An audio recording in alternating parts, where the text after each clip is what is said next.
Good morning. Can everyone take their seat, please? Turn off your cell phones. Of course, mine's on, but I just want to read something maybe that Emily wrote.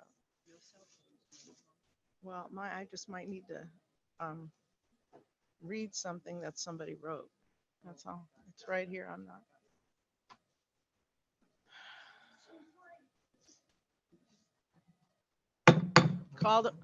Call to order. Catherine, would you like to lead us in the Pledge of Allegiance? Yes. Okay. I pledge allegiance to the flag of the United States of America and to the republic for which it stands, one nation under God, indivisible, with liberty and justice for all. Okay.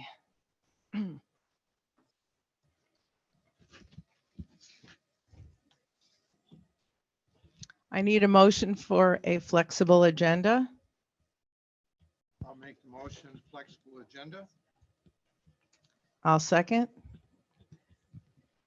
On the going to the legal counsel here or to the flexible agenda, I move that we put item 5 after public comment, as that is kind of the hinge point of everything that is happening here. I second.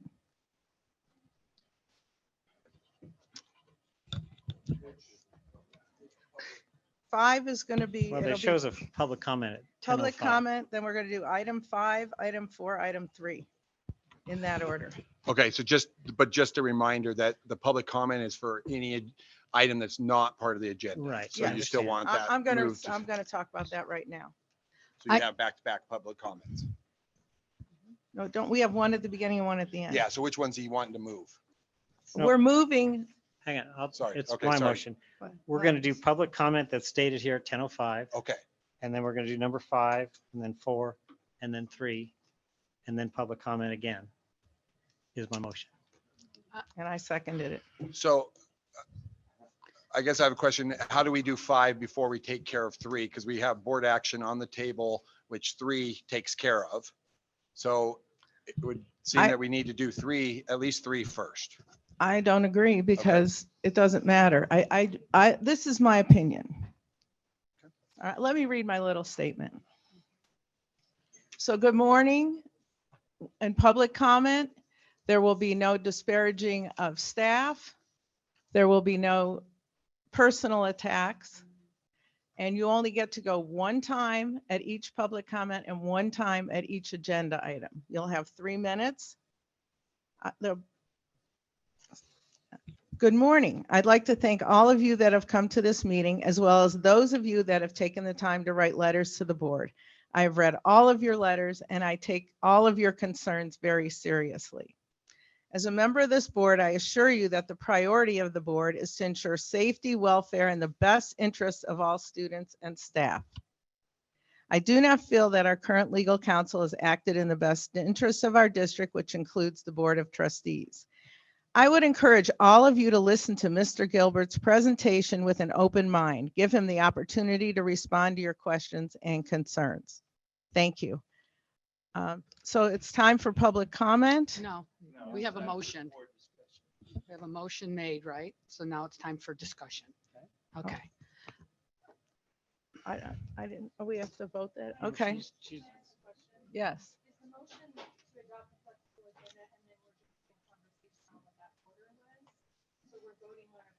No.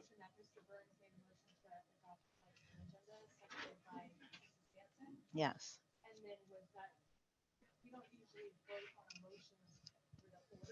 Right, right. Okay, Okay, take your word for that. yes. Okay. Trustee Dickerson? I'm Gilkerson, but that's okay. Gilkerson. First of all, you're wanting to take our agenda out of order. And I don't know how we can do that.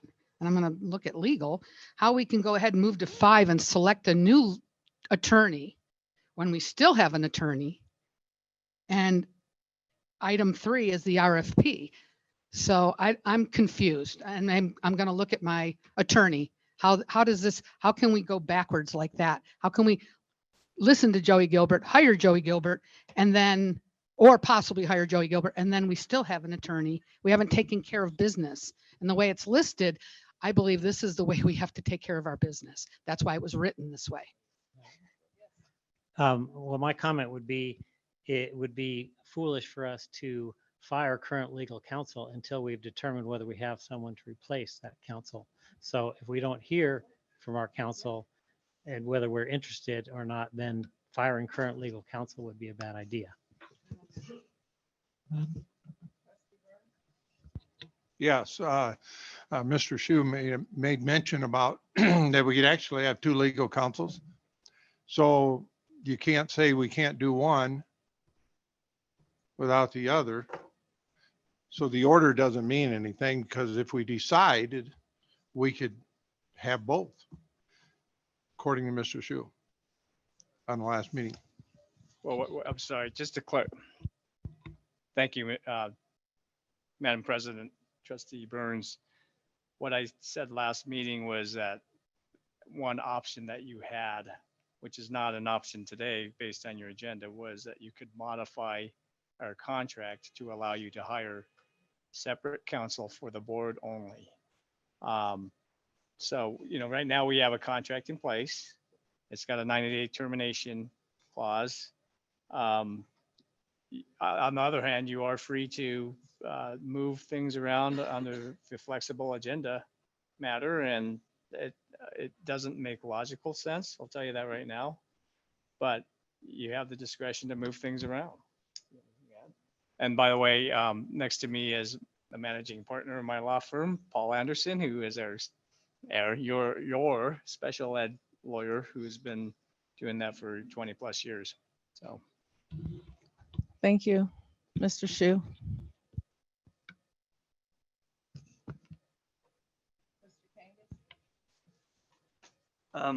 It's my opinion that we keep this in order because it makes absolutely no sense, because I do not believe this is a fair process without going through the RFP process. No offense to anybody, but that's my opinion. Linda's.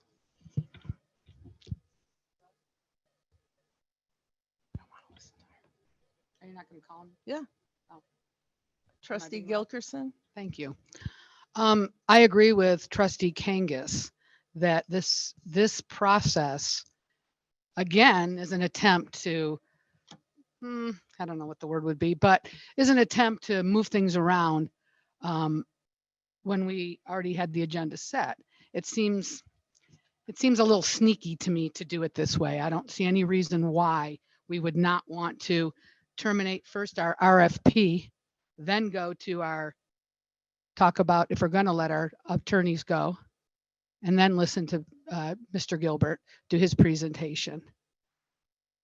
So that's my opinion. So my response to that is, yesterday we listened to 3 hours of people saying all these negative things about Joey Gilbert that don't know anything about him. And we're going to have another 3 hours of negatives until he can go up there and explain who he is, explain the team that he's put together. I think it'll alleviate a lot of problems, and I think that's the right thing to do because of what happened yesterday and because of all the letters and people being upset.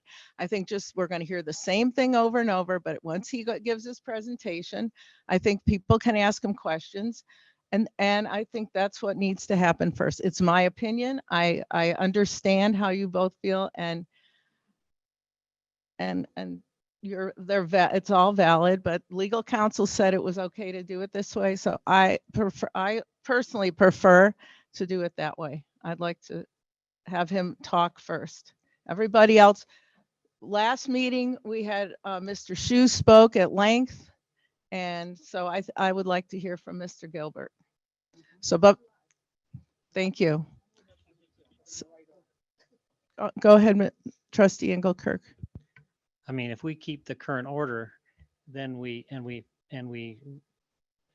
release the current law firm, then we're kind of committed to another law firm at that point. Mr. Kangas? Who is it to set the agenda? You're not a part of that?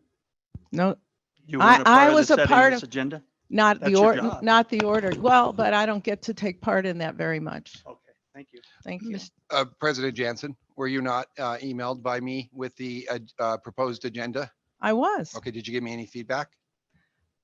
I probably said So, thank you. so you had a say in the Yeah, agenda. but it took me a while to, Yeah.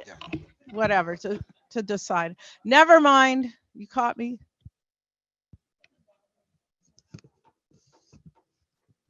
Mr. Tony? Magnata.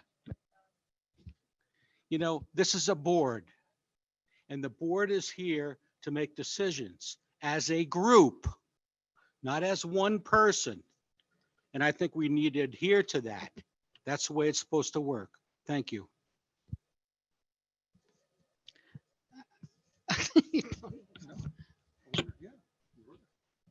Okay. I'm not. Okay, we're going to vote on the order. We have to have public comment. first. Okay, great. Let's public comment. On the public comment on the flexible agenda.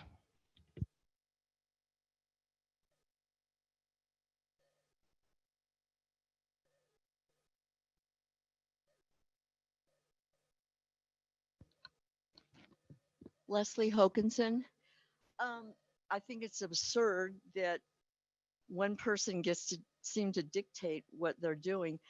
Last night, when I was at the meeting and heard that not everybody was in agreement with you having this meeting at 10 a.m. Look at everybody here. How many parents are here? I think, okay, how many aren't, but maybe grandparents, and that's fine. There's Yes, of course there are, but there are not the parents that the school children are being affected by this.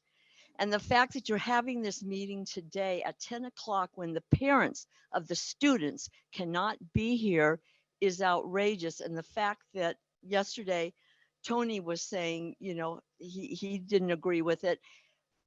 I don't remember one person last night that said, yes, I agree with the meeting being at 10 o'clock. Not one person. All of us that got up and spoke were totally against it because the children's parents need to be here and they're not.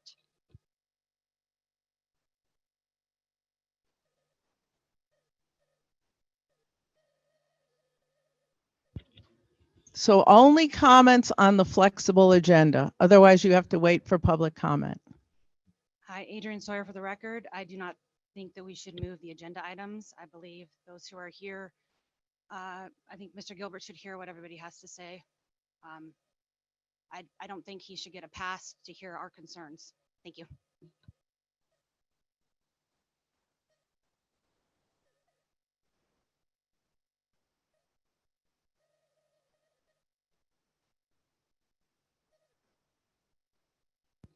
Jim Slade. I must say, I find it somewhat troubling that there was a motion, there was a second, then there was a different motion and a different second, and no votes were taken, and I'm not even sure which motion is being discussed at this point. I find it also troubling that the president seems to have trouble pronouncing at least two of the last names of her fellow board members after being on the board for 7 months. So anyhow, I find the disregard of Robert's rules of order troubling at this point. When it comes to which order, I prefer that it be in the order that is on the agenda, but it doesn't really matter much to me.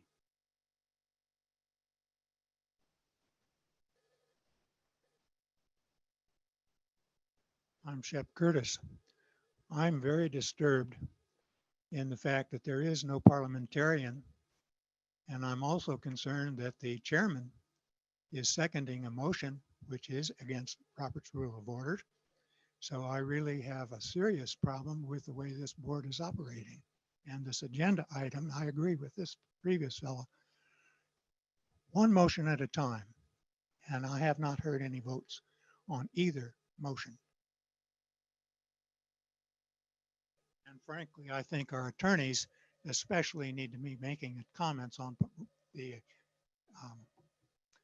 Robert's Rule of Order. Virginia Starrett. I find it remarkable that the attorney has not actually recused himself on making these decisions at this meeting today, because his law firm is this topic of the meeting today, and every motion and everything that happens today is going to affect his own bread and butter. And it seems to me a straight out conflict of interest for that firm to be sitting at the table making the decisions or contributing to the atmosphere of making those decisions as to whether that firm is going to be retained or not. Additionally, the board hires the attorney. This meeting didn't even have to take place at all. The board hires the attorney. So there is no way in. Virginia, we have to talk about the agenda item, which is the flexible agenda. And the board decides, the chair of the board, despite Robert's rules, the chair of the board decides what happens in the meeting. The chair of the board has that power under the NRS. And there is no reason to throw Robert's rules at anybody. It's not a mandate. It's a suggested guideline. That's it. Thank you.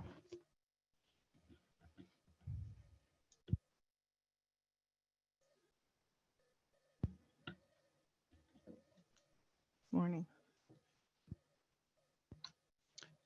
Greg Clausen.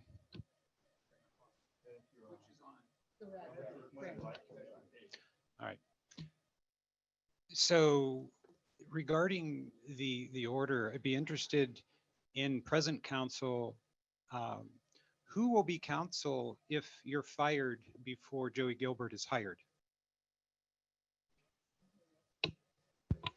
There's a 90-day termination provision. So conceivably you could have us fired and Joey Gilbert not hired, and then you have 90 days to find someone else.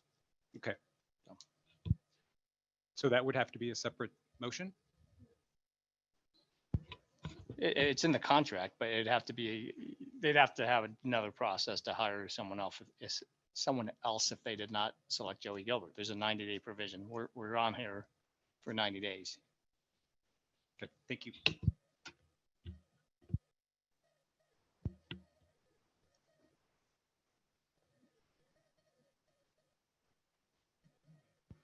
Tom Starrett, just a few words. I think that the motion is well taken. And while initially skeptical, I thought the reasoning of Trustee Engelkirk and Trustee President Jansen's was excellent. Let's see what this candidate has to say before we throw the baby out with the bathwater. I would hope that the others would grasp the wisdom of this motion and put it to a vote. Thank you.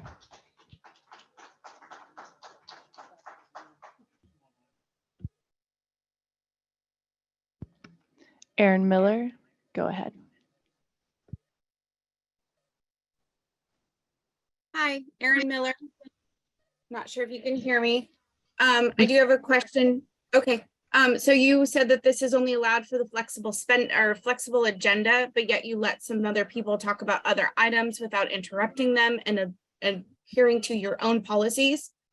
Also, remember, that you guys were voted in by your constituents, so you need to listen to them, even if you do have that ultimate power of hiring a new attorney.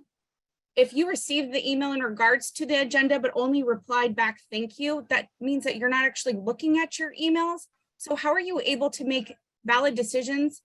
You should be able to review that and apply that and then make adjustments to your agenda before having all this other nonsense. Thank you.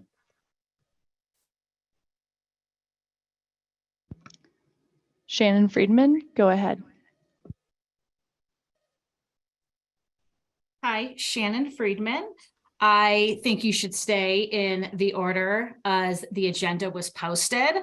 The fact that you're having this lengthy discussion about the order of the agenda here in public forum and not agreeing shows that there was not a lot of time put into looking at the agenda and that possibly this meeting was rushed. So I support it staying in the order that it was posted. Thank you. Colin Burrows, your turn. Yeah, thanks, Colin Burrows. This is another kind of a joke of a meeting. This committee can't even set an agenda meeting again. Another meeting where Jensen can't seem to get it together and keep it going. Keep the agenda you sent out so attendees can participate and know what's going on. You sent it out, you had a chance to revise it before, as mentioned. Keep the agenda. Why are you changing it? Thanks, bye. I'd like to call the question. I mean, we just vote on the flexible agenda. We're going to vote on the flexible agenda. All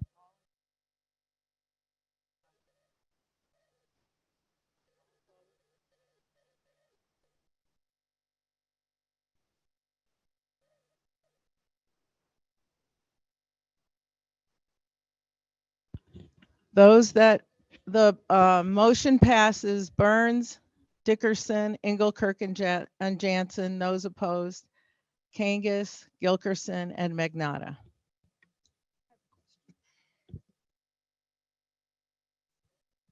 I have a question.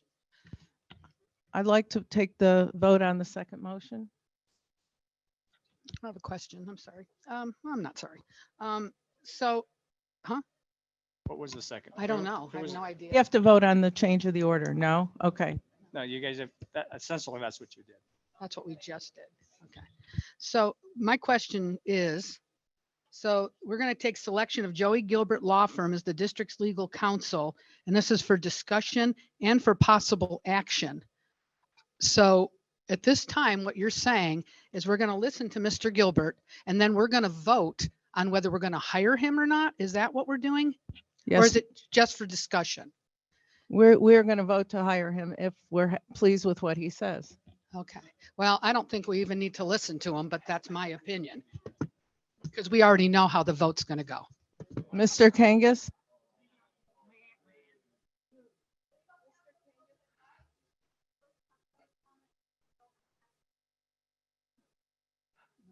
Okay. Okay.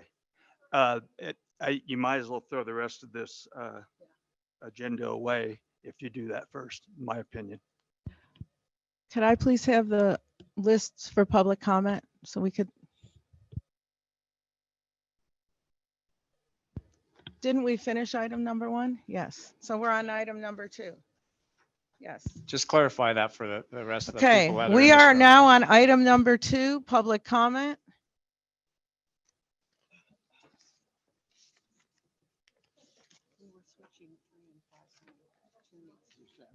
Oh, that was done. So I'm going to remind you again that this is public comment is for nothing. You could talk about anything that is not on the agenda and that is not, no personal attacks, especially on staff. Okay. Alicia Meyer.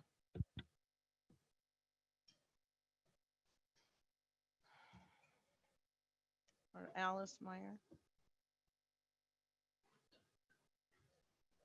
Alice Meyer. You were quoted. Oh, okay. Alice Meyer. Ms. Jansen, you were quoted as saying you don't trust the current legal counsel for the school district. I don't know why you would say that, but I guess that means you trust Joey Gilbert. Joey Gilbert is a high-profile Republican in the state of Nevada.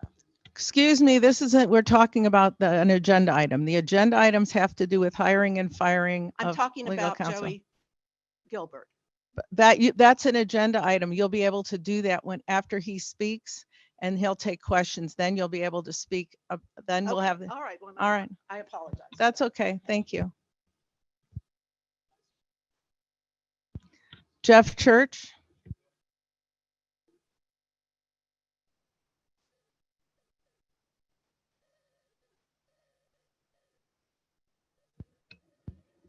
Jeff Church. Thank you. Jim Slade, Tim Slade or Jim Slade? Jim?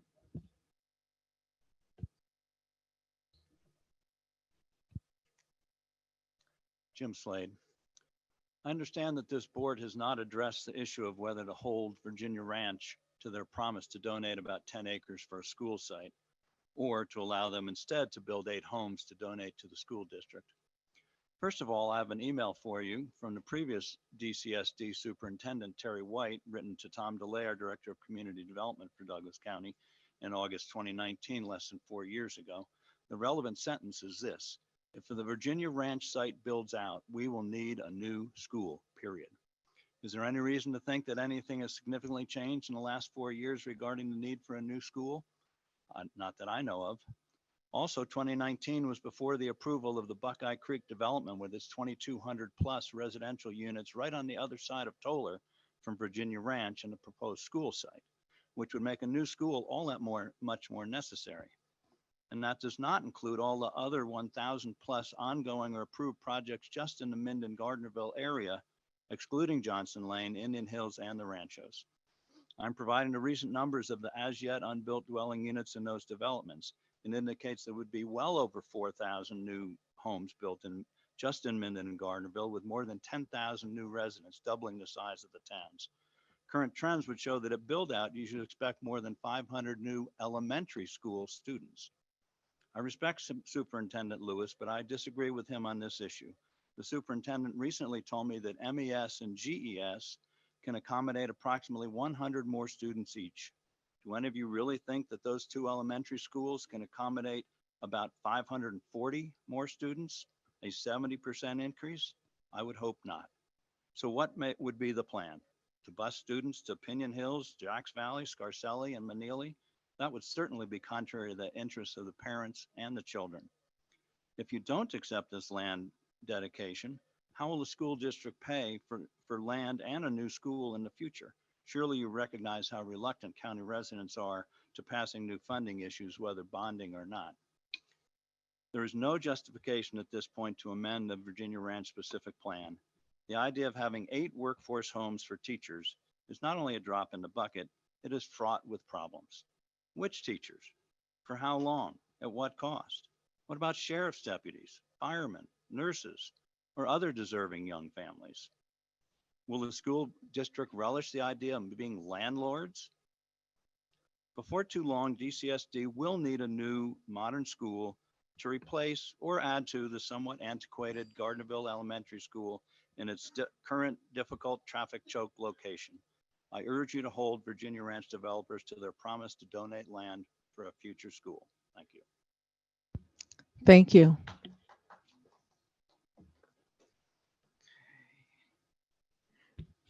Megan Barth.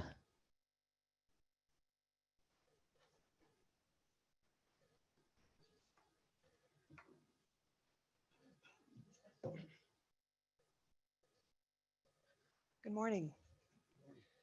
I am Megan Barth, and I'm the founding editor of the Nevada Globe. Normally, I would not make comments to the board. However, I think in the interest of the public and student safety, it's important I speak today, go on the record. The Nevada Globe is a recognized news organization by the state of Nevada and the Nevada State Legislature. On March 20th of this year, the Globe published a story related to a civil lawsuit filed by attorneys Gilbert and Chatta against Washoe County School District, alleging that teacher Michael Ismari abused, tormented, harassed a disabled student. According to the lawsuit, Ismari has a disciplinary record that started as early as 2011, where he allegedly, over many years, exhibited unprofessional behavior, carried out unacceptable conduct, been insubordinate, failed to follow established guidelines, directives. Ms. Barth, Yes. we have a standing rule that's in the notice of no complaints about staff, and that you need to bring your complaints about staff to the superintendent, and that's in the rules for public comment. Okay, So- can I skip over that part and just go directly to another comment? Well, if it's a complaint about current staff, that's not. Is he still currently employed in the school district even though Well, he it was doesn't matter if it's arrested? current or not. It's staff. You're complaining about staff.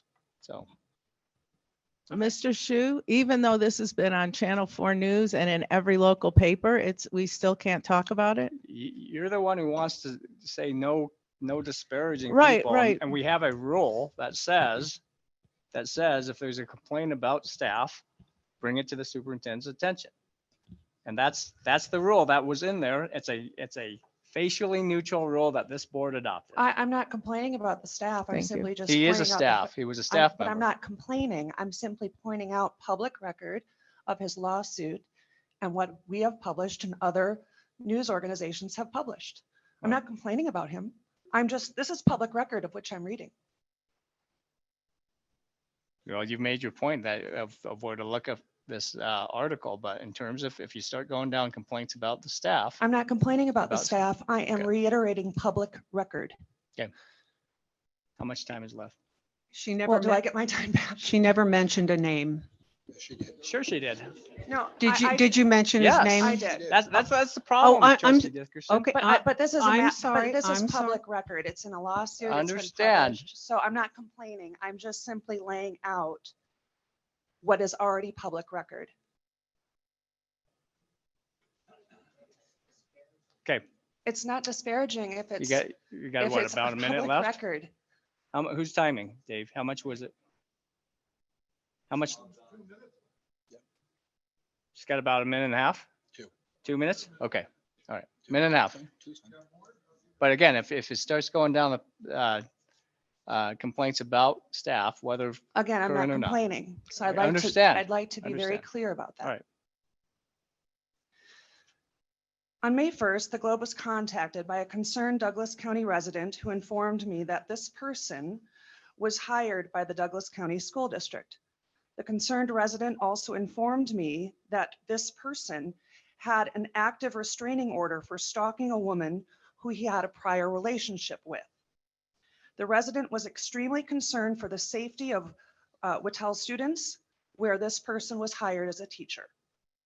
I immediately contacted the principal at the school, and I received a return phone call from the Director of Human Resources, who informed me that the district was aware of the allegations in the lawsuit and that the teacher was recommended for employment by Washoe County School District and passed a background check.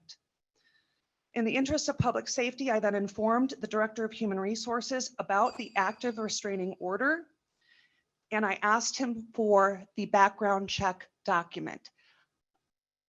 In essence, I have never received how the school district performs background checks in order to prevent potential criminals, alleged criminals, and someone as a teacher with a history of restraining orders going back to 1998. So in the interest of public transparency, I think it would be important for the parents of this district, the constituents of this district, to know how the district conducts background checks and what criteria goes into those background checks. Thank you. Thank you. I had a legal question. Background checks, they can't be public, correct?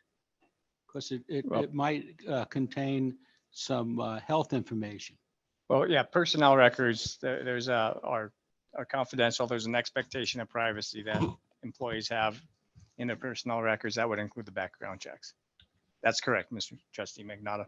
Go ahead. Really quickly, I guess what I was, in reference to Joe, in reference to you, that's the name I didn't hear. I was assuming that if this man was arrested, that he's probably not working for our district anymore. So I just wanted to make reference to that. Thank you. Paul White.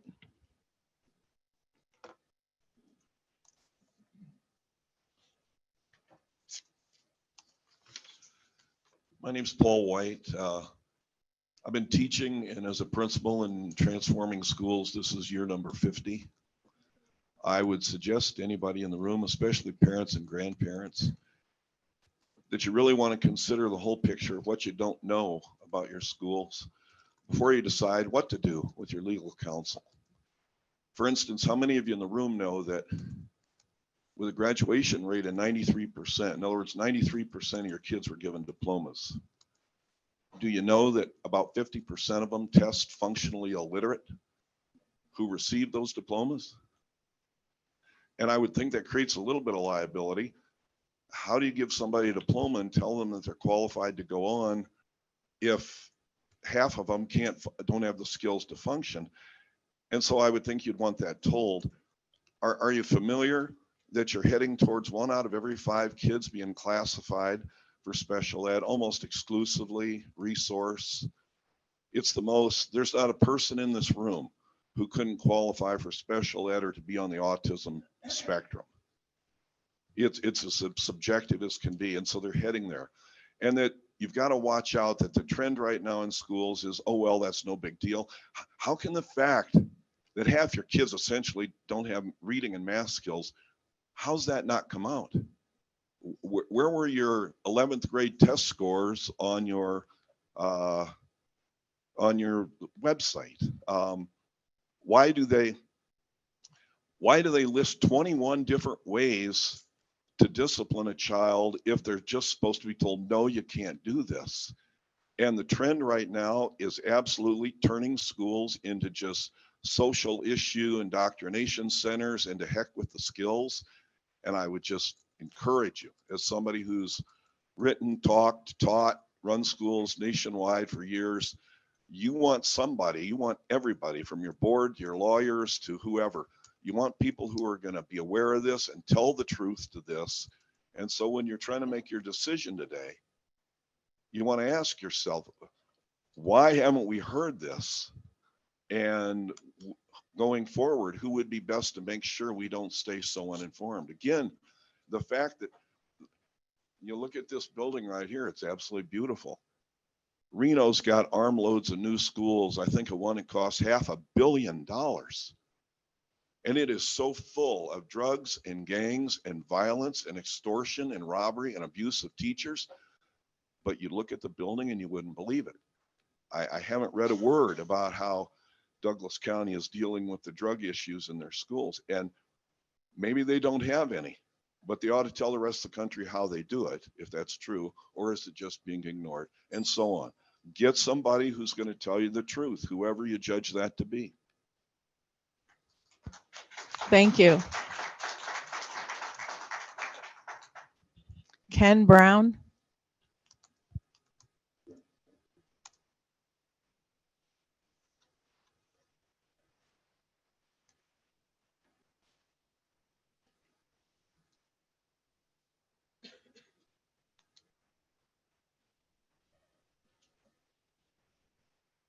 Is there a Ken Brown?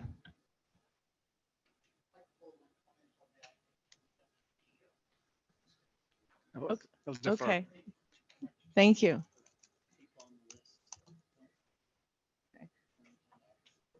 Is there anybody on this list who just wants to be up for public comment?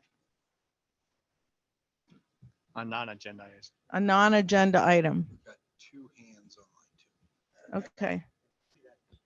Okay. Good morning. My name is Cheryl Blomstrom. You've heard from me before, but you've heard from me on the screen. Today, I want to, no matter how this meeting turns out, thank Mr. Anderson for stellar guidance for this district, and particularly our special ed kids. I think that this district has benefited from his stewardship in amazing ways. And to that, I personally say thank you. Excuse me? Yep. That's okay, but save that for the agenda item. I'm sure you do. Come on up. Hi, Jeff Church. I changed my mind. I guess my prerogative. My name is Jeff Church. I am a trustee for the Washington County School District. Opinions stated today are strictly mine. I want to talk specifically about the issue of personal attacks as well as the open meeting law issues. I think there's a misunderstanding there. I've been dealing with open meeting law myself for, gosh, probably going on 20 years now. A personal attack would be, for example, to say Jeff Church is ugly, his feet smell. That may be true, but that's a personal attack. If you want to come up and say Jeff Church is taking bribes, and you can show that, that's not a personal attack. That's a statement. That's the whole idea of freedom of speech. That's the whole idea of this venue, where people that can't get remedies elsewhere can come up and make their statements. So I really caution legal from stating that you can't do personal attacks when you want to bring to the attention of the board issues of personnel matters that involve the public. So once again, I think this is so tested. This is not anything new. This is clear cut. You can't do personal attacks, meaning against an individual based on some issue that's not relevant. But if people want to come up and say, I think Jeff Church is an incompetent trustee, I think he's stupid because of his votes, you know, stupid might be an overstretch, but if you want to get up and criticize votes, criticize behavior, criticize that kind of a thing, or say that they're doing something improper, that's not a personal attack. That's an actual right that we have as citizens to redress our government. Thank you. Thank you. That was helpful. Anybody? Two online. Okay. Lauren Larson, go ahead. Hi there, hope you can hear me. My name is Lauren Larson. I'm a parent of kids in the district. I was here yesterday, or I was there yesterday in person. I really wanted to be there today in person. I think this is an extremely important meeting, but I work, so I can't make it. I'm hoping to attend as much of the meeting as I can, but I'm really disappointed in the board that you scheduled such an important meeting today at 10 o'clock on a work day. Many of us who this directly impacts can't be there, but I know a lot of us have opinions about what you're doing today. So I hope to continue watching. I hope I can continue to participate in the meeting, but it's going to be very difficult. And just so I can say it, I oppose everything that you're planning to do today. Thank you. Thank you. Chelsea Fisher.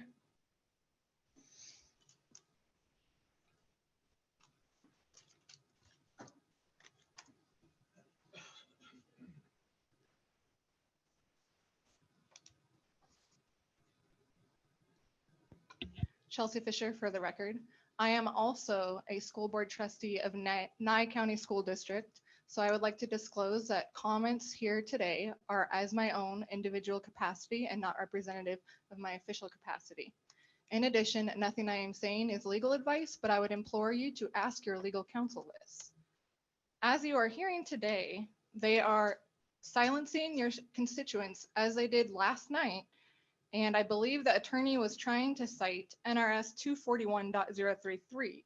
That law is only in regards to the Board of Trustees to review conduct of personnel issues. That is not applicable to your constituents raising concerns of personnel in the school district. That is why we have public comment. So I would implore you to ask your attorney why he is, in my opinion, misrepresenting that fact and citing a rule, and ask him to cite the rule that he is speaking of, because he did not cite that for you. Again, I'm not an attorney, but under the Nevada Rules of Professional Conduct, Rule 7.1, a lawyer shall not make a false or misleading communication about their services. A communication is false or misleading if it contains a material misrepresentation of fact or law. Policy in a school district also is not law. Open meeting law supersedes any district policies. Thank you. Thank you.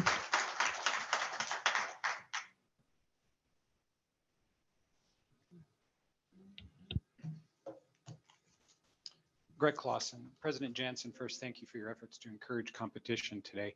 Second, I was also most interested to, in following up to the previous two trustees' comments, interested to understand the NRS reference from President Douglas County School District Council last night that prescribed, and again today, that proscribed public comment content. Instead, all we heard and are hearing is crickets. Here is what I read, and I'm just an old and stupid non-attorney. Here's what I read in the 12th Open Meeting Law Attorney General Office Manual, section 6.04. Restrictions on public comment must be noticed on the agenda. Restrictions must be viewpoint neutral. And section 6.04 references NRS 241.020(2)D7. Any such restrictions may not restrict comments based on viewpoint. Again, I look forward to present counsel to tell us why restrictions on public comment that were not noticed on the agenda can be enforced. So again, thank you, President Jansen. We should not fear competition. And if present counsel cannot answer basic open meeting law questions, your efforts are certainly on track. Thank you. Thank you.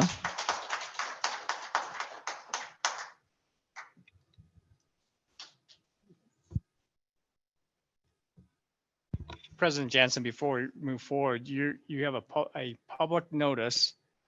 Yeah, first of all, the open meeting law allows the board to have to not discriminate based on viewpoint. So that's a good point that Mr. Church made. But you can have reasonable rules and restrictions that are not discriminatory towards viewpoint. So your notice, it's in the public general notice of every meeting that you can click, but it's in the fine print.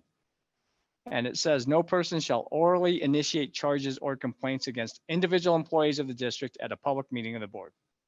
That's the facially neutral provision that we've been talking about. So yes, it's in compliance. You guys adopted this, maybe not this board, but it was adopted. It's facially neutral. That's what we're saying, that we can have restrictions with respect to, again, charges or complaints against individual employees. So that's the answer for the benefit of the public. Thank you. Trustee Burns. I understand that, and I think most of us do here, Mr. Shu, but that was not a complaint. That was a fact. That was information that is public. That was just repeated.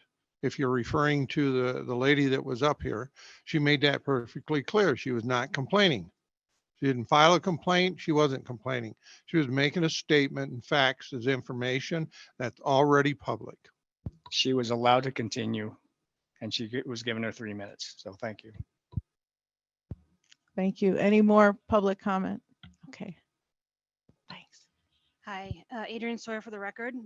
First, I hope that in the future, the board takes time to read their emails and learns to conduct a meeting. You were elected to represent us, and quite frankly, this has been embarrassing so far.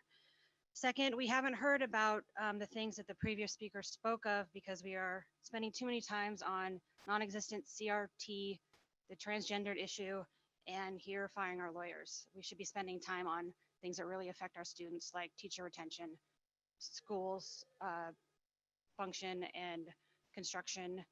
And I think that that's what we should be doing.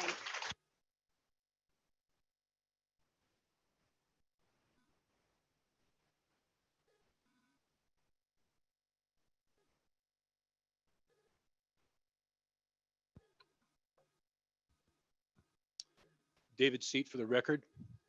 I have, at 2 previous board meetings, warned the board to be wary regarding teachers' union input on policy decisions that the board considers. Here is another example of how the National Education Association, the largest teachers union in the country, has directed all teachers that the National Education Association and all teachers affiliated with the organization are to be viewed with extreme skepticism. The NEA on Monday, July 3rd, 2023, recommended reading for all teachers across the United States to include the book Gender Queer, a book with clear pornographic content, and White Fragility, a book about, quote, why white people are so bad at talking about racism. Outrageous.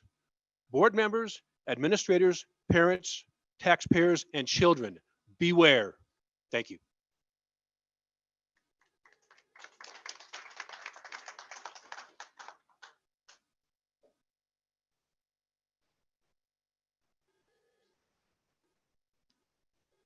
Melinda Matus for the record.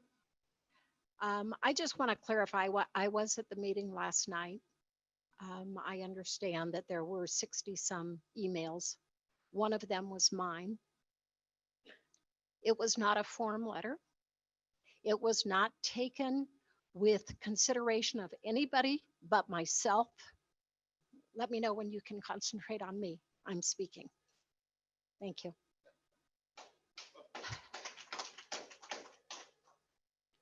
I spent hours researching, getting the information that I felt was important to say in a concise effort to try and help this board to comprehend that there are a lot of constituents, a lot of voters that are not happy with how you are conducting the meetings.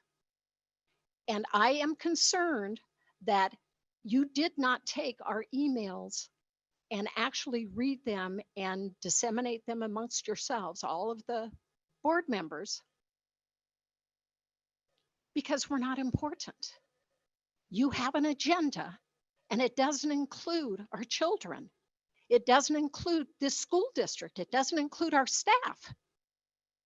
And I think we're all sitting here for naught because you have made a decision, 4-3.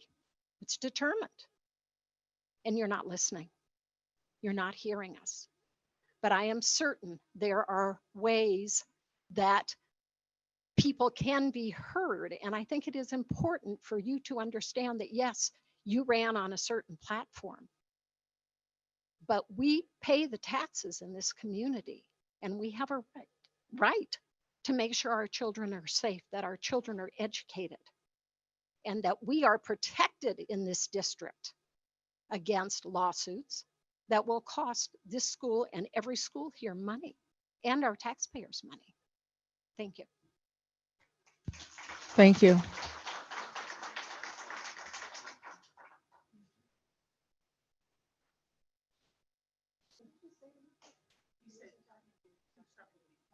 Making a comment about me. No, I heard.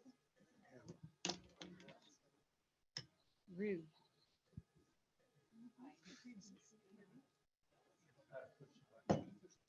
It's red. Okay. The previous speaker really said many of the things that I would say, but listening to previous speakers, I wanted to say something. But I didn't hear your name. Debbie Silva, live in Minden.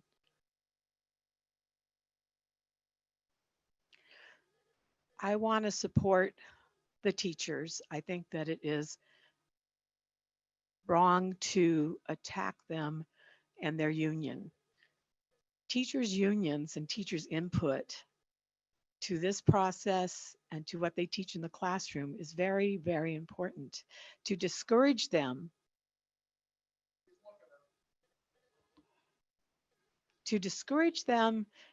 and basically degrade them by saying that somehow their union is responsible for everything that is wrong in the school is, ridiculous. Let's support our teachers and say some positive things about what they do to improve this school and how hard their job is in the classroom. We don't want them to stop participating and stop talking to the board or to the administration about what they need in the classroom and what is best for the teachers and for their students. So I just wanted to balance that out a little bit. Otherwise, you are going to lose the superintendent and more teachers. I know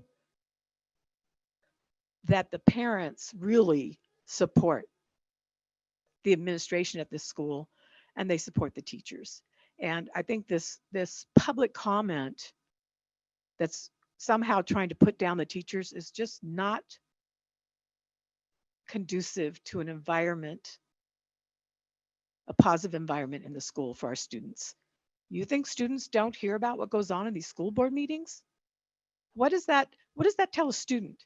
Oh, well, I can go around in the classroom and I can, make comments about teachers and say things that put them down. Can the students say your teachers union is doing this or doing that? No, the teachers union are integral to the functioning of schools. Thank you. Thank you.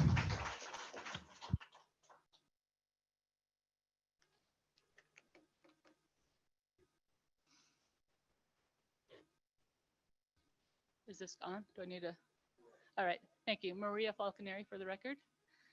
And I'm going to repeat something somebody else said, so I apologize. I would like to start by addressing some of the things I heard at the board meeting last night. When I learned of the special board meeting being held with such short notice that most of the public might have missed it, I decided to write the board members hoping they would reschedule. I took my time to carefully craft a letter that respected the opinions of the board, but also stated my concerns. And I did get a response from one board member who read my letter. And although we have a difference of opinions, I do appreciate the time that board member took to respond. However, all those warm and fuzzy feelings went away because last night, 2 board members dismissed my letter and others as being a form letter or suspect because they got other letters that were similar. Rather than listening to the concerns of the taxpayers of this county, they decided that the opinions weren't of value. I also saw Ms. Jensen tell another board member that they were not allowed to talk, and if they had to, they should keep it short. Again, showing a great deal of disrespect for people of different opinions. If we're going to solve anything in these divided times, it is going to take respect and a willingness to listen, and at times compromise. This board as a whole has shown that it will go after whatever it wants and disregard the opinions of those of us who have far more experience with our school system than they do. Those of us that actually have skin in the game, whether it's our jobs, our children, and our tax dollars. And then since there was an attack that was allowed against Joe Gardner and Mr. Lewis last night, I'd like to just say that it's a huge loss to our district to lose Mr. Gardner. And all those teachers that we have in our district that you guys think are fabulous, they were hired, mentored, supported by Mr. Lewis and by Mr. Gardner. The teachers we have today are excellent because of the administration we have. Thank you.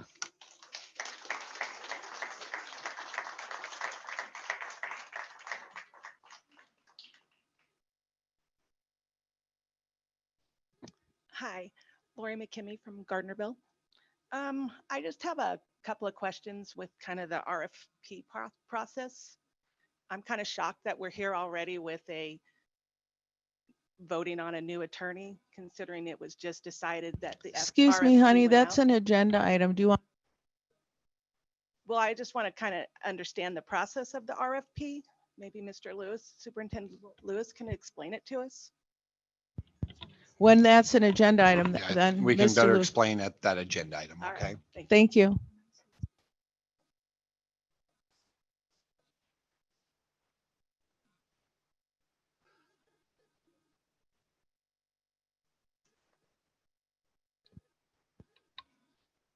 Virginia Neese for the record. Yesterday I was at the board meeting and I was watching the attorney Caroline. I don't know her last name. I'm sorry, I couldn't see her tag, and our superintendent sitting next to her.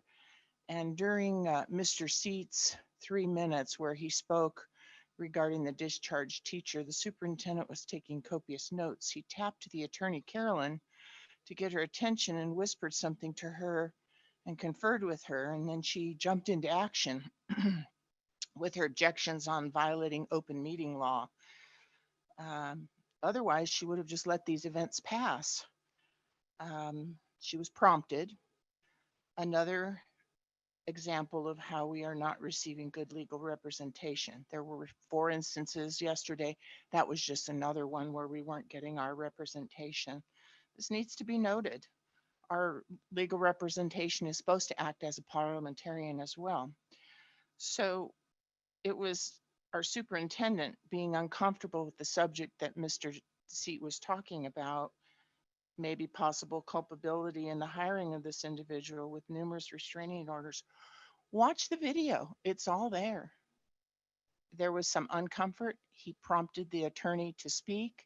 They spoke. We've heard from other people today how it wasn't appropriate and you weren't violating open meeting law. It's pretty clear cut that we're not getting good representation. That's all I'm saying. Thank you. Thank you.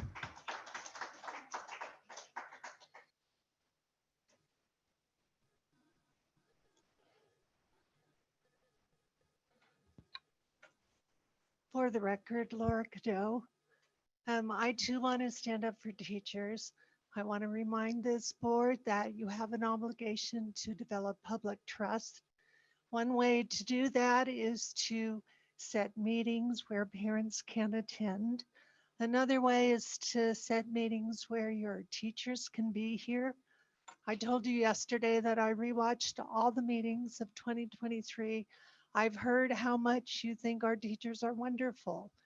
I would have hoped that newly elected, inexperienced board members would come forward and ask their teachers for their opinions and what their needs are in the school rather than setting their own agenda, which you made quite clear when you ran, which you also made clear when you nominated yourself, gave a 3-minute statement saying, I want to work on agendas. It had 3 sentences and agenda was all you talked about. And lastly, tacked on that you wanted to do what was best for the students. I think what's best for the students is to listen to your teachers, to listen to your parents, and then set your agendas. We shouldn't be here today getting new legal representation. We shouldn't have those past policies. The one that is the grant authorization application and the one that mirrors Lyon County. Those are unimportant to the business at hand, which has already been mentioned. We want to know what you're doing to improve education, to stop the bullying, and to attend to matters that directly relate to this school district. Thank you.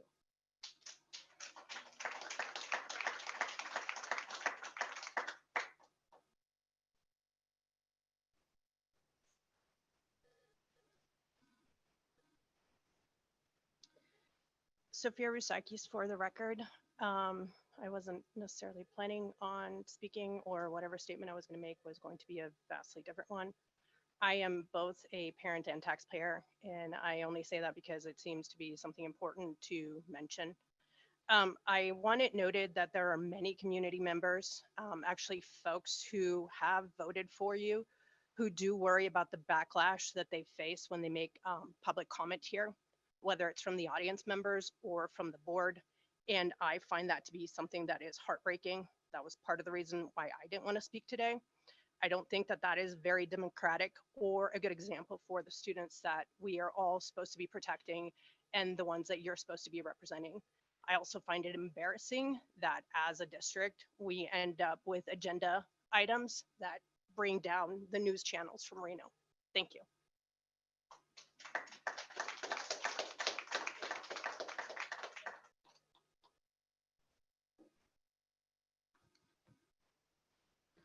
Nicholas Meyer for the record. I want to address the previous comments from certain persons that this board is not supportive of teachers and staff. The president, Susan Jansen, is a 30-year teacher who is massively supportive of teachers. David Burns' wife is a 30-year teacher. The statement that the board does not support teachers is completely untrue. This is evidenced by the tremendous effort the new board has made to meet with teachers and participate in class activities. Statements to the contrary are simply untrue. If you have attended any of the board meetings since January, you would know how engaged this board is. Regarding the NEA, it has become an activist organization for social change. It has lost sight of its original purpose of protecting teachers as a union. Its most recent president is a far-left activist who has stated that her goal is to transform the NEA into a force for social justice and activism. Thank you.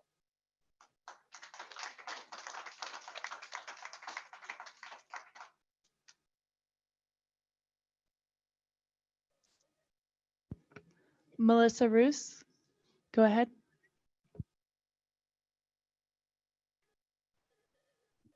Hello, can you hear me? We can hear you. Yes, I just wanted to say that I'm also very disappointed that this meeting is being held at the 10 o'clock hour. I'm unable to participate fully, but I'm doing my best since I'm at work.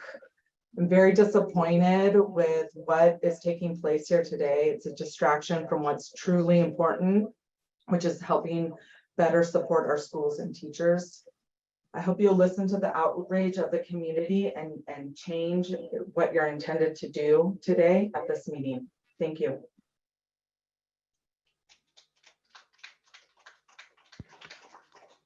Karen Lamb, go ahead. Can you hear me? We can hear you.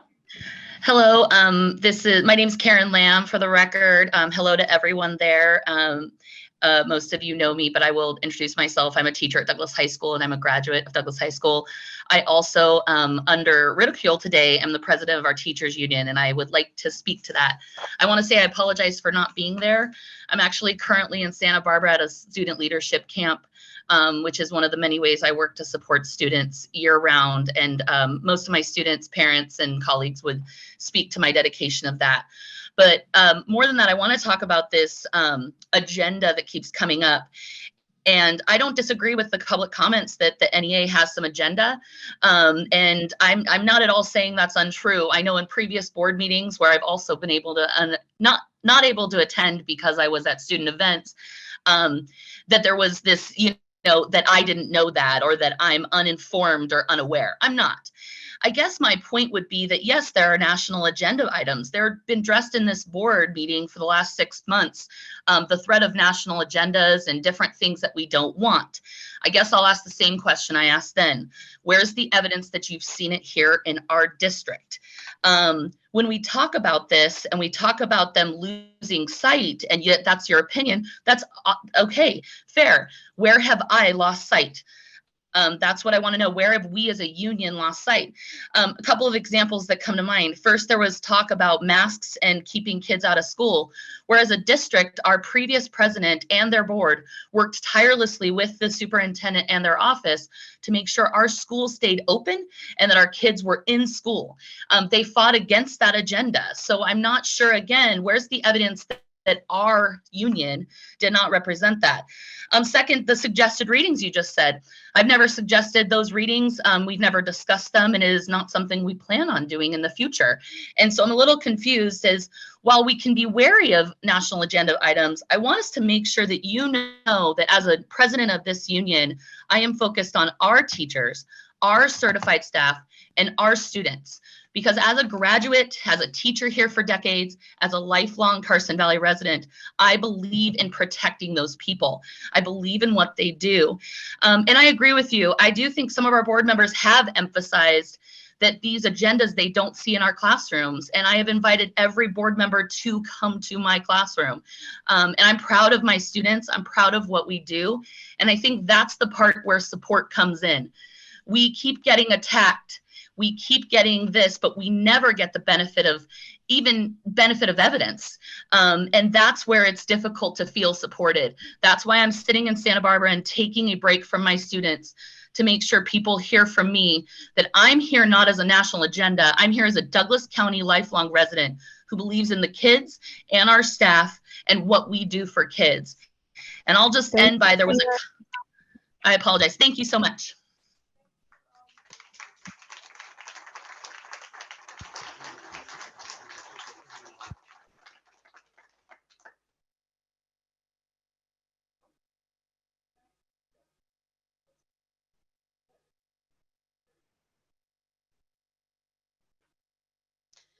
Hello, my name is Amy Sando. I am a parent whose 3 children went through these schools.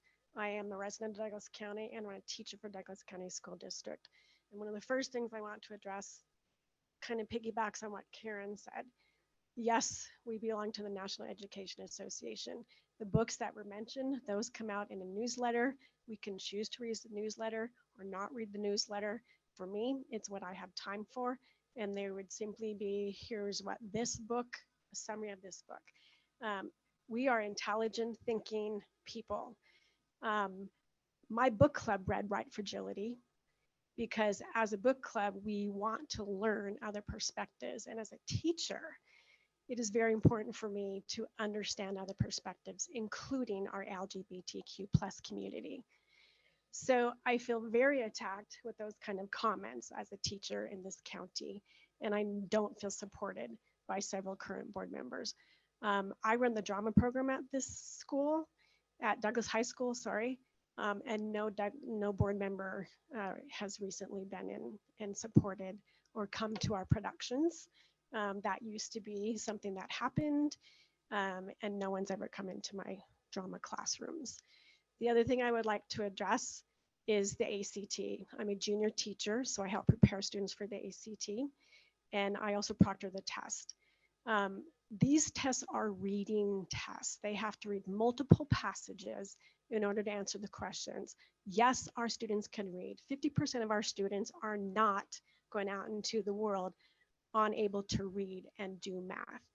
But they're reading passages, they have to follow arguments. And in this age of social media, where our students aren't reading, they're getting little glimpses, it is very difficult for them to follow.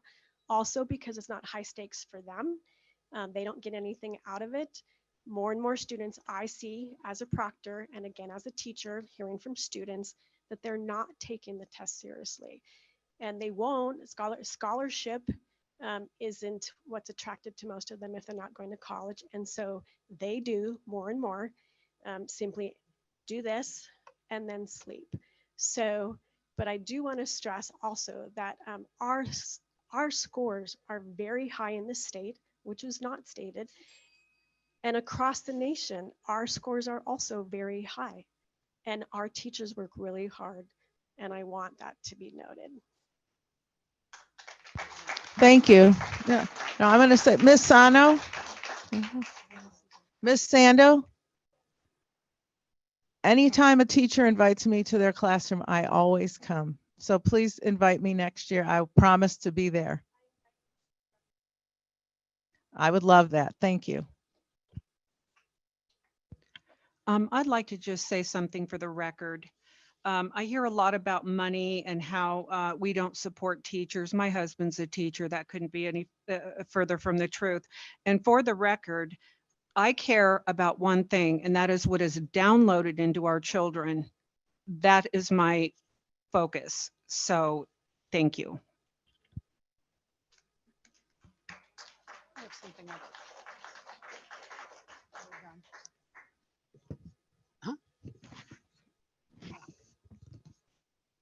Okay, I'll wait till we're.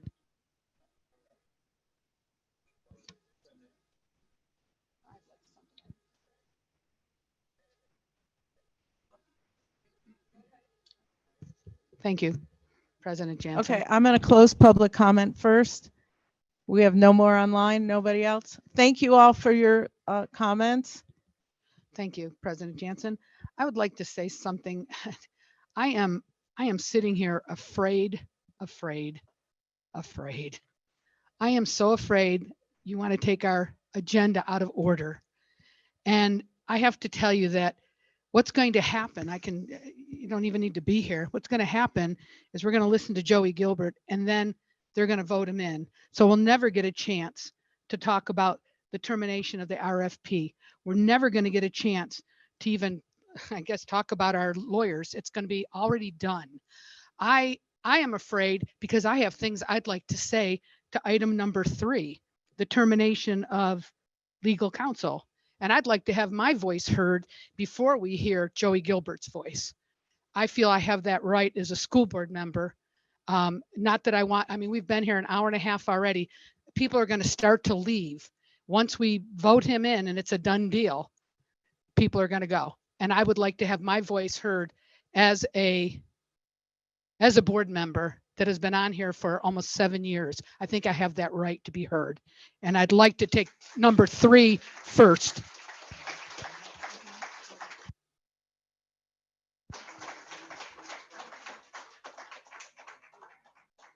Okay, I have a proposal for the board that we discuss the RFP first, and then we do number 5, and then we do number 4. Because as I said before, it doesn't make sense to fire current counsel until we've hired the other. So if it's okay with the board, we start with number 4 and discuss the RFP. Since that was something that I brought forward in that meeting, I'm fine with that. Okay, sorry, number 3. No, we don't. We're just a flexible agenda. So we're just agreeing as a board to do number 3, then number 5, then number 4. Thank you. Okay. Is that okay with everybody? You good? Okay. No, we don't have to make a motion. We just start with number 3. I'd like to make a comment. Go ahead. for the 85 plus emails that I got in support of not doing this meeting and my personal opinion of rescinding every single item. I read all those, every word. And I want to state again, I did this last night, but what was in those emails for the most part, and it was a common theme, was they do not want us to terminate an RFP process for legal services for Douglas County School District. They do not want to fire Mopin, Cox, and LaGoy as our legal counsel at Douglas County School District. They do not want to hire Joey Gilbert as the legal counsel for DCSD. They are concerned with the additional cost of hiring Joey Gilbert and the litigation costs associated with a firm that does not specialize in educational law. They are very concerned about the transparency of this board as to the nature and time of this meeting, and they want to get direct answers to why we would even be discussing this. Thank you. You got to get going. Dave? Yeah, I'm going to repeat again. This meeting did not have to be public. It could have been a closed door meeting because it deals with, yes, Linda.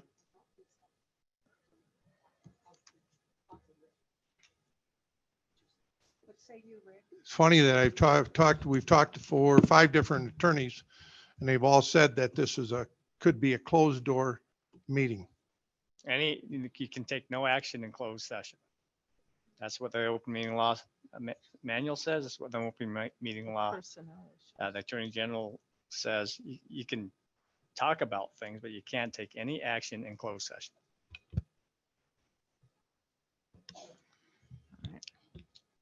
Can I? Are we on number 3 now? We're on number 3 Okay, now. I'd like to speak if I may. Well, let me read number 3. So. Okay, perfect. Thank you. The Board of Trustees will consider contract for legal services. Wait, termination of legal, that's not the right one. Number 3, termination of legal counsel. We should be talking about.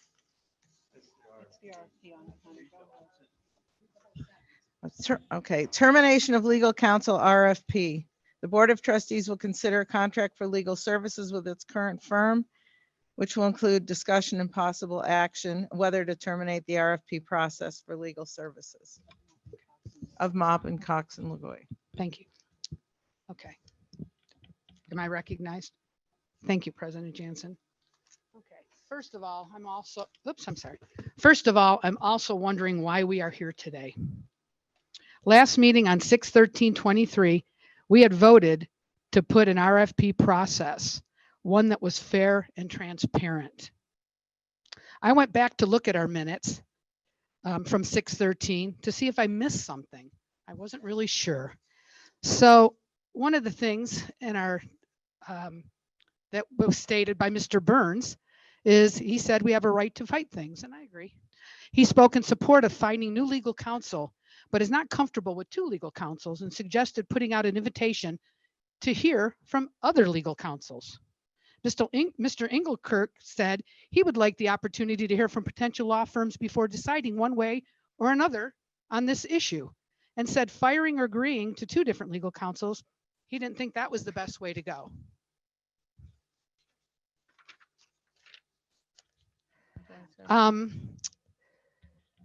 All right, so Mr. Engelkirk also stated he's not comfortable just terminating the contract because of the appreciation that the current administration has with the current legal team, and would like to consider interviewing potential candidates to determine if there is a viable replacement. Mrs. Dickerson agreed with Mr. Engelkirk and said she would like to interview others in a special meeting. Mr. Burns suggested at that time that we terminate the current contract and it open up to listen to other legal counsel along with current legal counsel to see what both have to offer and make a decision based on everything. At that time, Mr. Burns made a motion to terminate legal counsel, but there was no second.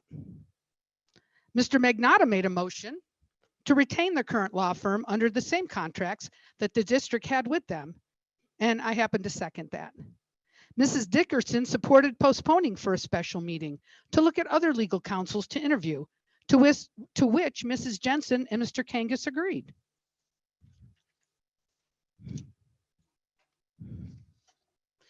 Mr. Engelkirk asked to abstain from the vote, to which Ms. Renner, legal counsel, said he can't abstain unless he has a conflict of interest. So the motion that was put out by Mr. Magnotta did fail 3-4. Burns, Engelkirk, Jansen, and Dickerson opposed. Mr. Engelkirk then made a motion to take no action on A and bring an interested new legal counsel and interview them at the next board meeting. And that was seconded by Mrs. Jansen. I asked Mrs. Jansen if she'd already reached out to Joey Gilbert, which she said she had been talking to him and his team. I asked Mr. Burns if he'd spoken to any legal counsel, to which he said Joey Gilbert reached out to him during his campaign.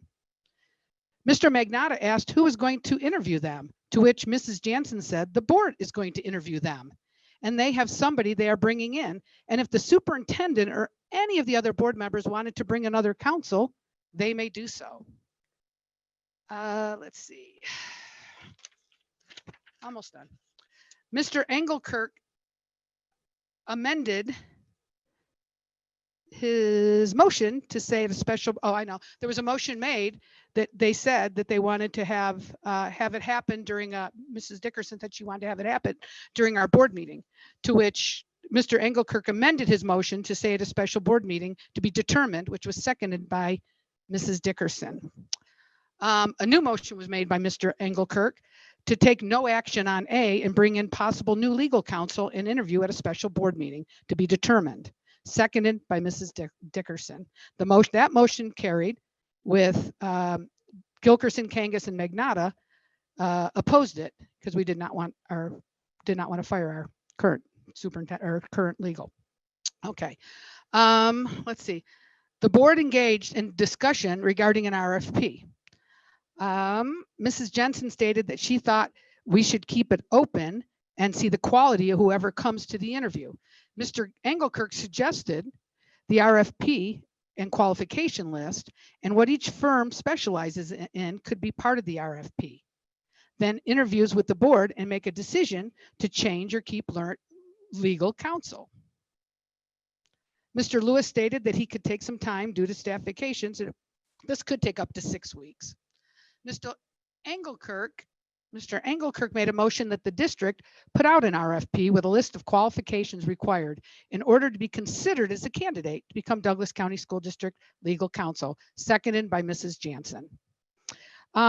Also, I have to say that even Mrs. Sterrett suggested, adding to the motion, that the wording to the RFP needs to be approved by Mr. Engelkirk, and he stated that he was comfortable meeting with President Jansen, Mr. Lewis, and himself to write up the RFP or to look at it.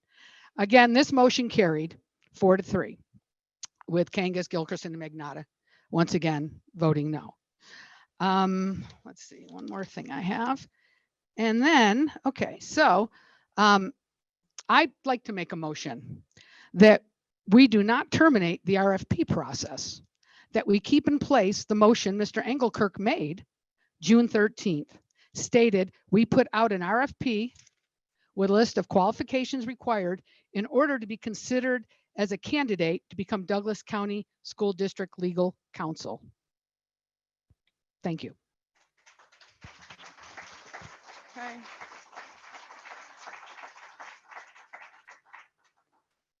So when I'm willing to second that motion. I wanted to make a comment.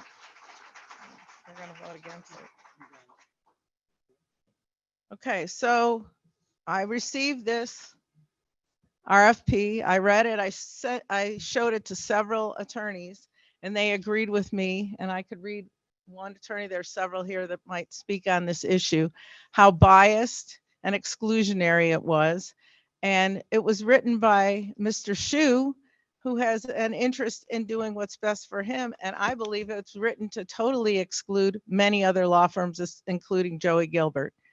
And so I was unhappy with it. And I'm going to read you something that on June 1st, I got an email from our Superintendent Lewis, and he said, I've been doing some research on the selection of legal counsel.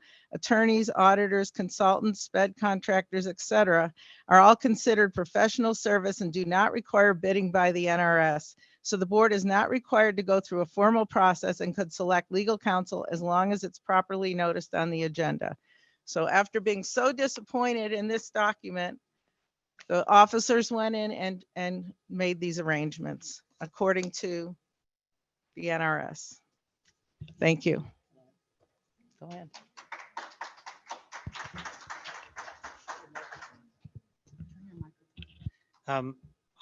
Regarding the RFP, I am not a lawyer. I'm only slowly learning the intricacies of how to navigate school board meetings. I asked for the RFP as I was given the impression that's the only way we can move forward.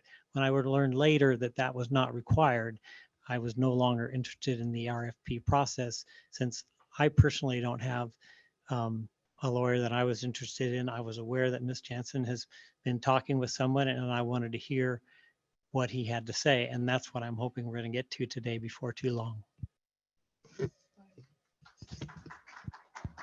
Thank you.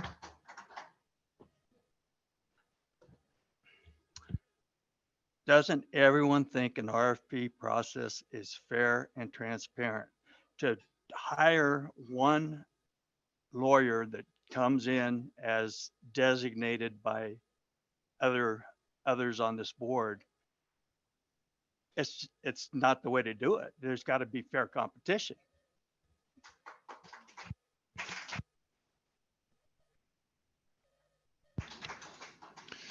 Well, we follow state guidelines. Mr. Lewis presented that, and that's a position we take. But there's other factors that play into this. As we were taking position on an item such as, well, let me give a correction on this. As myself, I did not hear it from anyone else that the term transgender was not said. It was said, whatever your birth gender is what you can participate in as far as sports, bathrooms, locker rooms, etc. I'm speaking. And with that, we were threatened by the ACLU. We felt that we did not have time because the existing law firm does not want to support us in this fight. So this is the reason why we're making moves in order to protect ourselves and protect the administration here. That's what we have to deal with. And so that's the reason why that's the position I have. Go ahead, Tony. My position, just for the record, is to protect students. It is not a fair fight. Boys are built different than girls. I want to protect their options. Just saying, I'm wanting to add on to what he said. Go ahead.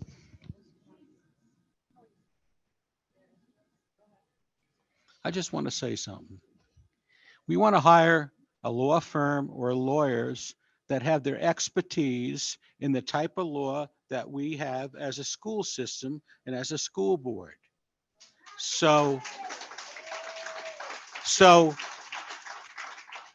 what expertise does Joey Gilbert have in this type of law?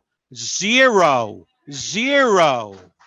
This law firm has been representing us for a long time and has the expertise in the type of law that I'm allowed to talk. I am allowed to talk. You're shouting. You guys, hang on. I don't care if I'm shouting. Trustee Magnata, the motion was to retain the RFP process. So this is deliberation on the motion that has been seconded. Just so you can try to stay focused and I should have intervened. I mean, in terms of discussion about transgender and all that, there's a motion and there's a second on whether to retain the RFP process. So maybe that might be helpful to you, so that Can I- we're not public talking comment? over each other. Okay, Because we're going around in circles here, I'd like to call the question on this motion. Well, I can call the question. Isn't that true? Sure can. Okay. We still have to have public comment. public comment.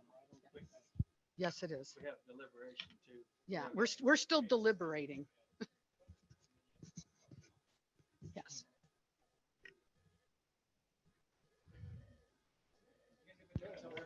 I know it. Mr. Shoup. You guys have been doing it. This district has chosen to do meetings where if there's an action item, that public comment is allowed. That's why you guys just had public comment on non-agendized matters, and now we're on an agenda. And so you have to allow public comment, Doug. I'm not sure what you're saying your misunderstanding is on that. My understanding of it is if you're discussing a topic and you feel like you know how the vote is going to go and it's not going to matter what anybody says, then you can call the question and you can just move on from this item. I mean, we Well- have a motion here to get rid of the RFP process. That's right. That's all it is. No, the motion was to retain the RFP retain the process. RFP Okay. process. So what you need to do, you guys are deliberating, and I'm sorry for interrupting you, trustee Magnata, but that's what the motion is for you guys to deliberate on.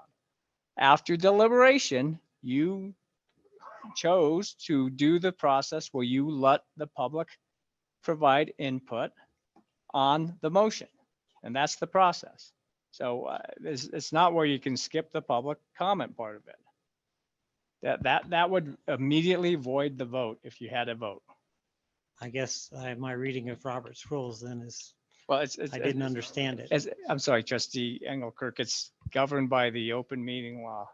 Robert's rules is mere guidance, okay?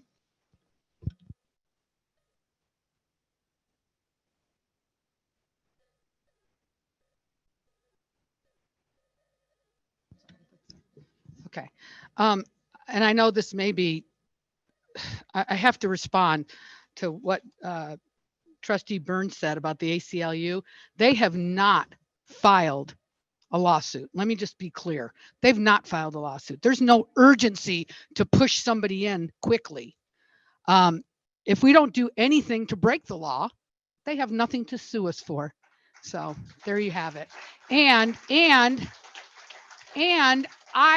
I personally, and I think we'll hear from the public, we want a choice. We don't want, I'm not saying that Joey Gilbert isn't a good choice. I don't have anything. I do want to hear his presentation, but I do want to hear from other lawyers and that's what you said that's what you said at the last meeting. In fact, Mr. Burns said that he wanted it twice. He mentioned he wanted somebody to listen to others. Mr. Engelkirk mentioned it 4 times at the last meeting. I'm not done. Skip, but you said all this before. No, I You're didn't. I'm reading giving the you, same I'm thing giving over you and numbers. over. I'm giving you numbers. Rude. Ms. Dickerson said it 3 times that she wanted other people to look at other lawyers. Carrie said it once. And yeah, so, you know, you said it at the last meeting, what you wanted to do. And now I feel like you're trying to sneak something past everybody by bringing in one lawyer that we know how the vote's going to go anyways. This could all be for nothing anyways. But I'm just saying that in my opinion, if you're going to represent this community, then you need to be fair and you need to be transparent. And this is not transparent. Thank you.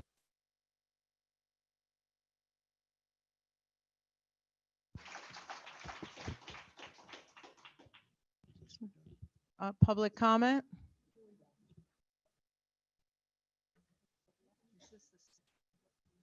No, this is public comment on this agenda item. Just a reminder, the public comment is on the motion on whether to retain the RFP process. Still morning. Good morning, Cheryl Blomstrom. I'm here to speak to you today about the RFP process. When you're hiring a professional person like a law firm, like an accountant, like an engineering firm, you're looking for their qualifications. You can't figure out qualifications by osmosis. You can't figure out qualifications by Google searching them, but the only way to do that is to have them come, have them send their resume, send their firm resume, send their proposal, and send their qualifications as they relate to the issues that are important for this district. They are myriad, they are far reaching, they are incredibly important at the state level, at the federal level in particular. There is federal law to comply with that is immensely difficult. You need to consider that as you go forward, but do please consider maintaining the RFP or RFQ process because it's really important for you to have the data that you need. Thank you.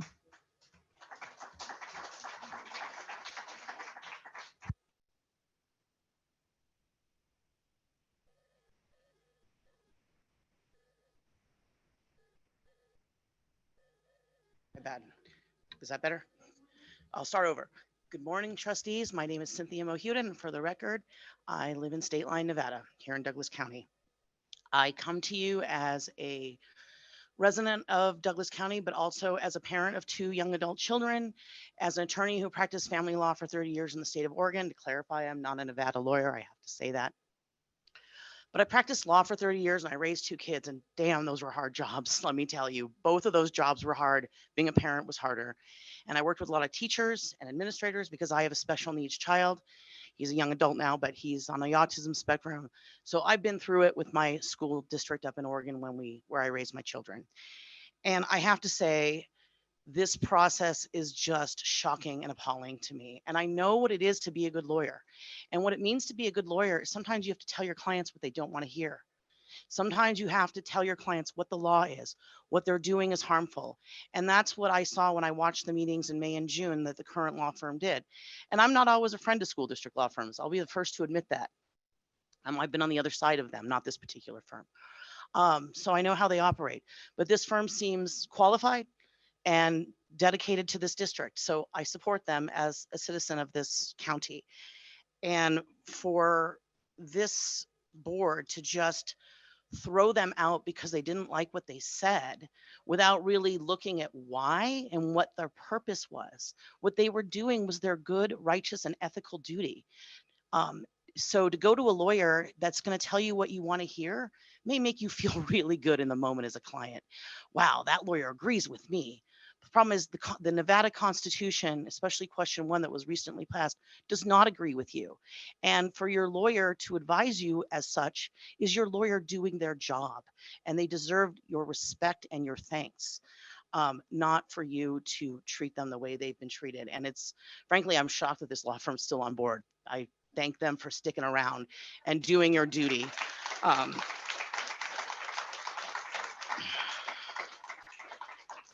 So when Trustee Burns, when you said today, this law firm doesn't support us, this law firm is supporting you. They're just not supporting what you want.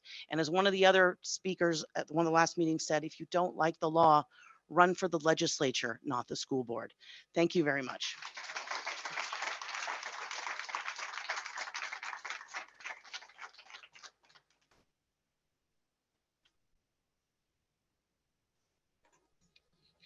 For the record, Laura Cadeau, and I would just like to remind this board that a law firm does not represent your personal and political agendas, that this law firm represents the Douglas County School District. And we want a lawyer who is well informed on school laws. That is what the district needs, not a DUI attorney. Thank you.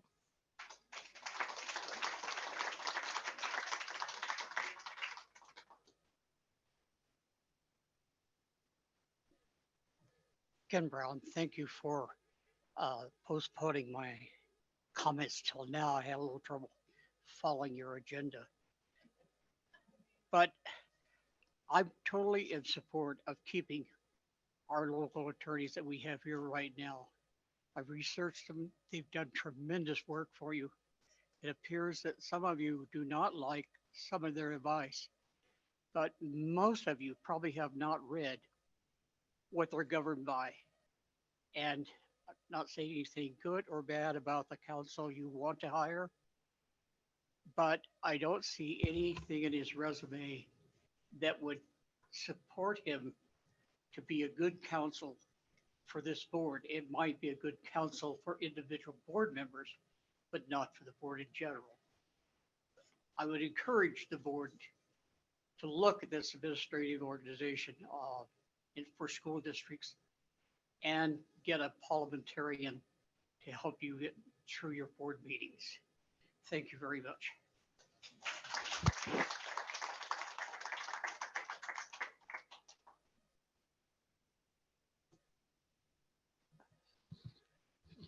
My name is Dave Rich. I live here in Gardnerville. In my former life, before retirement, I was an assistant superintendent of a school district in California of 20,000 plus students. My major responsibilities were dealing with special ed and discipline, among other things. Special ed issues are often very convoluted. You need someone to advise you who has a true expertise in special ed. If you're the superintendent, you're the administrator at a fair hearing or mediation, you need to have that representation with you. You need to be able to pick up the phone and say, hey, this is what's going on. What do you think we should do? They need to know IDEA law backwards and forwards. They need to know the state special ed rules and laws. They need to have a true expertise, as Mr. Bagdata said. This is not a place to come up to speed for an attorney. They need to come in ready to hit the floor running. You need to have an attorney with a proven track record. Your current attorneys, from what I see, have the track record. My feeling is, if it's not broken, don't fix it. If it's working, leave it alone. Thank you.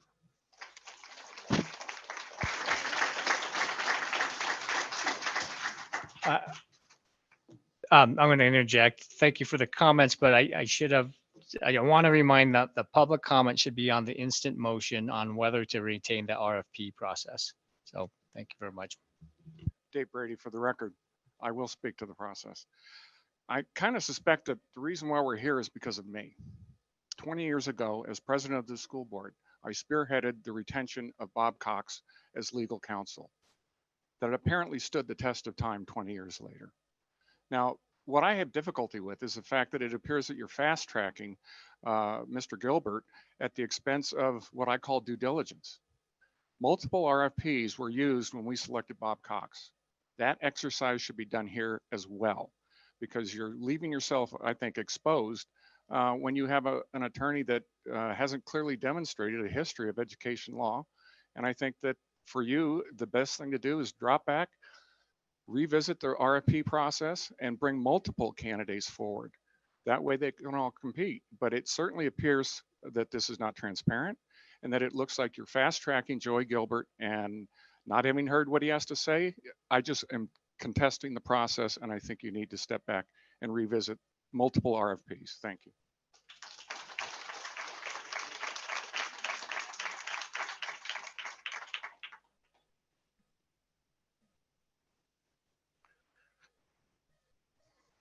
My name is Rich Alexander. I've been Assistant Superintendent for Human Resources in this district for 12 years before I retired. So I have pretty extensive background and work here in the district. Through that time, I did work with your current law firm.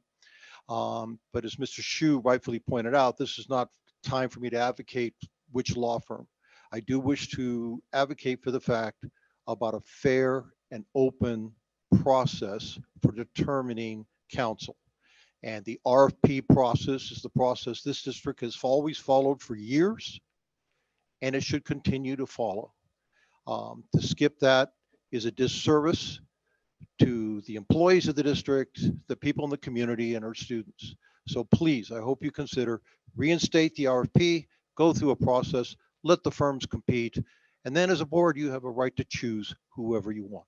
Thank you very much.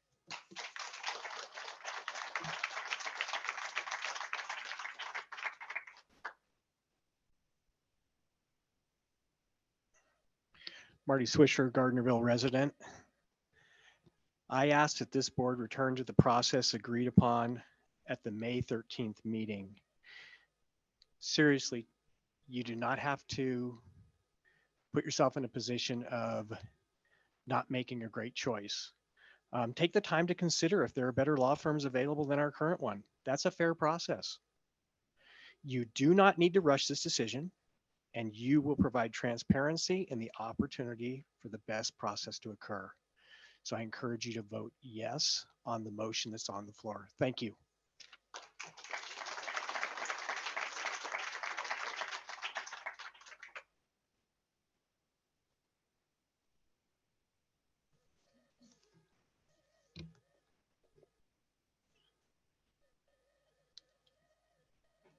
Tom Sterrett. I've been an attorney for the last 50 years. Civil litigation, commercial contracts, corporate law. The RFP in this packet has been generated as a result of staff-induced mistaken belief and should be terminated. At the meeting of June 16th, I watched as this board was given a fast shuffle into approving an RFP for a new attorney contract. Not being familiar, I took for granted that this was a required process. Both Superintendent Lewis and Attorney Shue should be criticized for participating in this charade. Neither represented this board, as is their duty. But let's go to the RFP itself. Based upon my contract law experience, if you wanted to discourage an applicant, this RFP would be a poster boy. 90% unnecessary surplusage. Verbiage for the sake of verbiage. So convoluted and complex as to render it useless as a practical matter, unless your motivation is to hinder, delay, and obfuscate. So much unnecessary detail as to boggle the mind. Want a headache? Read the RFP. One thing was conspicuously absent: any reference to the most fundamental requirement, and one which has perhaps led us here today, of counsel's need to have absolute fidelity to this board's direction. I was in the audience on June 16th and watched as the RFP concept was slickly sold to this board. I watched as Superintendent Lewis and two of the staff advocated for the present attorney based upon their smooth working relationship. I spoke in public comment due to Lewis's obvious, quote, affection, unquote, and likely bias for the present firm that the RFP should go to President Jansen. I should have spoken more clearly. I expected good faith. Good faith was nowhere.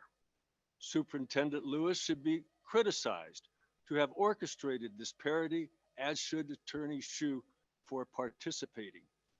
Rather than a user-friendly RFP, which would attract genuine interest, this document has created a job for which no one is likely to apply except conveniently present counsel. We now find that this RFP was unnecessary in the first place. But that is exactly what the proponents of present counsel want: to bog this board down like Gulliver in Lilliput land so that nothing gets done. Cut your losses. The unworkable RFP Thank you, Tom. process. Thank you.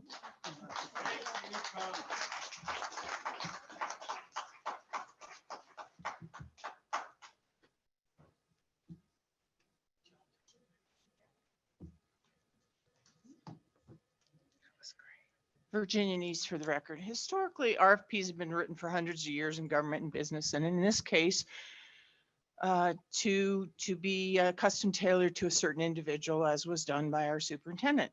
RFPs are an opportunity for multiple bids. Clearly, others could have bidded.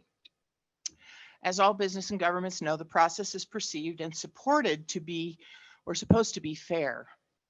Yet in reality, it allows the preferred candidate to write their own experience and resume to fit the bill, or the business to custom tailor to their preferred candidate, as it seems is done in this case.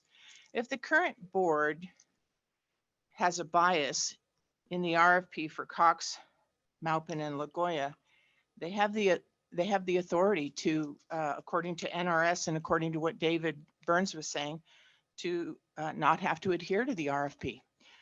If they feel that it was staged, they have the authority to identify that. Additionally, I would like to say, because there's been the illusion that there's only one political party in this room at work here, it interests me that when I attend board meetings and I see the rough tally of average votes that occur in this board, more often than not, these votes are unanimously passed, and those votes usually have to do with school business and school conduct. The only time that there's disagreement is usually when the other political party that's at work here, and I kid you not, you know they are, points the finger as if they don't have a point of view. Well, that's not the truth. The truth of the matter is there are two sides to the story here, and we all know it. And we're not playing any games here. There's no one that's lily white and free of this bias. For the most part, you guys get along, you play nice in the sandbox of life, and you vote unanimously. But when it comes down, don't be fooled that there aren't two parties here at play. Thank you. Thank you.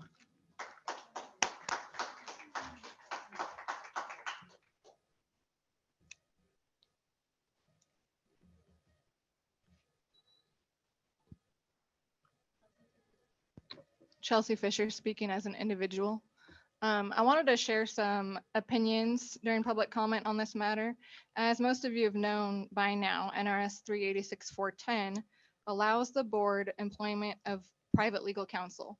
While you are not required to have an RFP per NRS, I would implore you guys, before you vote on this, to ask your legal counsel if this is their legal advice to the board, because should you vote to terminate it, I would be afraid that you might be held in your civil capacity if you go against legal advice. Thank you.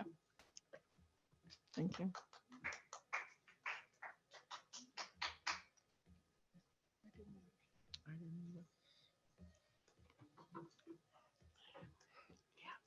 I had a list of what I wanted in my husband. He had to be smart. He had to have it. I am talking to the RFP. He had to have, oh, Virginia Starrett. He had to be smart. He had to have a good sense of humor, and he had to treat me well. So far, so good. But what if I added, he had to have light brown hair.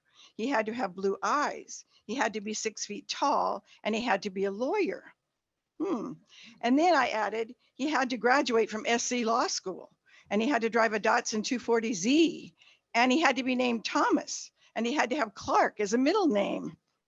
I hope you can see that by the end of my list, my RFP for my husband ensured that I would have only one candidate to consider.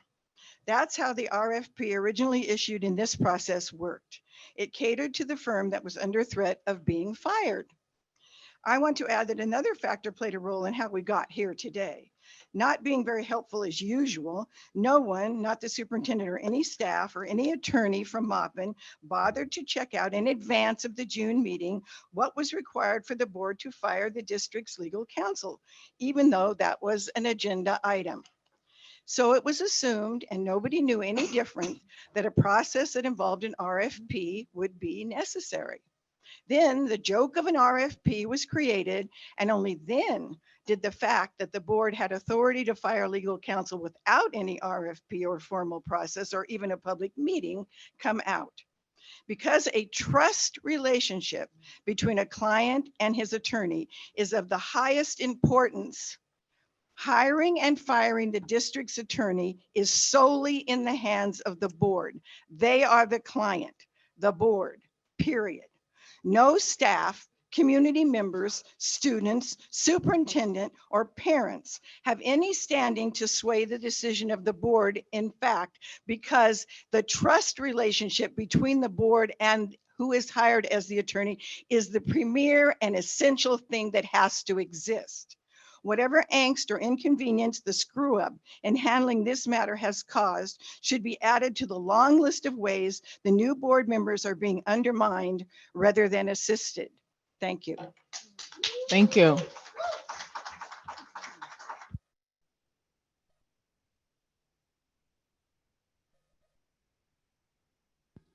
Nicholas Meyer for the record. There's no clearer example of conflict of interest than they have the current attorneys write the RFP. This is unacceptable. I believe the board is completely justified to reject this RFP as it is biased in favor of the incumbent.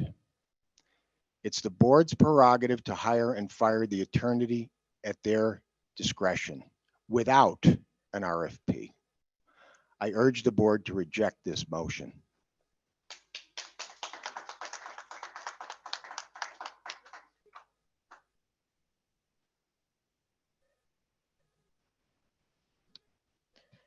Is this on? Yes. Debbie Silva Minden. In some ways, this meeting is smoke and mirrors. We're all here to be able to say what needs to be said and have the board listen and reconsider some of the things that you've already decided. Doug said earlier, he called the question and he said, well, we know how the vote's going to go, or something like that. And, you know, that's very disturbing to know that you all know how you're going to vote, and that 4 of you have made this decision regardless of a public hearing. You know, people are saying the board has the right, you know, yes, okay, you have the right to do something, but is it right? No, it is not right for you to unilaterally decide on a new attorney and then put us through this pretend, you know, show. You have made up your minds. You have chosen Mr. Gilbert. And, you know, I think that's really unfair to all your constituents. There are many more people than those who voted for you, who you say, you know, they knew what your agenda was going to be, and so now you're obligated to do that. No, there are, I think, I don't know exactly, maybe 60,000 people in Douglas County. How many? Only 43,000. Oh, okay. All right. So, you know, it's important to also listen to us, but if you have already made up your minds, why are you even bothering with this process?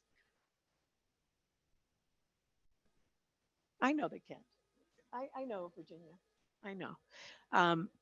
You know, but I think also, I mean, just please stop saying that you could have just done this on your own.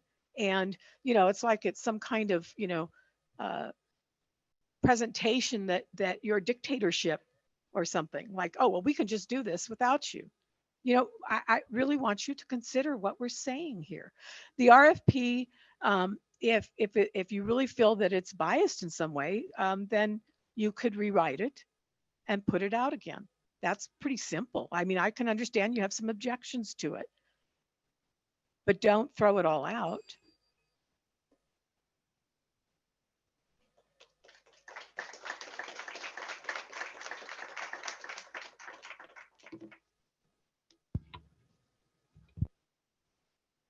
This is on, right?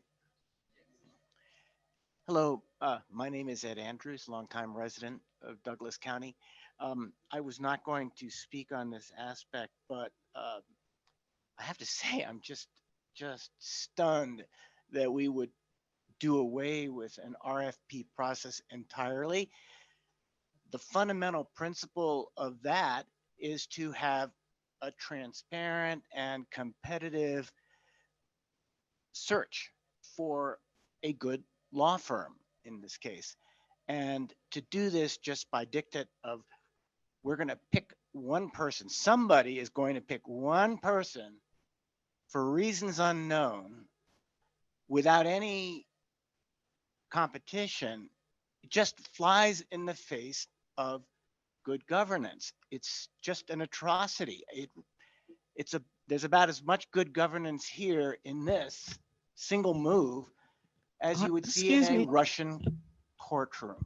And I will cut it at that. Thank you.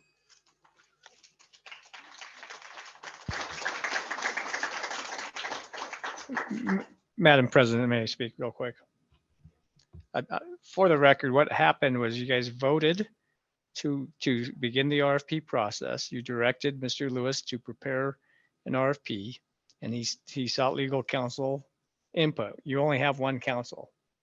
So I put together what is in our packet, which is a draft, but as part of the discussion last meeting, whatever was drafted would have to go through you as president and perhaps one other officer. So what's in the packet right now is a first draft. And essentially it identifies what we do as the current lawyer. So it'd be what the next lawyer in line would have an expectation. It's your prerogative to change that out. This was a first draft. So just keep that in mind. It was a first draft. And I can tell you one more item in looking at RFPs for legal counsel. There's one in New Jersey that was about 20 pages long, unworkable. There were other things. The New Jersey one had a minimum qualification, 10 years minimum representation of school districts. There's no way I was going to put that in there because you wanted more, certainly you want experience in representing public entities, but for school districts, we only have 17 here. That is not in this RFP. This was a first draft. And I just want everyone to know that's a first draft. And there was an expectation that that would be tinkered with before you move forward. Mr. Shu, that's the very first time we've heard that. So how are we supposed to know those things unless you do it? And you've never talked to us about any of this in advance, where we're at with it and stuff. You guys decided to make it. You and Mr. Lewis decided to make it. Mr. Sterrett brought out the exact point. There's so many things in there that was totally biased, but I never seen one thing in there. I didn't see any law firms that have been fired by their school districts in the state is eliminated. I didn't see that in there. So I didn't see a lot of things that your law firm has happened. And I'm not going to sit here. I said I wasn't going to attack. But the point here is you guys are not lily white like you think you are across the state. There's a lot of problems.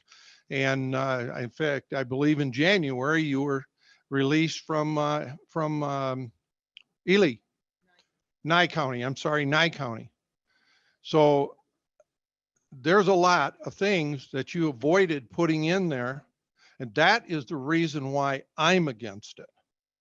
The point is, Mr. Burns, I welcome your criticism or any criticism. That's part of the territory as being an attorney. I don't shy away from your criticism. What you were in Michigan at the meeting, and you must not have heard the end discussion about Miss Jansen being the one to run to move the RFP and be able to modify it as, it was basically the check and balance that was part of this process. That check and balance process never occurred. This was a first draft. And that's why I think it's important to understand that, because I got a call from a resident. I didn't respond to the call because I'm not an elected member, saying this RFP has a blank date. It doesn't make any sense. It's because it's a first draft. And that's the record that I wanted to put in this proceeding to say to clarify that. I mean, it's a first draft, and it doesn't mean that this is the only RFP that is being suggested. It was a first draft that can be modified, and apparently Ms. Jansen's talked to 5 lawyers. They should have gone to work and tried to modify it. I wasn't told that was an option. Superintendent was out of town at the time too. So I've sat here and been criticized that somehow I'm trying to make this biased. The board's direction was that the district would create an RFP, and it was decided by this board, was not in the motion, but in good spirit of the discussion, it was determined that I would work with President Jansen and Vice President Engelkirk on creating a RFP. That draft RFP was sent by Mr. Gardner in my absence on June 28th, 2023. Upon my return, on July 5th, sent the following email to President Jansen and Vice President Engelkirk. It says, I'm following up on the RFP draft that was sent on Wednesday, June 28th, 2023 by Joe Gardner. If you can update me on the status of your input, I would appreciate it. As soon as we can get this finalized, we will get it posted so we can get started receiving proposals. So I was clear on seeking input. It was clear that this was a draft and I got no input. What I got is on July 6th, in a meeting scheduled with the president to develop the agenda for last night's meeting, I got an unannounced visit by the 3 board officers that told me that this RFP was biased, it was awful, and they likened it to Katie Hobbs, who apparently is the governor of Arizona. So there was no input, and I'm not going to sit here and act like we tried to do something behind closed doors. We got no input on what was biased about it, and that certainly would help us. Would help us in the future for future RFPs. So I just want to set the record straight on that.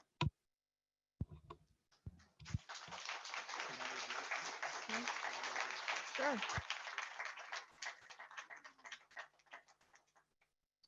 Lori McKimmey.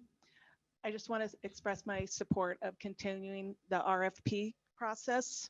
I think as the board, you owe Douglas County residents, taxpayers, the fiduciary duty to make sure that you are spending our money wisely and that you follow a process that we get the best attorneys that we can for our county. And I'm not an attorney, but I've been looking at the RFP and I think the requirements for our next attorney is spot on. I mean, we need an attorney that's open, and that knows the open meeting laws. We need an attorney that knows the disability laws so that they can represent us.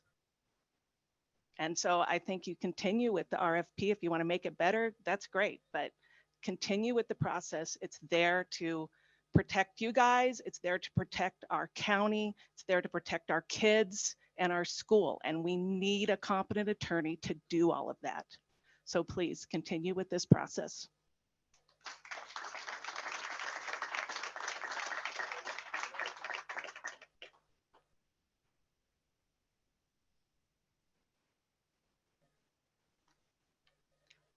Jan Muzzy for the record.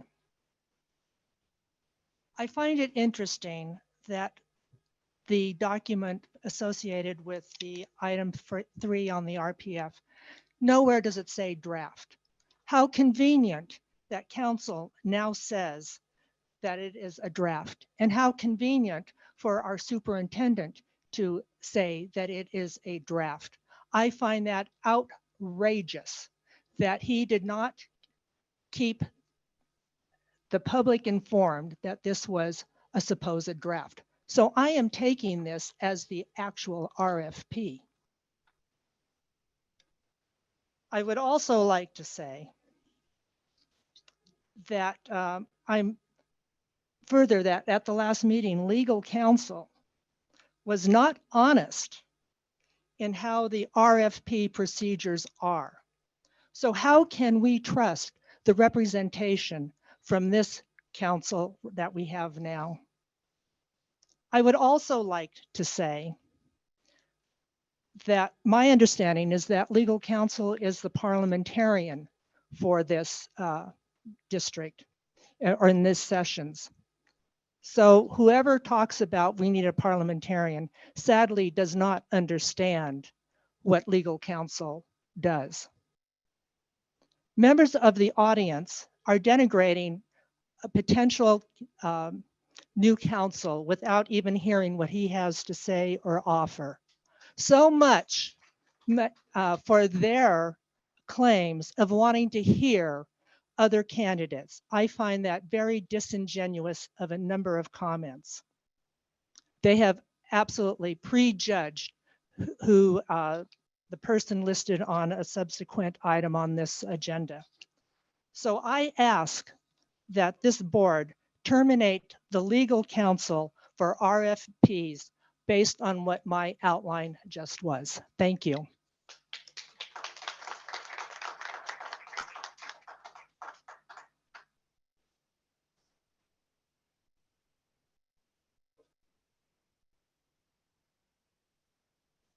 Good afternoon. Looks like we're moving into the 12 o'clock hour.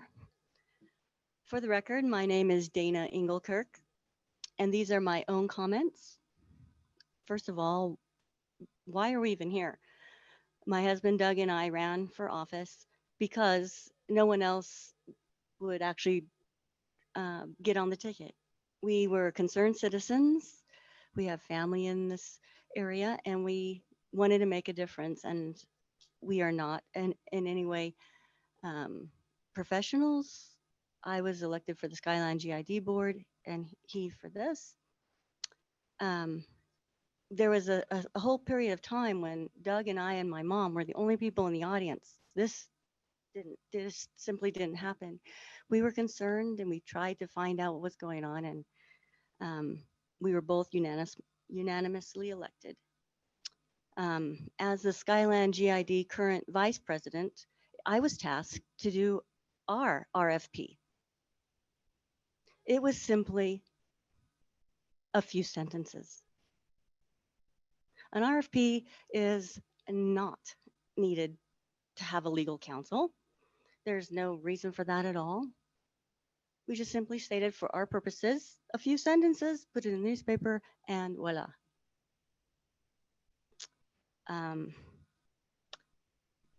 There was no modifications needed. So I think this is just, what I want to say here is I would like to encourage this board to not proceed with the RFP process. It's absolutely unnecessary, and make your decision on, I trust each one of you to make your decision. There's a wide variety of people here, and I believe that this board within themselves can make that decision, as you have for years, without an audience of people. Thank you for your time. Thank you for being here. I appreciate each one of you.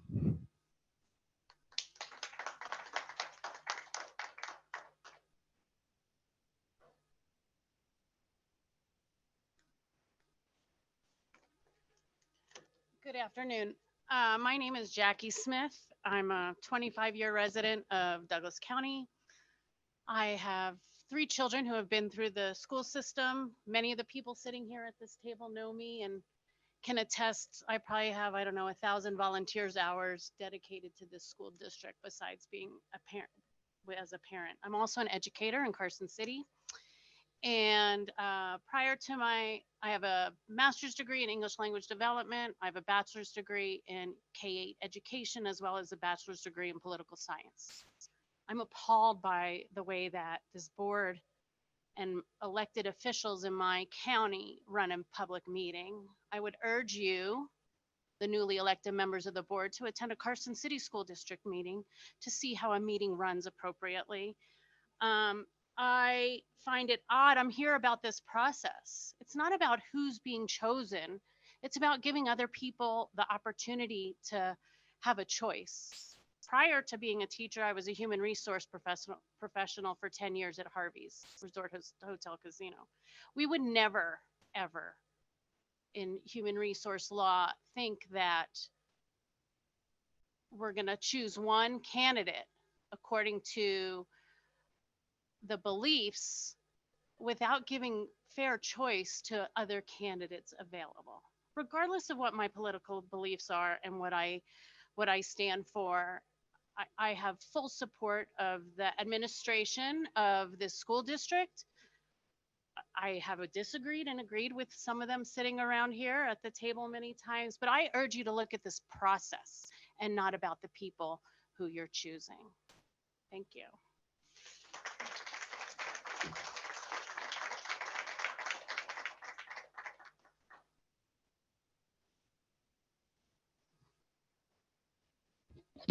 Paul White. I'd like to encourage the board to move as quickly as you can to hearing from Joey Gilbert with the understanding that it's a battlefield decision. Gentleman prior made a comment, well, if it's not broke, don't fix it. Not broke? When 30 other countries are better than the best schools in the United States, then you come to the United States, and the last state for going on about 12 years is the state of Nevada. Now, this is the gold standard for evaluating. This is editorial projects in education. The very fact that any law firm has been an quote education expert helping a district in Nevada for all these years, and our schools are still as horrible as they are, that alone should disqualify you. I'd like to ask the principal of the law firm exactly how many conversations have you had with the board before I spoke this morning? What did you know about the fact that we give diplomas to 50 kids, 50% of our kids who aren't even functionally literate? There's not a little bit of liability in that. And so this idea, where do you think these RFPs are going to come from? From law firms who have been specializing in doing just what they do everywhere. Dance around special ed cases, end up saying, yes, go ahead, give every child a diagnosis for why they can't behave and why they can't learn. Just go along with anything to avoid lawsuits. Nobody really tackling the problem. You need to get ahead on somebody else. The fact that a person doesn't have years and years of traditional education law experience in Nevada is like the prime quality you'd want in an attorney you're looking for. What are we so proud of? That half our kids are failing every year. How much slower do we want to take this process? So how many more years of kids do you want to graduate who don't deserve a diploma, who you're just educationally malpracticing? I'll leave you with this. We need to remember what schools are for, right? And my first principal was real clear. She said, schools aren't there to employ adults. They're there to educate children. And so are those teachers nice? Sure, they're nice. Superintendent nice? I'm sure he is. The lawyers, sure. Are they getting the job done? Not by any stretch of the imagination. Please, board, your mandate came through the election. It doesn't have to be explained at every meeting to everybody who didn't choose to vote for what you believe in.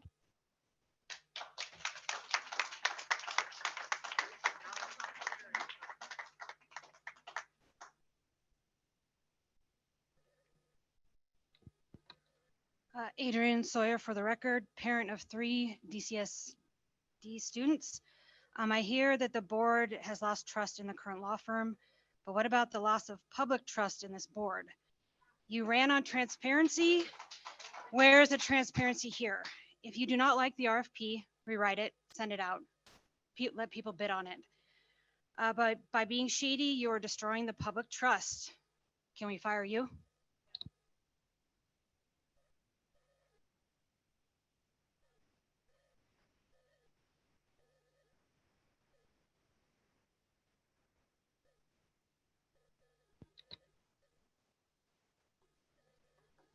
Thanks for looking at me. I'll wait. We're teachers. My name's Patrick Peters. Okay. What's the biggest fear of yours? What's the biggest fear of yours not to bring in other counsel, other people to interview? Anybody running an HR program, they just go out and choose the person and they don't fly the job. That becomes a legal issue. So again, we'll be fighting battles in court. What are you so afraid of? Not to bring more people in instead of selecting one person to be here. Because it really, if you listen to the room,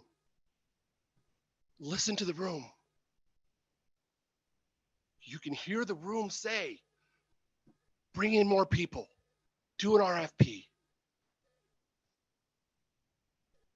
But I guess that the room's deafening on you.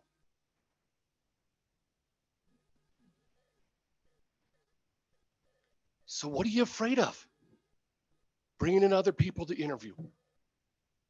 What are you afraid of?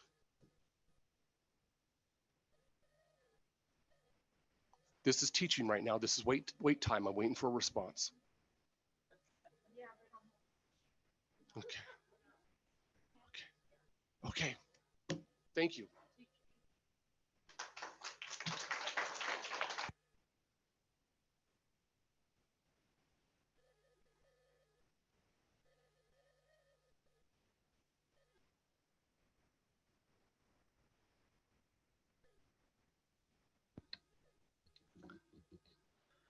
Jim Slade. You know, I think all of us have known for quite a while that Nevada is ranked somewhere around 49th in the country as far as the state goes by its education. But it's always been my impression, and I think the statistics have bared this out over the years, that Douglas County is one of the best school systems in a, you know, like the nicest house on a bad block.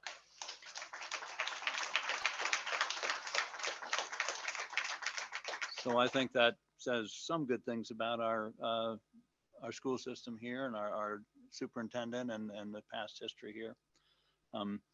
But I am, like many others, concerned about the process here, and it does seem it's being fast-tracked. I think we need to extend or revisit the RFP. You know, I think we should be seeking attorneys that have some experience in education law, not an attorney whose website only talks about criminal defense work and personal injury law.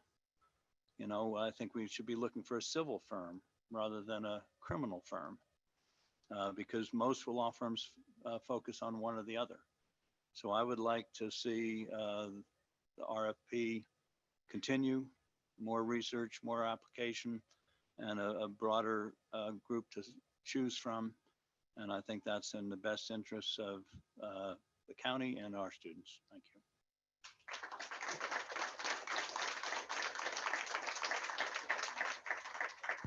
All right, we have Larry Sidney. Go ahead. Hi, this is Larry Sidney.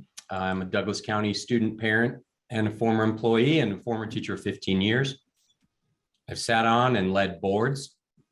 The RFP process is the proper process. If you don't like the way the RFP is written, change it. Don't shortcut the proper process. Be transparent. Thank you. Lauren Larson, go ahead. Hello, this is Lauren Larson, a parent of students in the district. I am speaking in support of the motion and would like to see the RFP process continue. Whether or not it's required by law, it's a process you did start, and it's a process the community wants to see. We want to see what our options are, and this is the best way to do it. This is a process that many government entities use. All government entities use this process for a lot of important decisions, especially when hiring a vendor, legal counsel, whatever it is. Here's some information that you can get from an RFP.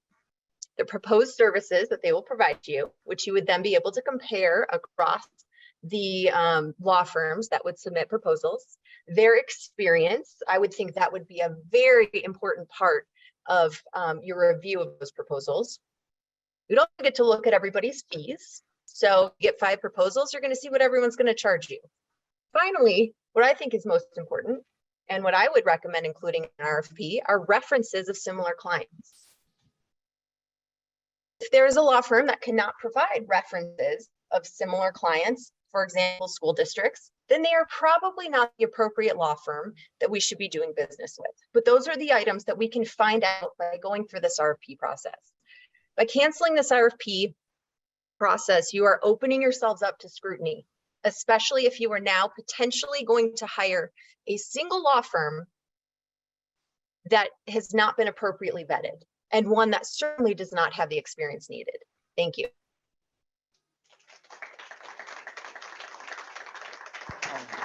Colin Burrows, go ahead.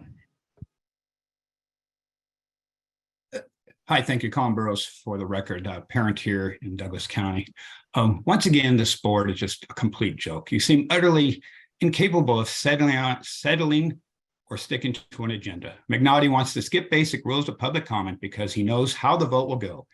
Jensen is unable to maintain an agreed upon process. She does not reply to parents' emails, or obviously does not reply to the superintendent emails, and then blames him for her failures.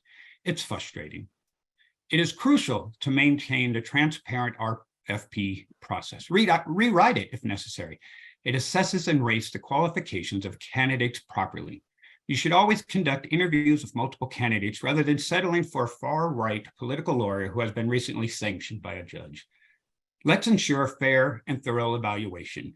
By the way, you wasted another hour of our time and money with public comment over an RFP process. What a joke.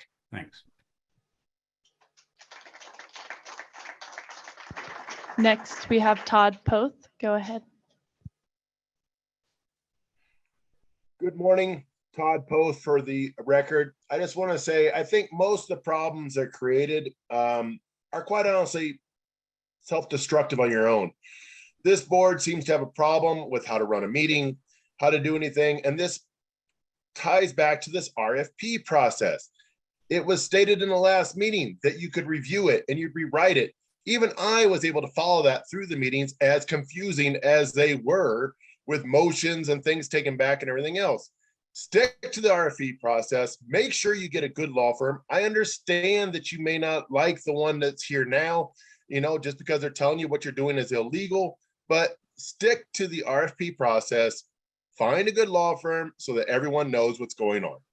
At least do your job. Thank you. Next up, we have Jeremy Height.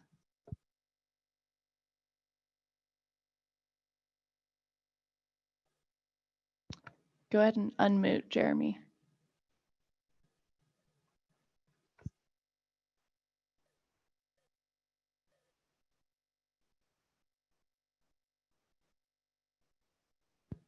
Next, we have Karen Lamb. Go ahead. Can you hear me? Yes, we can hear you. Awesome. Thank you. Again, Karen Lamb for the record, and I won't read all my titles for everyone.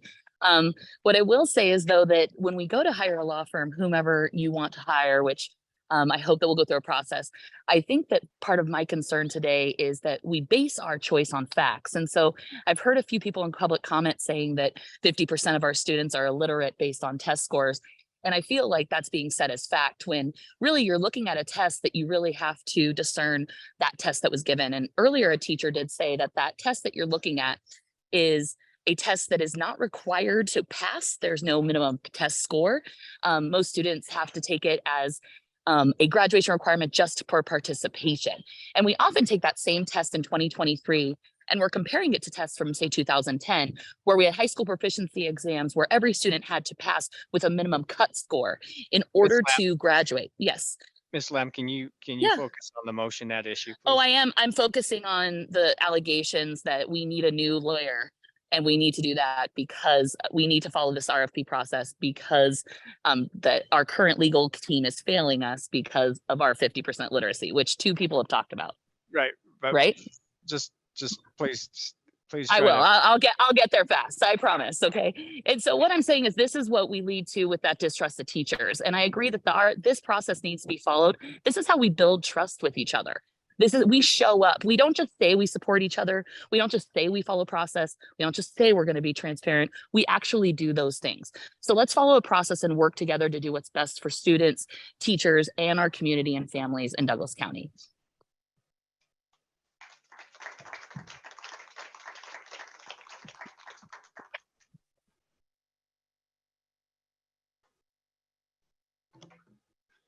Thank you. My name is Rich McGuffin. I'm a Douglas County resident. I have 3 grandchildren in the district. And because this meeting was scheduled during the middle of a workday, my son Richie McGuffin has asked me to be his proxy in reading a statement for the public record. It states, During last fall's town hall meeting, Trustee Jansen promised that she would always be respectful and transparent. During the same town hall meeting, Trustee Dickerson said we need a tremendous amount of transparency. Trustee Burns also campaigned on the promise of transparency. Ironically, today's 10 a.m. special meeting is as far from promised transparency and promised respect that we can get. At the June 13th board meeting. Excuse me, you're not really, this just needs to be about the RFP. Otherwise you could speak at public comment. We will have another one. I'll be happy to do that. Thank you, sir. You bet.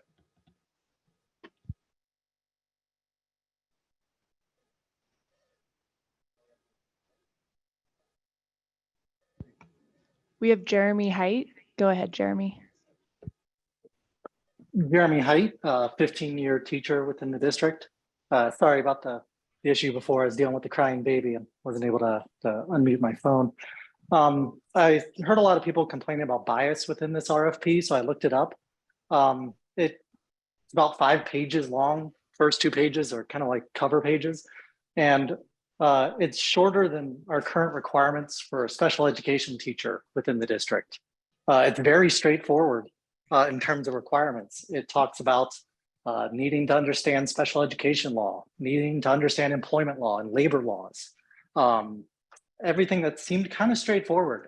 So if the board members are complaining about bias and they obviously have a chance to eliminate any bias, could they point to it now? They keep mentioning this word bias over and over again, but they haven't brought up a single example of bias in this document. That I'd really like to hear their input on this.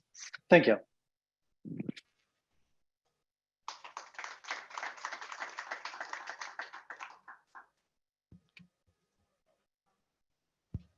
Done with that. Okay, so we're voting on the motion to keep the RFP. I have one other thing I'd like to say before we vote. I think we need to call them up.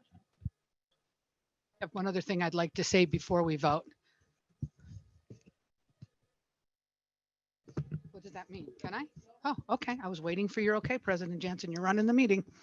I would like to say some of the comments that were made. One of the things, Mr. Lewis, you said that in your email, and I just want to be sure, you said this was a draft in the email you sent to President Jansen. Okay. You know, if we don't like the RFP, we should not throw it out. We should refine it. You said, President Jansen, you talked to 5 lawyers. Why did not anyone help you then to refine this the way you liked it?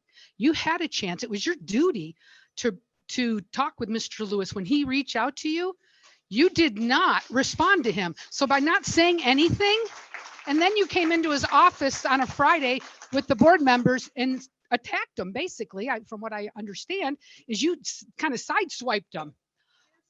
Okay.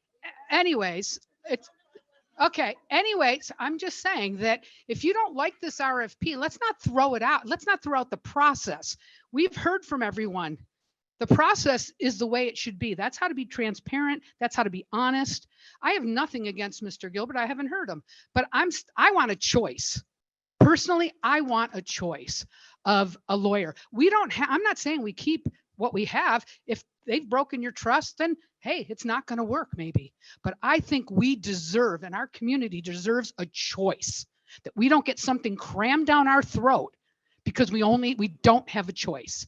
That's all I'm asking for. Thank you. So I'm asking that we vote to keep the process because it's a good process, but that maybe we will change.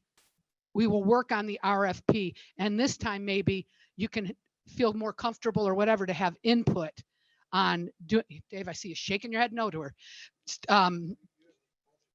Yes, I do. And I'm just imploring. I heard somebody last night say, we implore you to keep the RFP process. Thank you.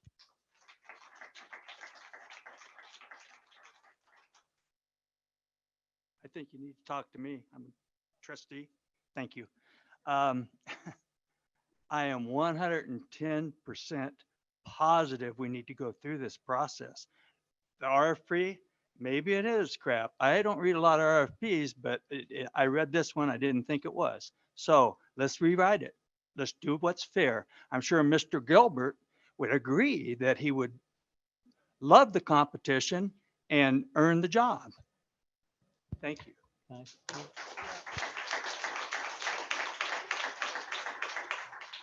I would just have some questions here for legal. As far as an RFP, if we write an RFP, can we get other counsel to write this RFP? Does it have to come from the school board or the district? Trustee Engelkirk, that's actually, I was thinking the same thing. If you want us removed, this was the first draft. I didn't expect to be part of the process after it. So whether you want, I suppose you could hire someone who is providing assurance that they're not going to be part of, submitting a response to the RFP. That might not be a bad idea, to have someone do a special project to prepare this. There's no guarantee that we're going to submit, our firm's going to submit a response to this RFP either. But that being said, I understand the appearance that is the concerns that have been made, how we have a conflict. I was just putting everything out on the table as that this is what we do. This is what your next council should be expecting to do. We weren't saying that this disqualifies them if they don't know any of the stuff. That's not the way it's framed. But back to your question, I don't see why that's a problem. It's just a matter of who your process of who you want to select to actually draft an RFP that creates a fair process. So. Who decides who's fair? I think that opens up another can of worms. Who decides what's fair? I mean, my goodness, that could go on forever. Well, you who's could always fair. Well, I suppose you could. Well, I don't know if it matters. Like, I don't know if you guys have Pull-Pact has lawyers that are familiar with this district. Maybe they have a form you could task one of those lawyers independently under some kind of independent contract to task that process, because they're not going to be with an assurance that they're not going to be bidding on it. I mean, it doesn't matter to me. Like I said, I think that we could always, our firm could provide some candidates, and then somebody, between the president and the superintendent, they can pick someone just to pick it. I mean, there's ways around that. It's just a matter of spelling out how you want to do it. Okay, and then, I have a couple of the questions.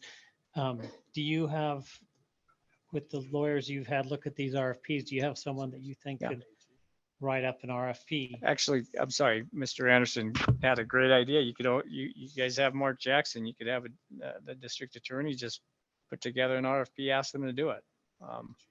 Or the attorney general to use their forms. That's not rocket science, but there's some specialty elements that I thought would be important to have in there, so you understood. Okay, and then another question I have is, because I'm hearing the voices of the constituents here, and a lot of people want to do an RFP. But I also hear the concerns of the board president about not feeling like she's being given wise counsel from current legal. And so I don't want this process to drag on. So my question would be, is if we decide to maintain the RFP process in a rewritten form that's acceptable to the board, because I think it's our call on that, isn't it? Sure. Then can we still go ahead and hear from Joey Gilbert today, and at least hear what he has to say, and not necessarily vote on it, not necessarily vote on item 4 either. And then we can go through the RFP process. I'm considering that as something that I would be willing to go for. Yeah. I think it's fair to hear from Kelly. That's why I would have liked. My biggest problem is you should not have been involved in it. This played a role with your law firm. You should have excused you from that, and it should have went to somebody else. All this is keep dragging it out, dragging it out, dragging it out. I'm not about dragging anything out. We need to move on. And being an attorney in a law firm, you guys should have known that. You shouldn't be drawing that up. You can disagree with me, but as far as I'm concerned, somebody should have been drawing that up outside of any other legal counsel that would be interested in this, whether you're leaving or whether you stay. That should have been drawn up. You should have never been asked to begin with, and you should have never responded to be a part of this. That's my biggest problem. And then when I got it, I was very disturbed, especially after we put that out to 5 different attorneys, and every one of them said, this is very slanted. And so that's my problem. So I disagree. This should just go away. We didn't have to have it to begin with, according to what I understand.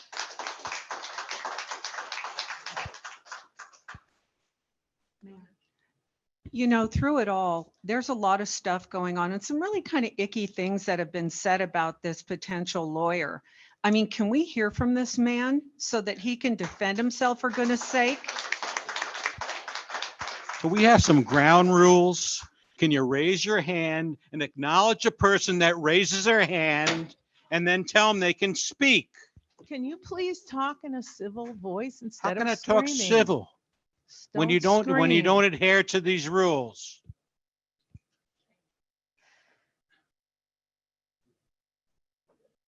Trustee Kangas?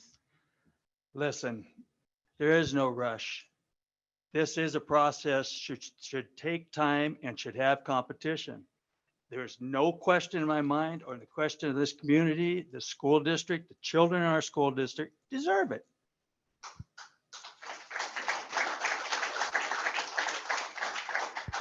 Trustee Magnata? Thank you. I just want to explain what a lawyer does, since we're on that subject. I worked in the industry for over 30 years. We represented thousands of attorneys nationwide in my business.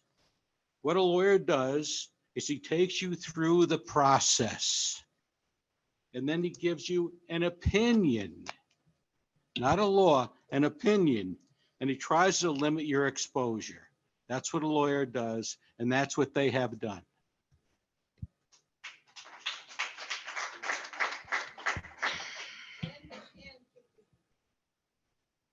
So could we have Mr. Gilbert come and give his presentation? Okay. Okay, but I thought we were. Still at deliberation. Linda? Okay. I'd also, I mean, we keep talking about this RFP, so, but no one has really said anything about what's wrong with it. Yeah. President Jansen, you were in charge of going through this, and I keep hearing it's biased. Could you be specific, please, and tell me what is in here that is biased? Could you please be specific? I'm not a lawyer. I'm not gonna go through this right now. So then how is this biased if you're not a lawyer? How can you say this is biased?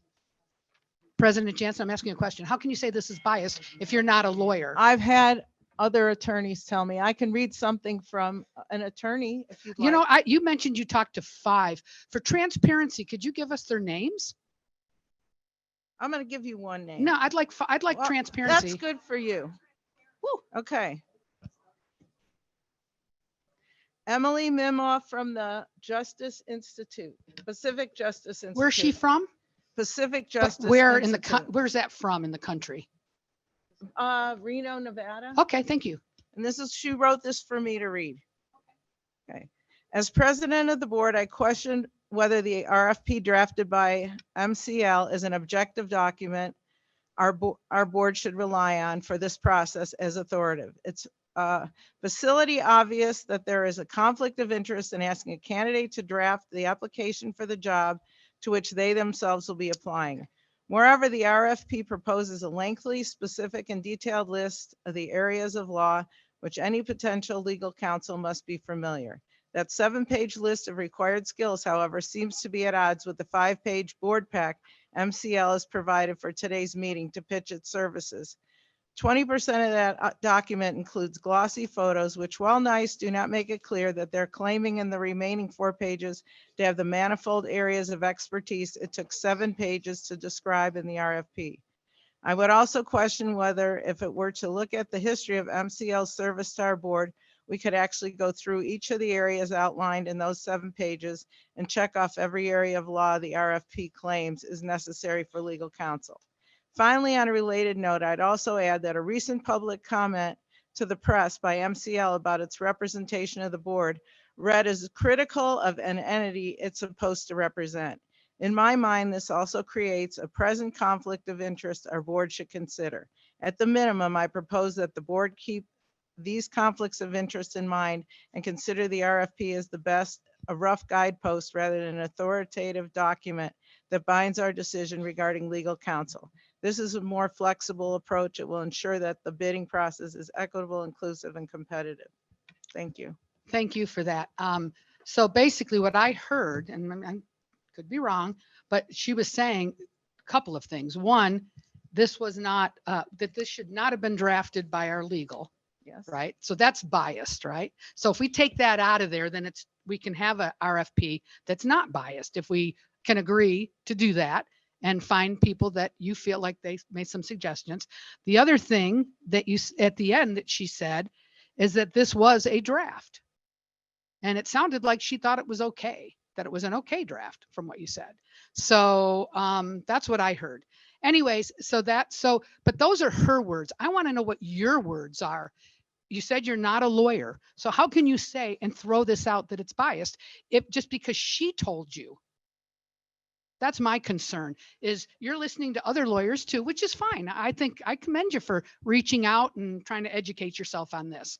But I really feel that, saying this is biased, that you're hearing from other people. These are not your words. So I feel that in order for it not to be biased, and again, I implore you that we vote yes, that we keep the RFP and do what we're hearing in the room, like Doug said.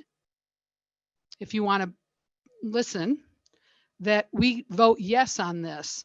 And yes, we can listen to Mr. Gilbert. Again, I have absolutely no bias toward him one way or the other. I'm not prejudiced toward him at all.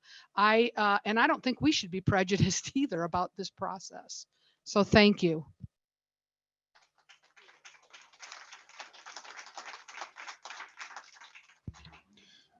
This RFP needs to be thrown out completely because we have it, all of it has been touched by this legal counsel that should never been involved in it. So throw it out completely, and then you determine whether you want to do something later. But at this point, throw this one out. It should not be anything done. Did not say draft on it. There's confusion there. It would have said draft at the beginning, which I see nothing on there about draft. But nothing should have been touched by this law firm. And with that in mind, I'm calling for a vote. I'd like to respond to what you just said.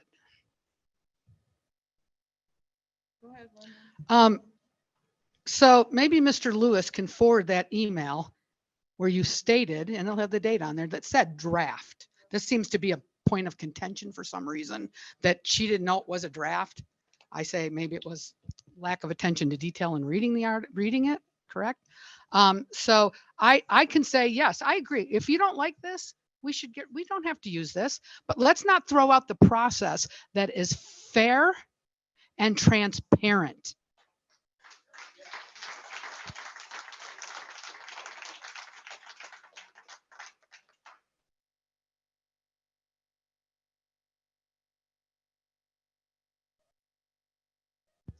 We have a motion on the floor and seconded.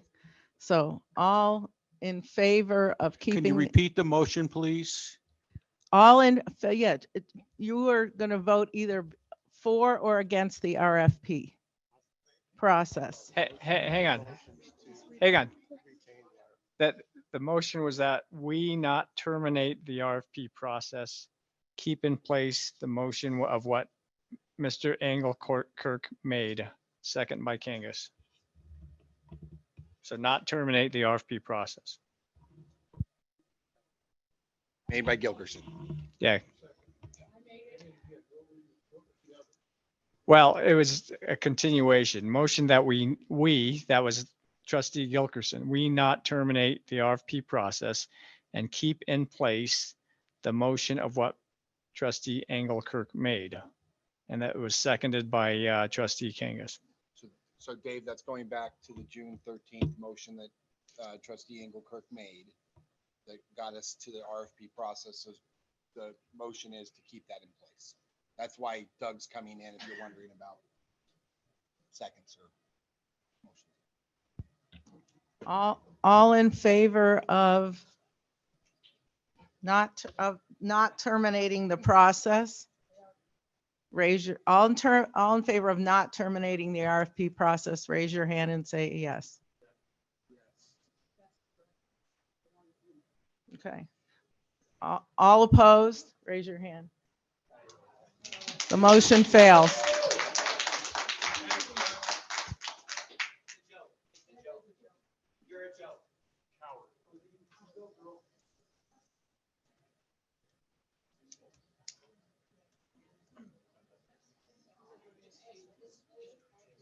So the motion fails. I'd like to go to number 5 and call Mr. Joey Gilbert Wait, to come to the table so he can make his presentation. So I hate to be a stickler here, but your agenda's talked about terminating the RFP process. You had a motion not to terminate it.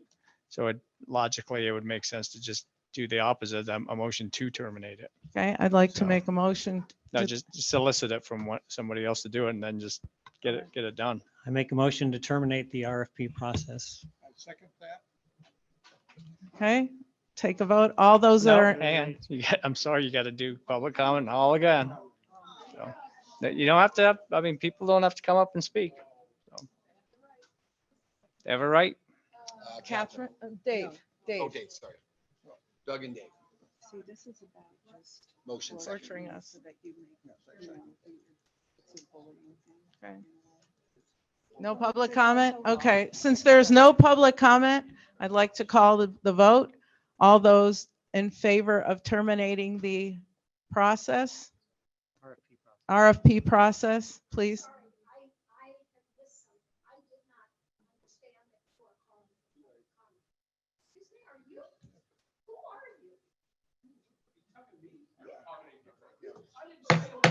Decorum, please.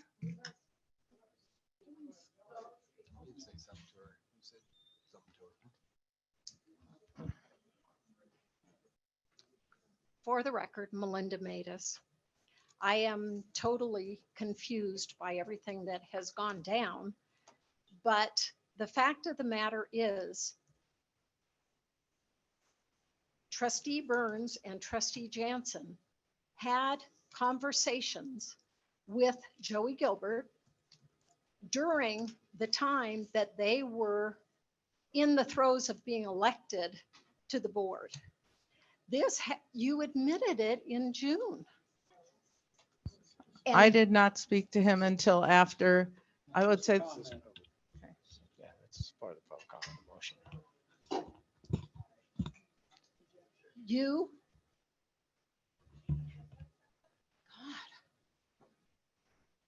Just remember that. Clearly on June 13th meeting were questioned, and both of you indicated that you had conversations with Joey Gilbert, and Trustee Dickerson came to the microphone and said, I just want to make it clear that I did not. The fact of the matter is that all of these people who have taken all of these hours and all of this time to try and come up with a fair and equitable program that would address what every employer everywhere does, and that is put out a request for information, resumes, come to the office, fill out a form. Tell us what you do and how you do it and why you qualify for this. An RFP is only doing that. It has been proven by documentation from Superintendent Lewis that on June 28th, I believe it was, you were given that information that it was a draft. Please review it. You apparently got it in your head that it was a draft because you stated that you spoke to 5 attorneys. You have not yet indicated what 5 attorneys you have spoken to. You have not indicated that you did your research and your responsible review of this and responded to the superintendent with information that said, I don't agree with this RFP. So you could have, prior to this month almost passing, let all of us know that you had no intention of listening to public comment. You had no intention of having a fair process. The 4 of you have made a choice. You made a choice long before any of these agendas were done, long before you were elected. And here we are, and you just shut everybody down. I hope that there is a way to recall school board, and I hope that we can do that immediately. Thank you.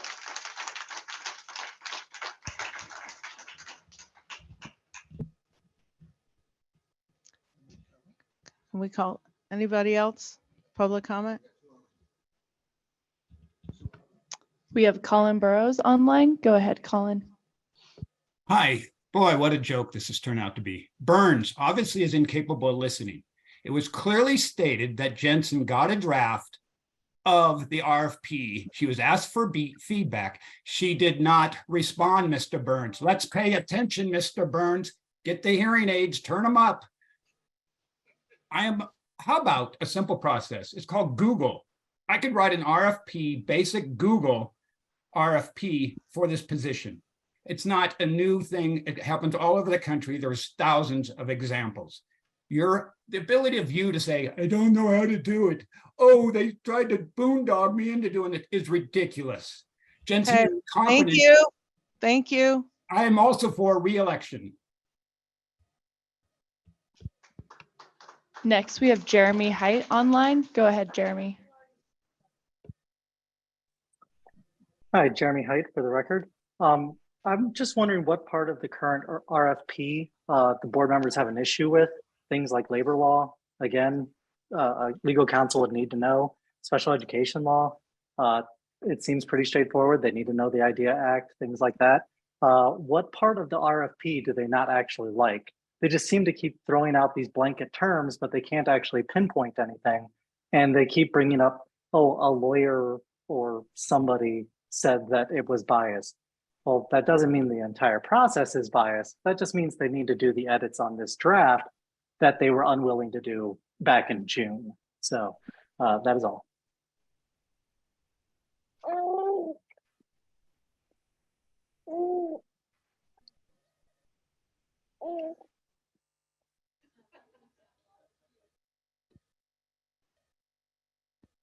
Chelsea Fisher, for the record, speaking as an individual. First of all, in my opinion, I do not think you had to open up public comment again. And I witnessed, in my opinion, unprofessional conduct from one of your legal counsel winking at another board member just now. You have already opened public comment for this agenda item. While the motion has changed, the agenda item did not. With that said, I would also like to share that you guys are being berated a lot in this meeting for how you conduct your board meetings. What do you think your legal counsel's job is? To teach you how to effectively run a board. That's a problem. So I would implore everybody that is watching this meeting to remember that, because they are a reflection of your school district. You guys are the reflection. The other thing I keep hearing is bias. That is not the proper term. I believe what they are meaning to say is that it is possibly unethical for them to write that RFP, as they would stand a pecuniary interest by typing up that RFP that could restrict you from seeking other legal counsel. In addition, it is the board that should be asking that if it's desired, not your superintendent. He is an advisor to the board. That means that you have the right to deny anything he tells you. He is an advisor. He is not a voting member of this board. He also has no right to interject himself in your meetings. So I would just like to remind that the board as a whole is in charge of these meetings. Thank you.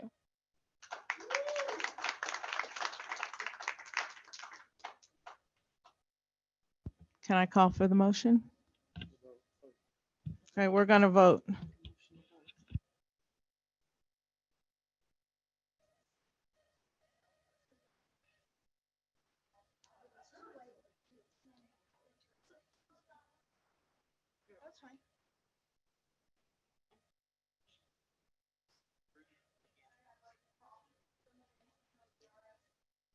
All right, the termination of the RFP. All in favor, say aye. Aye. All opposed? Thank you. I'd like to call Mr. Joey Gilbert up to the table to give his presentation. And I would like to apologize to him that it's taken so long.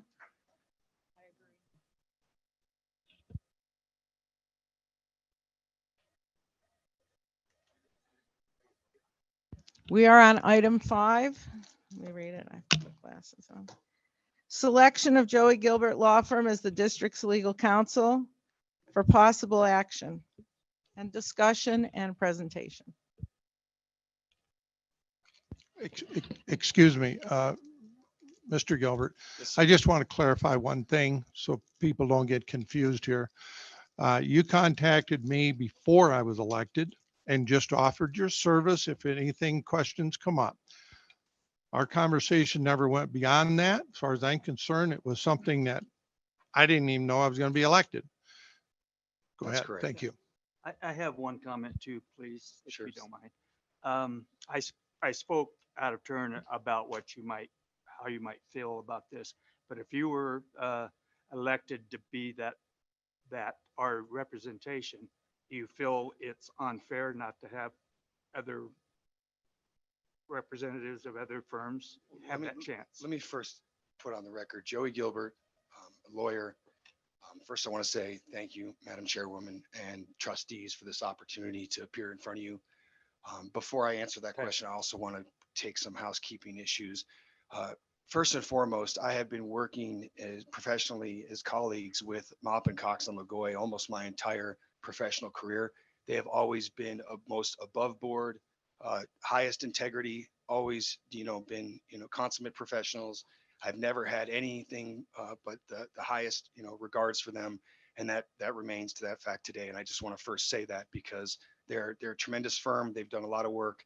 And I want to just put that on the record that I in no way, shape or form think anything other than they're a very competent firm and they've served this district well.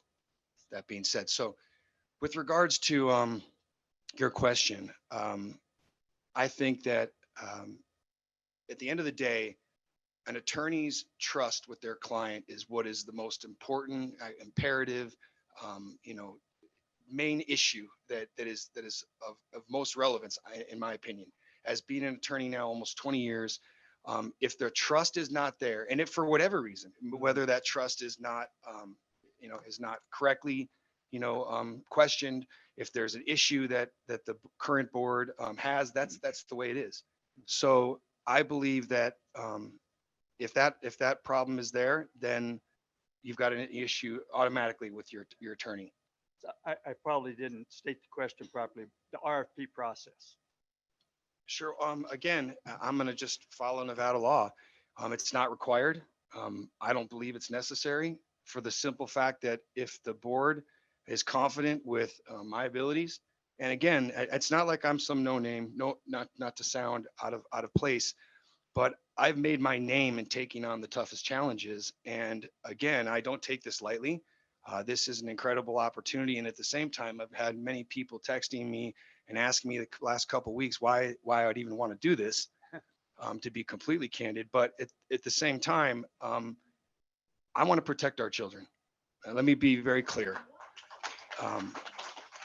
I ran for governor on the platform of our schools and the fact that our schools are the worst in the nation for over a decade. So I don't think there's anybody more uniquely qualified that spent time in every county learning the issues about the schools, and from special ed to the teachers. And no one, I want to say that too, no one supports our teachers more than I do. I think our teachers do a fantastic job. I think they are under-resourced, underpaid, and have, you know, a heck of a job to do, and they do the best they can. So again, with regards to the question on the RFP, it's the board's decision. I support what the board supports. And again, as Superintendent Lewis said, it's not a requirement for a professional services contract.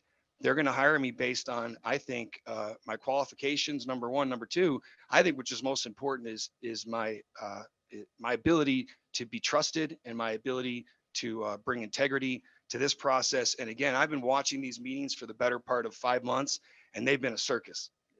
So, and that's not that's just to goes with just the political spectrum that's been happening. I had a chance for Trustee Gilgerson came over and said hello. She said, "Hey, you know, this is nothing personal. This is the process." I agree. You guys have every right to feel that way. And I also want to say that I appreciate everybody in this public forum for being in here, providing comment, and for stating their position. That's what makes this country great. And thank you all for being here and for providing your comments. You know, next I'll say is, you know, coming to this meeting, I knew I was going to take arrows. I mean, that's what it is. If you can't take it, then you have no business being here. And so, you know, when we go into qualifications, I want to say this, and I had a conversation with many about this, is that at the end of the day, do I have the vast amount of experience that Mr. Anderson does in special ed law? No, I don't. But one of the things that makes me such a great candidate and someone that has been so successful throughout my life and my professional career is bringing on the best, putting together the best team, making sure that whoever is in here representing Douglas County is the best at what they do. And that's exactly what I'm going to do. As general counsel, I'm not going to come in here and try and pretend to anybody that I understand the special ed process. Now, what have I done? I've enrolled myself in the Council of Parental Attorneys and Advocates.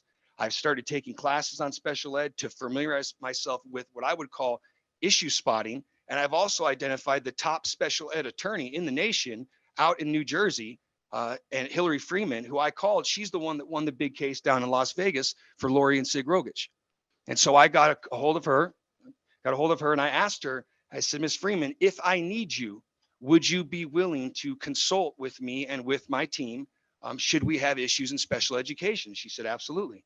So I've done my due diligence, and all I can, you know, what I want to put the board at ease for both sides, because Mr. Kangas and Ms. Gilkerson, I'm going to be, you know, representing and fighting just as hard for you and what you believe in as I am anyone else. Make no mistake about it. But I want you to know that I don't come to this process pretending that I'm you know, the expert in it. But I promise you, and you have my word, that we will be represented well by the best of the best in the industry. With that, if that becomes a necessary requirement. Okay. Again, my question was fair and transparent as far as a process that you claim is not needed, which is fine, but the community wants, and, you know, obviously as we as board members want, you're still comfortable with whatever that decision is. Absolutely. Okay. Thank you. Finally got it. So I just want to make sure that your educational background and your law degree specialized in what these attorneys do. It does not. I'm not going to pretend for a second that I know more than Mr. Anderson, but at the end of the day, I'm being hired as the general counsel, and I will make sure that the team that I have fighting for this county is the very best. And again, I've had these conversations. They would work through my firm at the same rate. It's not going to cost any more or any less. That's the way things work in law. And again, this happens every single day, just like down in Clark County right now.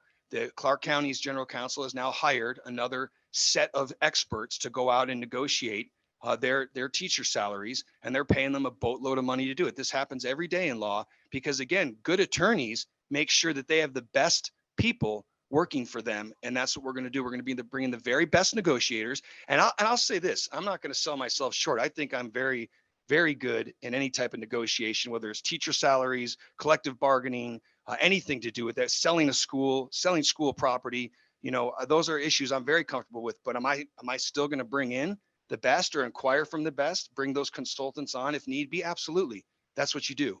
And you have to know that you don't know and not have an ego and not be afraid to consult with people. And that's exactly what we're going to do. And that's why I believe, as I've said before, when it comes down to my qualifications are based in my integrity and the base that I speak the truth. I'm going to tell you guys both sides, maybe something you don't want to hear. And we're going to do what's best for the kids. We're going to do what's best for the district. We're going to do what's best for the teachers and the administration. And that's as simple as that. So I'm not here to play favorites, but I am definitely, obviously, the board has sought me out because of my background. And again, I spoke to these many of them before they even became board members. And the discussion was, as running for governor, my education platform. And I held basically symposiums in both Las Vegas and Northern Nevada, where I flushed out the main issues, the main concerns in these schools. And to this day, I still believe that the 4 biggest issues facing our schools are what I would call the social justice issue, which is the restorative justice or restorative discipline, however you want to call it, absenteeism, the drug use. Okay, these are the problems, and credit recovery, and they're in every school. And so again, these are things that I identified speaking with teachers more than anybody. And I'll say this: my firm represented more teachers pro bono throughout the time than when the governor shut things down. And did I have a background in constitutional law? No, but I got the churches open. We went to the 9th Circuit for that. Did I have a background in vaccine mandates and mask mandates? No, but made sure we got these kids back in school and back in their sports. So that's where I'm coming from. And again, I have printed out, my staff and I went through everything that's needed. I believe I can absolutely navigate through compliance with open meeting law, agenda preparation, conduct of meetings, post-meeting follow-up, establishment of governance in local school districts, powers and duties of the boards and trustees, policies and regulations, meeting and decision-making, accountability and oversight. I've been through this. Nothing on here as a lawyer frightens me. And I believe that if needed, because there's a special ed question. And again, what Paul White said before, where we're trending towards 1 in 5, students becoming special ed, that's concerning to me. I want to make sure that you are receiving the best guidance and that we as a team are working together. And I want to say something with all due respect to Mr. Anderson, as he said to me, maybe there's a possibility where we do continue working together. I don't know, but I do know this: I would only come on board as general counsel if it's my show, and then I can reach out and hire who I need to reach out and hire. And I would not, say without question, I would not disqualify Mop and Cox from reaching back out to them for special ed if needed. And again, like I said, they've been around a long time and they know what they're doing. Tony. On the professional service contract that you submitted to us, your fees are quite a bit more than we're paying right now. Mm-hmm. Well, I believe if you saw some of the responses as well, Mop and Cox also said that if their contract wasn't left in place and they had to reapply, that their fees would go up. I don't know when that contract was done. I don't know if it was last issue I saw was a 2014. Those fees are, the way I've looked at them, are absolutely consistent across the board with what law firms are charging. It's actually at a discount. I'll continue to provide that discount, but you get what you pay for. It's as simple as that. And that's not, again, I'm not knocking them, because they said if they had to re-up their contract, those fees would change. That was in one of the emails I saw.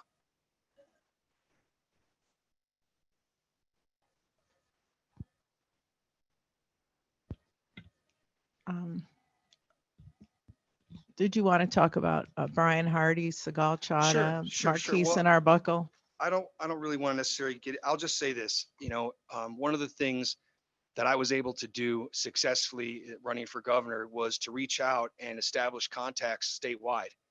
And as you know, the things I did were not something that someone could do on their own. So I have, at my disposal, and I would like to think that Mop and Cox would be a firm that I could always reach out to. But I've got Markey and Arbuck down in Las Vegas, Jennings and Fulton, Segal Chada, who ran for Attorney General. All of them have had conversations with me about this contract, should I need their expertise or some extra bandwidth. I believe I have 17 people in my office, 2 other attorneys. I believe I have, the wherewithal in my office with certain regards But if we have to start getting into negotiating, collective bargaining and teacher salaries and things like that, I will sit down and we'll make a decision here of whether or not we're going to bring on other people. And it's really that simple. I mean, I don't want to, hire another attorney without without your permission or start naming names. But I have the best contacts and I think Rolodex in the business from my travels and work over the last few years. And those people are available to me at our discretion. And these are conversations we had. And I remember, as I said to Doug a long time ago, as a general counsel, you hire those subs with those expertise. And I'm going to say that again. So those people are all folks I've had conversations with, and I'm not going to limit to just those firms. There's been probably a dozen firms I've talked to. And again, it was me looking through what was required and saying, okay, if I wanted the best in this area, who would I look to? And I identified 2 or 3 names in each department. And that's what I would do, is reach out to those folks and at least professional courtesy, run it by them. It's always great to have a second pair of eyes and get a second opinion. And many of these folks would do that for me, just for me asking them. Go ahead. Mr. Gilbert, when I take it you already have these contacts in place. You're not going to be going to them later and saying, hey, I need you. But in fact, it's all lined up as you need them. Yeah, all lined up. When this became an idea that I may apply for this opportunity here, I guess I could call it, seems more and less like an opportunity every day. But when I knew I'd be out here, I made these calls, and some of these calls, quite frankly, were made back, almost a year and a half ago when I was running for governor, because I reached out to the best. Look, anybody that saw the debates or saw, what we did, you don't have to be the smartest guy in the room. You can hire him. And I did everything to bring on the best top quality guys to prep me so that I was ahead on everything. And that's what we did. And so a lot of these contacts, especially with gentlemen like Paul White and Jeff Church and Chelsea Fisher, who's come in, so a lot of these people have been people I've been working with for over a year and a half and some much longer. So some of the people I've spoken to in education, other lawyers, former superintendents, former teachers, current principals, are all people that I've been, meeting and working with since our schools got closed back in March 2020. That's when this really started. That's when I started taking more of an interest in education. And I think what happened was, as many of us are aware, that when the schools closed and got put to this distance learning, we got to see stuff that many of us, especially parents, had never seen before. And that's what initially happened, is I got kind of called in to be a lawyer to help with the kids, getting them back in school. And from that, I learned a lot. And that's where I really started assembling the team. And I still do believe to this day that I have the best education team at my disposal, just right there, ready, waiting for a phone call. Hope that answers your question. Sure. Okay, can I speak now? Thank you. I have some concerns, and please don't take this personal. It's not personal. I don't know you at all, but some of the things that I've seen and I've read, and you probably already know where I'm going with this maybe, but you did run for governor and you got beat. And then this is all fact, we read about it, how you did a recall, you were denied that you got beat, and you went forth to do a recall, and it cost you lots of money. This is all going to wrap up to a money issue too. So do you still deny that you got beat?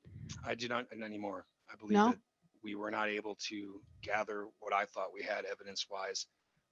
And okay. In hindsight, like I'd said to Governor Lombardo personally, in hindsight, we thought we had more information than we did. And again, I have to own that. But Okay. at the end of the day, the only way to challenge the process was to do what we did. Okay. And it just didn't work out. So I accept that. Okay. And it Thank did you. cost me quite a bit of money. Yeah. Well, it doesn't matter. Okay. The other thing, another comment is you also threw your hat in the ring for school board at Washoe County. And then I did read that your application was rejected. Is that correct? That is correct. Okay. I read that the qualifications or what you had to do was submit 2 things. One was a cover letter and one was a resume. Is that correct? That's correct. Okay. And if you want an answer to that, I had done that, and I called and asked them what was needed, and they told me that the resume could be submitted. What I was told, could be submitted after they narrowed it down. Okay. So I was waiting to do that. I see. And, Okay. I had I don't know, plethora of resumes on hand and on file as I do now Okay. today. Just was given bad guidance. Okay. I'm going to quote somebody because these are not my words, but according to a person named Smith, and I'm not even sure that was somebody that requested that, said ours is a straightforward and clear process. It's fair and expecting candidates to submit the required materials as a basic test of candidacy. So that's another concern that I have. You've explained what happened, but I'm still concerned about Again, attention to detail. Trustee Gilchrist, I can promise you that my application was tight. It was ready to go. When I called and asked if it needed to be submitted then, I was Okay. told no. Okay. And it was obviously, did I feel like I had some egg on my face? Something as simple as a resume that I actually have on my phone saved to my files. Mhm. This was sent via email. They told me that it'd be fine to send it in after the initial process where they narrowed it down. I figured I would be definitely considered, one of the applicants to be narrowed down. It didn't happen that way, and they used that as a qualifying matter, and I guess they're free to do that. Okay. Do you think that if you would have been on the Washoe School Board, do you think you would still be sitting here today? I'm not sure. I don't know. Okay. That's Also, I know it's well known that you are suing Washoe County School Districts. Is that correct? That's correct. Okay. So how do we reconcile that on one side you're suing a school district and then on the other side you want to sit here and represent a school district?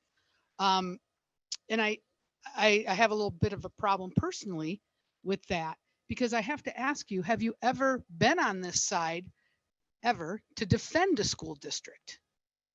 Do you have any background or experience in defending a school district? No, I've not had the background defending them, but I've spent the last 3 years learning the intricacies of everything going on. And boy, does Neil Rombardo, the general counsel in Washoe County, and we definitely have gotten to know each other.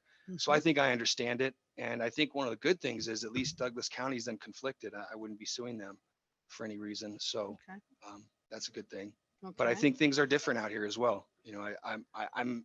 I'm not just blanket applying. I'm here because of who's on your board. Right. I think that the folks up there, and again, I heard this throughout the comments. There was a mandate. I mean, these guys won, and they got in. And if these people have a problem with them, they should vote them out. But they're here now. It's Miss Jansen is the chairwoman. She's going to do things the way she sees fit, and you guys are more than welcome to vote against her. I'd love to get to where we're voting with each other more than we're not. I think there's a lot of work to do. I think these meetings have been, quite frankly, unproductive and painful to watch. And I've been doing it since January. It's been, I'll never get that time back. It was brutal. I don't think that, they've been given, and I would fall on the sword.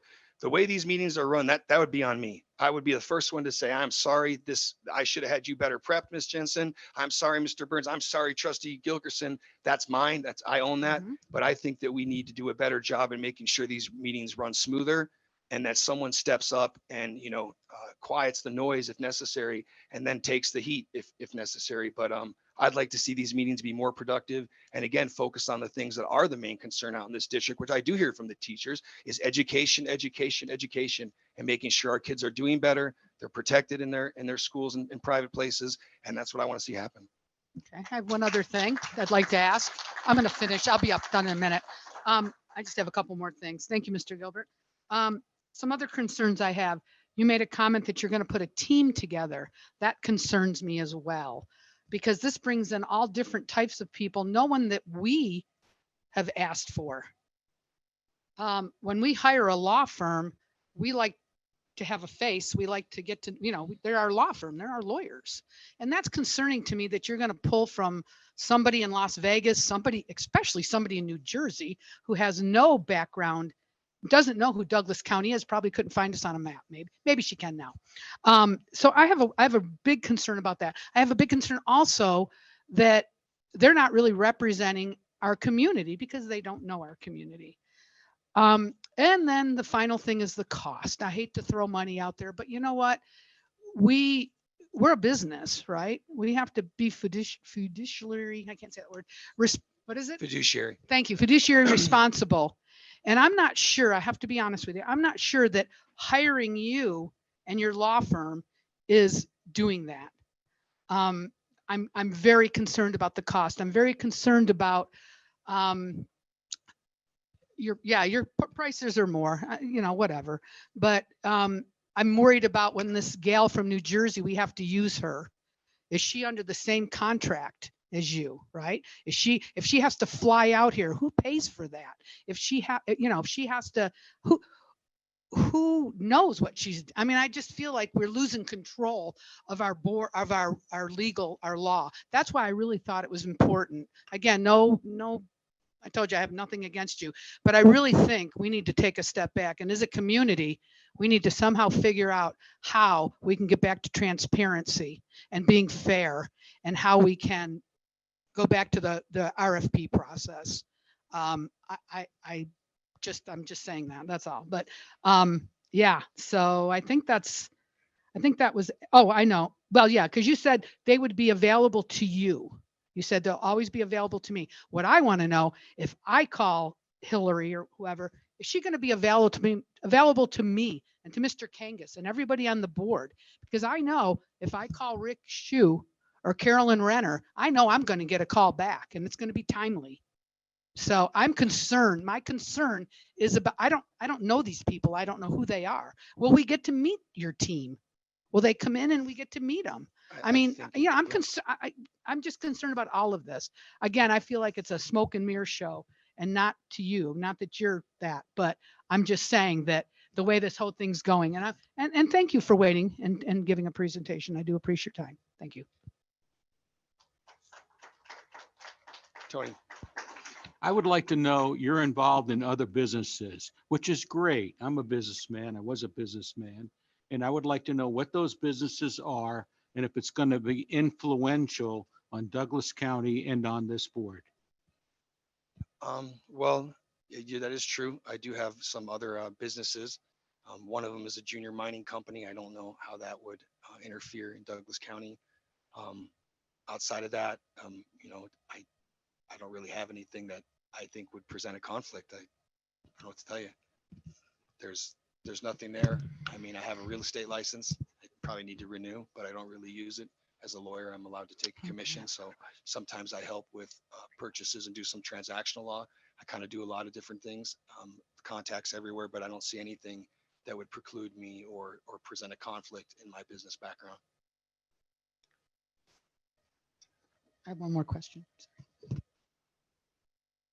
Okay. Asking about businesses. And again, I like to research and I look things up. That's fine. And I want to just give you a chance to answer to it. And found an article where you're director of sales and farm relations. I'm sure you're familiar with that. And that you are one of the experience as a business owner, practicing attorney, entrepreneur in the cannabis, which is it's illegal. But are you still a part owner or involved with Mint at all anymore? No, actually, Mop and Cox handled that transaction. We sold out of that back in 2017 or 18. So I took stock in a very well orchestrated exit by Kurt Huntsberger, and no longer involved in cannabis.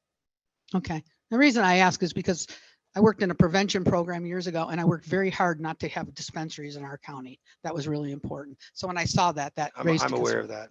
Okay. Thank you. You did a great job. Mr. Burns. Yes, Mr. Gilbert, I didn't get a chance to read your actual contract. And I'll just speak it out. If you don't do your job and we have a right to terminate, do you Fire have my ass immediately? It's that simple. Do you have a 90-day or No, anything? and to comment on the 90-day, I believe as a lawyer, and I know this is something that the bar has decided on, you cannot be forced to keep an attorney in place at all.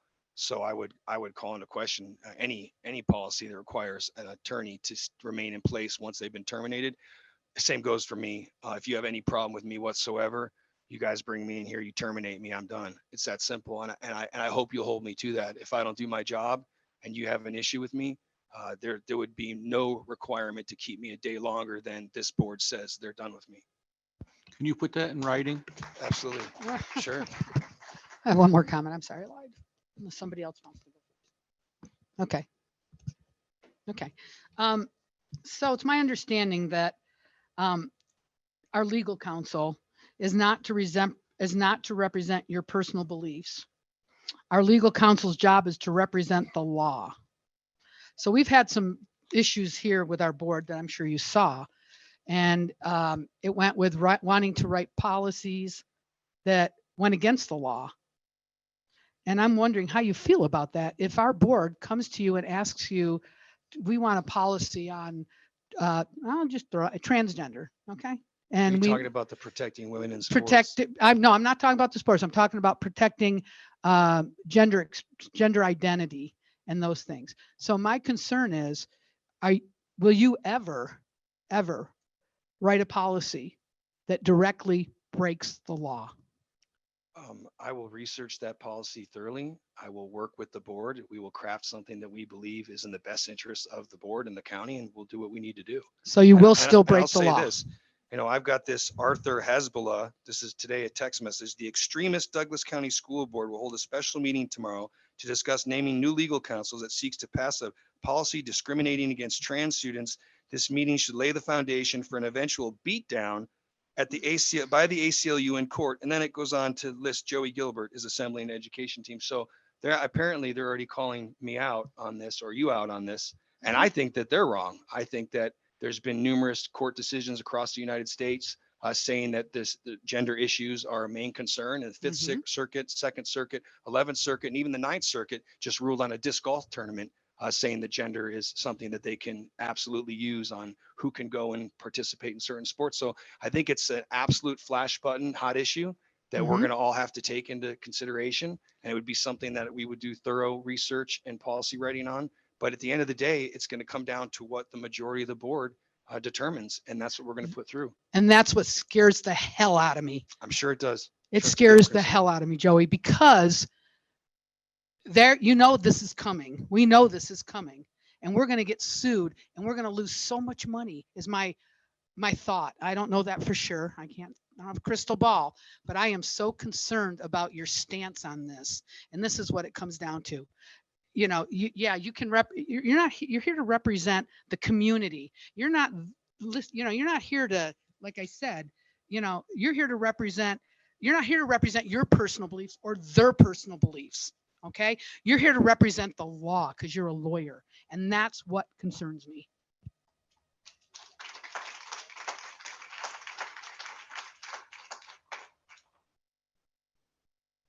Trustee Burns. I just want to make something clear. We've been accused time and time again. We've even seen it put into our notes for agendas and stuff, the word transgender. We have never claimed that. No matter what anybody says, we've never said that. What our position is this, at least my position, and I know because of what we've already talked about, our position is protecting the girls being subject to sports, bathrooms, locker rooms, everything. And we brought that up in May, I think it was May, at a board meeting.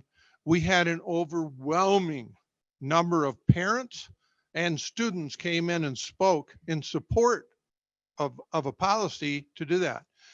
The policy would be whatever your birth gender is what you can participate in. Locker rooms, bathrooms, and sports. I will never, ever take away the rights away from women. The ACLU spent over 75 years fighting for women's rights. And today they want to take that away and they want to give it to less than 1% of the people. That is absolutely ridiculous. I will sit here and I will stand in front of anybody. I will do everything I can to protect those girls. And over 100 of those students in this high school walked out the day before that meeting in support of what we were trying to do. So that's my position on it. I will fight, and I would hope that you would fight as well to protect those girls. Mr. Burns, Trustee Burns, I think my position in that regard is quite settled. And I, of course, would support what you're advocating right there. no question. And if that's a problem, then that's a problem, but that's why I'm sitting here. I'm saying I support what Trustee Burns just said unequivocally. Thank you. I'm sorry. I just, and that's why you're here today.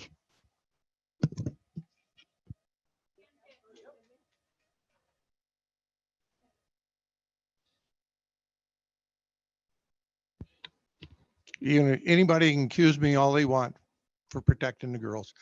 I don't care. I will die on that hill.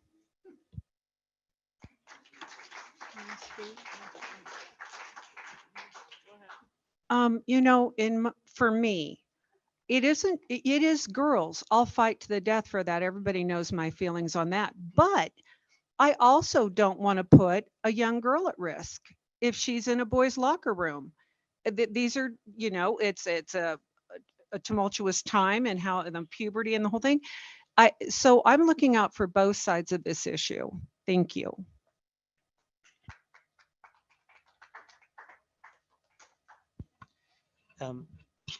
I have a few questions from constituents, but first thing I just wanted to read, call this my 3 minutes public comment. I ran to be on the school board 3 years ago, not because I've been involved in education all my life. I haven't. Not because I have kids in school. I don't anymore. I ran because I've been witnessing the downhill spiral our nation has been on since the 60s. But the rapid acceleration towards communism and Marxism in the last decades is particularly appalling. How is that a majority of young people think that communism is a good idea? That some try to say 2 + 2 = 5, is that what you feel? That having biological males compete with females is perfectly fine, or that a young man should be allowed to enter a girl's locker room or bathroom? That young children should be exposed to drag queens and sexual perversion, that our nation started in 1619 and was based on slavery, and that being a man is somehow toxic? It's because the people who started this with riots in the 60s realized that riots didn't work. So they started the slow, methodical process of infecting our education system with those that held these beliefs to where now free speech is seriously curtailed on many campuses. Lenin said, "Give me 4 years to teach your children, and the seed I have sown will never be uprooted." Well, he's had a lot more than 4 years, but I'm here fighting to uproot that seed. There's a lot of contention around the issue of replacing our current legal counsel. I've heard many say that our current firm has done a great job, has great experience, has reasonable rates, etc. My concern is that we are not getting wise counsel on how to effectively counter the negative influences that are affecting our schools. I've heard many say that this isn't in our district, so why take on this challenge?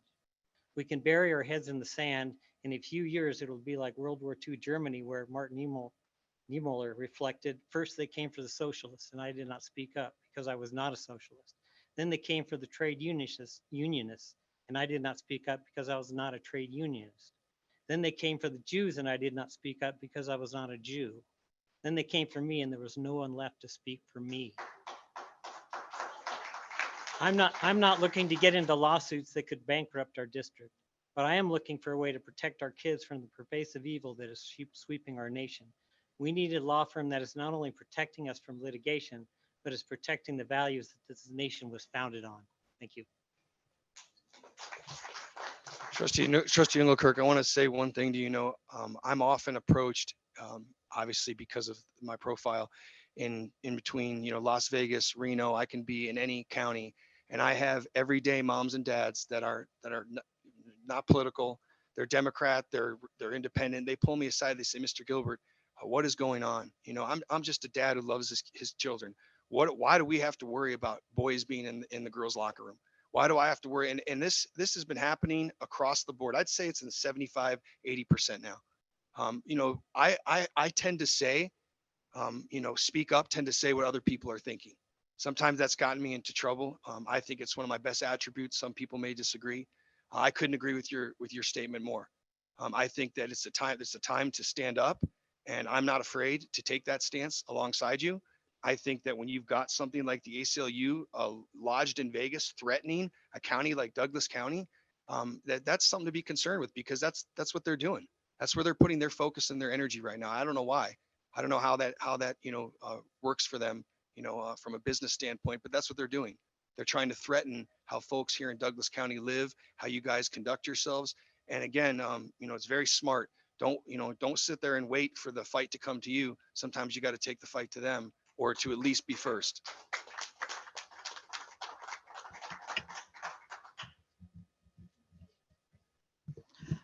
I think if you really knew Douglas County, and I think if our board really knew Douglas County and our school districts, I should say, and they would see that they brought this to Douglas County. It wasn't here. They brought this to Douglas County. They brought in the CRT issue. They'll say, oh, it's a nationwide thing, whatever, but it was not here. CRT was to us was a way that we tested. It wasn't whatever that came out to be. I think if you were to come into our schools and take a look around, we have it set up. We've never had a problem with boys and the girls and girls and the boys. I mean, our school district is such a wonderful school district. They take each situation. If there's an incident, they take each situation one-on-one. We have 4 bathrooms that are single stall. We don't have to worry about any of this stuff. We really don't. And so by falling on swords and dying on hills and whatever else is being said, I mean, this is just ridiculous. It's just ridiculous. We don't need people that are creating solutions to problems that don't exist.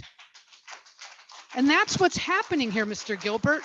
We're creating problems. We're creating solutions to problems that we don't have. Talk, if you want, go talk, please.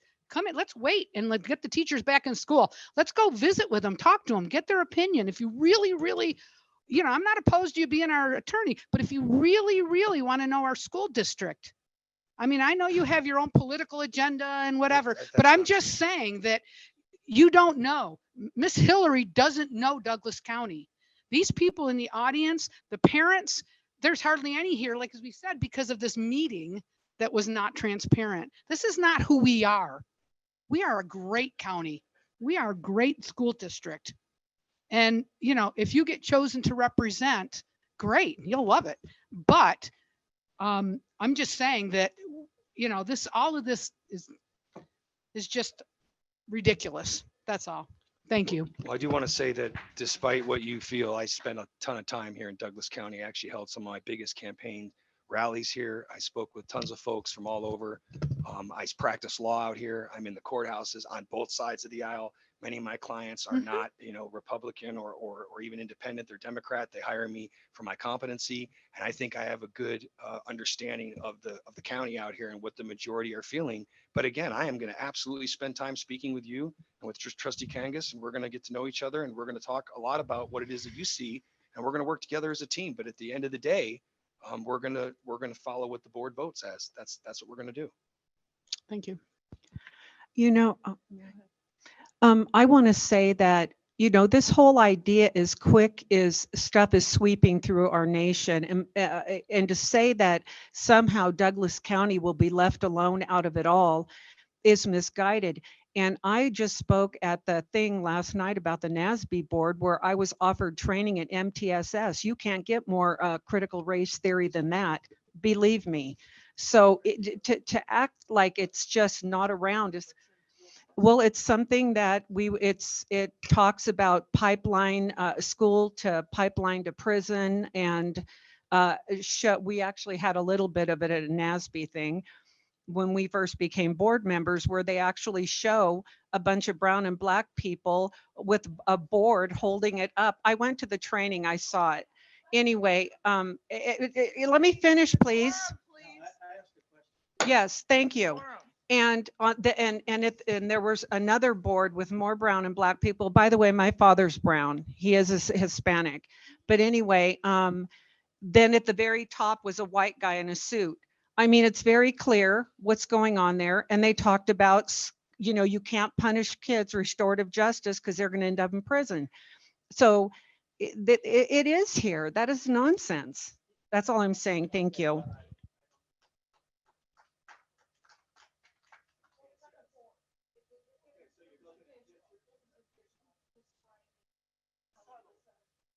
describing how we have unfairness and the disparity between, white privilege and all of that. So you're saying it's like CRT?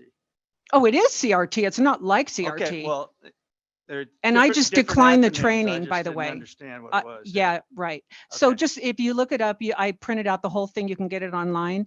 All right. But so I declined the education that was recently offered to me. So Okay. thank you. It is here. Thank you. Thank you. Trustee Burns? Yeah, I just want to make a clarity when we were running, and no CRT here, no. Funny, we found the book that the new teachers are being trained with by Zaretta Hammond, and it's laced with critical race theory to the point when we finally approached it and pushed it, they pulled it. I'm just saying. So the district listened to you. Imagine that. Linda, we love the district. We love the kids. We love the students. Why would we do this job? So you if guys didn't? want to get back on track and Yeah. continue the interview? No, listen, we're going to be doing a lot of this. Don't be frustrated.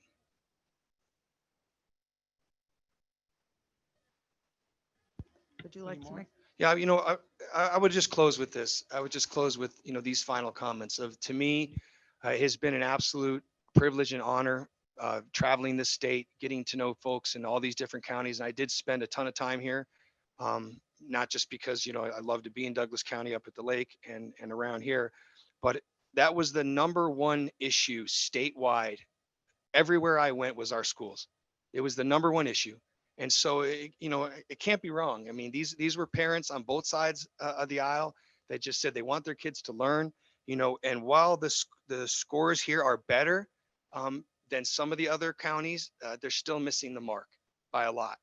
And so I look forward to working together to improve that, to make this a safe, place for the teachers, for the students, for everybody. I'm not trying to pigeonhole myself in anything. I'm going to listen to the other members of the board, Trustee Gilbertson and Trustee Kangas, as much as I'm going to listen to the majority right now. I want you guys to know that. I respect what you're doing. I know this is not an easy job. My God, I've been watching you guys the last 6 months, and you are in here scrapping and fighting every single meeting. And I've watched it, since January. And so I would just say that I look forward to having the opportunity to represent this district, to do the best job I and the folks that I will be working with. And I know that bothers you, Trustee Gilbertson, but again, if you want to win, you hire the best team, and that's what you do. And so I'm sorry if you don't agree with that, or you don't think you're going to know them. You're going to know them, and you're going to know that me as general counsel puts my trust in them. And as a lawyer and officer of the court, I'm going to bring in the very best. And so I hope that puts some of you at ease, that we will have the best and we'll have the brightest, and we will get the job done 100%. Mr. Gilbert, since you're talking to me, I'd like to talk back to you, Sure. if I may. I know you've been looking, you said, for the last 6 months. I've been on the board for 6.5 years. And I would encourage you to look back to that board when we had the board, and how our district was run, and how it was run smoothly, and how the board wasn't broken like we're broken today. How we actually came in with open minds, not already with something, already knowing how you're going to vote, but with the ability to talk to each other, and the ability to maybe change, say, oh my gosh, I didn't think about that. You know what? I agree with you now.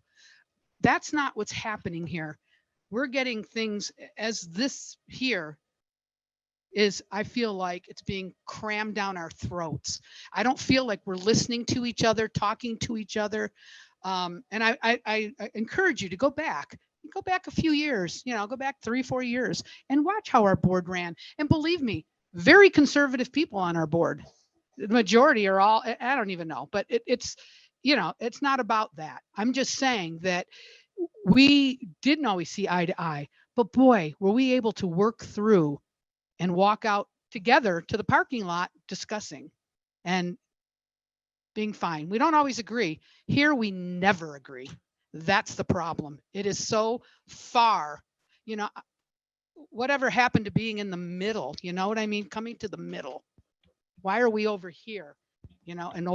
We have to find a way to listen to each other And I'm afraid, again, nothing personal, but I'm afraid bringing you on as our lawyer is going to push us so much further and break us more instead of bringing us together. That's just my concern. And again, it's not personal.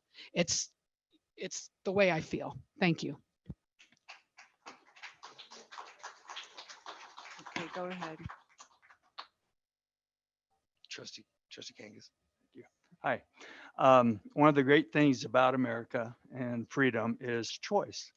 So no, absolutely, you're a successful person. You could be the best, very best for our school district, and I don't doubt that you would. But choice is what I purvey because I'm an American, and I think our there's enough of our community, and we're split community. There's no doubt about it. I'm a Republican. I lean towards the middle. I haven't always been that way, but this is being involved with the school district. You see what damage can be done by making political stances. So I just advocate for choice and nothing personal. Thank you. Understood. If you look back at our meetings, anything that was supportive of the students' finances, passing curriculum, whatever, we have been in agreement on 100%. We have never stood in the way of anything like that.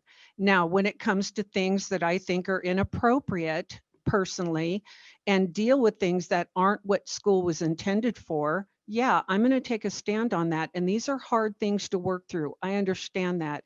But that's what hard work looks like when you don't agree with something. But when it comes to making sure there's budgets and making sure that all that runs smoothly, there's been no pushback on that at all. Thank you.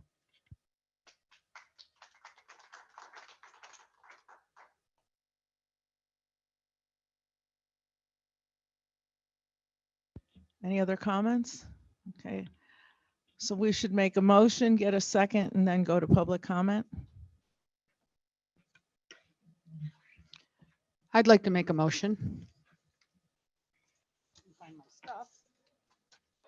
Now we're gonna have to go to the public. Doug, would you like to make? a I'd motion? like to make a motion. I prefer, I already asked him. I already was talking to, he had his mic on first. I didn't see you recognize him. I thought did. I was I not the first one to ask?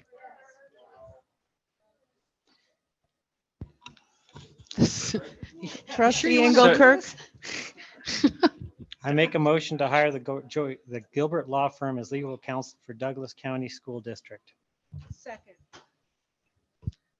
Okay, now we're open the floor up for public comment.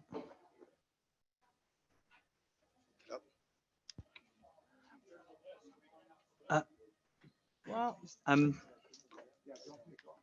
no, stay here. 'Cause Can I'm I- sorry. President Jansen, I'm going to have to make a statement that I apologize to the public. I apologize to my colleagues on the board. I apologize to Mr. Gilbert, but I'm out of daylight. I have to leave. This meeting time didn't work for what I have to do.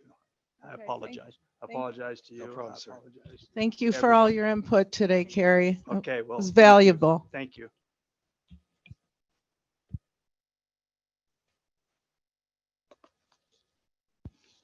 Can we take a 5-minute break for bathroom breaks? Can we do whatever we need to really quick? Okay, yep. Okay, Yep. okay, Just we'll like- do that after.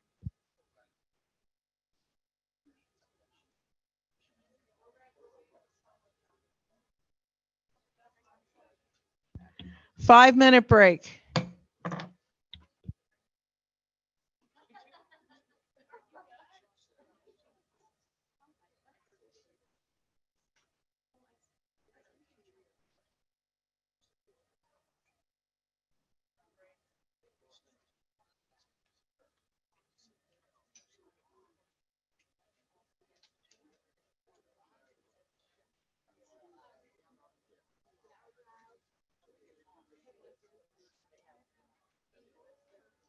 No, this is another list.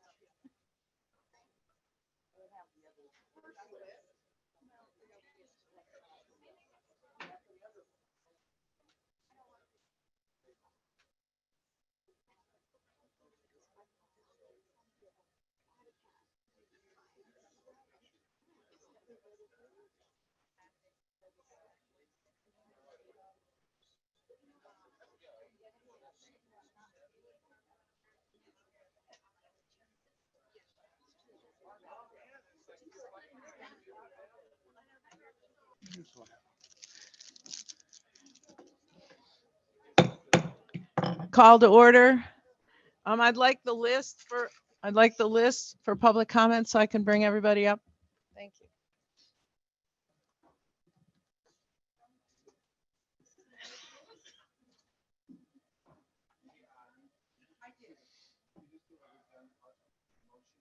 The list?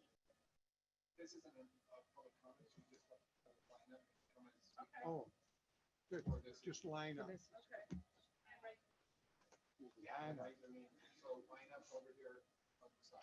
That works. It worked well before. Thank you. Good call on it. I know. I try to write everyone's name down.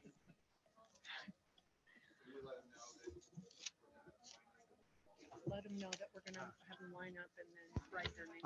Okay. But you have to call the meeting. If you want to speak, please line up on this side. Okay. Call to order. First person may come up, please.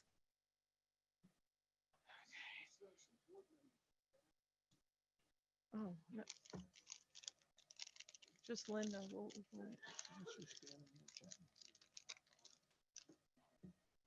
You're always, please state your name first. Thank you. Just give us a minute till Linda, till Linda. Yeah, we're We'll wait for Linda. Okay, for the record, my name is Sherry McGuffin. I'm here as proxy for Richie McGuffin, who could not be here to this meeting since it was called during the middle of a workday.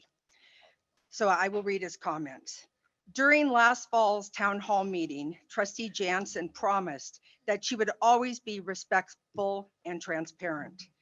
During the same town hall meeting, Trustee Dickerson said, "We need a tremendous amount of transparency."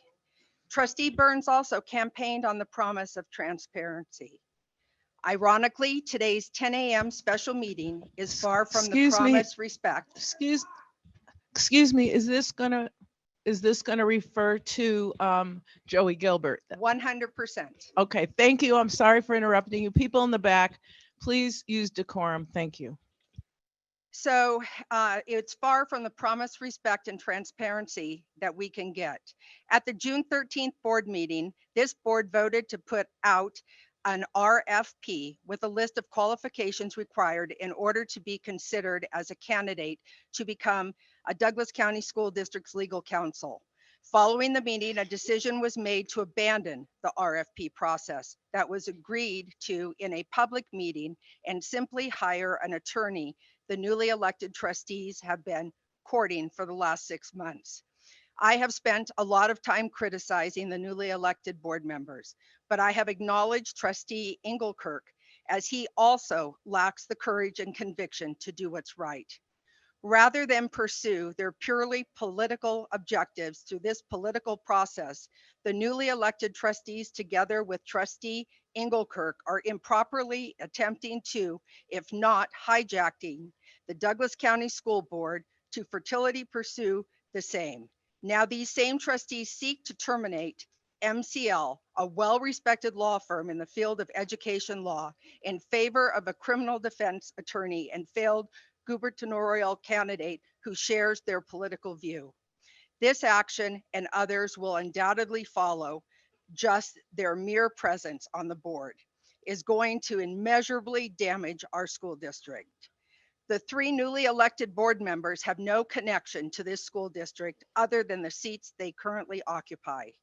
They raised their children in different states, and those kids were educated in different school districts.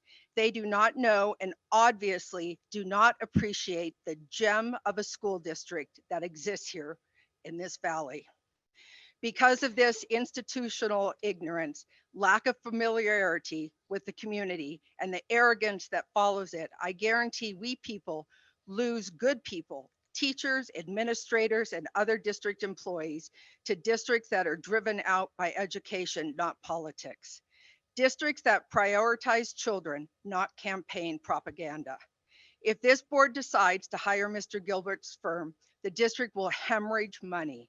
Just today, if the vote goes as anticipated, the district will lose at a minimum $30,000 a year. For what? A law firm that lacks the experience and expertise of the less expensive options? Why? Politics. This board is driven by politics, not education. This politically driven board will incumbent the district and its taxpayers needless legal fees and expensive issues well outside of its purview. If you truly support the teachers, Douglas County School District staff, parents, and most importantly, students, as you claim, resign. It is obvious you don't care about education and understand the consequences of your Thank politically you. motivated desires.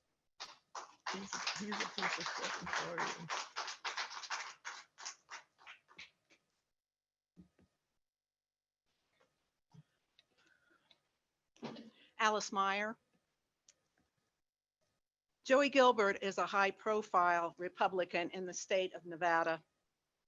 He has a lot of experience with DUIs, immigration, frivolous lawsuits, and rioting at the Capitol on January 6th. How is that relevant? These are some of the skill sets that Joey Gilbert will bring to the district.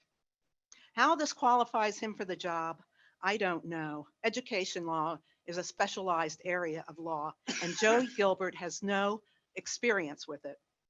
Joey Gilbert ran for governor against Joe Lombardo last year, and he lost. He then sued Lombardo for an election fraud or something to that effect, and lost again. The judge said Joey Gilbert had no evidence and ordered him to pay Lombardo's legal fees, which are north of $100,000. I'm sure glad the school district isn't on the hook for that. My question is, do you trust Joey Gilbert because you share the same political affiliation? Because I don't think his experience inspires trust. Would he be serving as a political operative for the school board? I'm asking because a lot of our government depends on faith and trust that our elected officials will adhere to their professional codes, like the school board's code of conduct, which states in part, you will refuse to surrender your responsibilities to a partisan political group. I believe some of the folks who serve here on this board didn't just surrender to a partisan political group. They are a partisan political group that has infiltrated the Douglas County School Board to advance their political agenda. If this school board knowingly violates their professional code of conduct and pursues a political agenda, then that is by definition unethical, and it is a breach of public trust. I object to the hiring of Joey Gilbert based on the reasons I've mentioned. It's not your job to impose your right-wing ideology on the children, parents, and the employees of this school district. Please take your politics out of the school district and stay in your lane, your non-partisan lane. Thank you.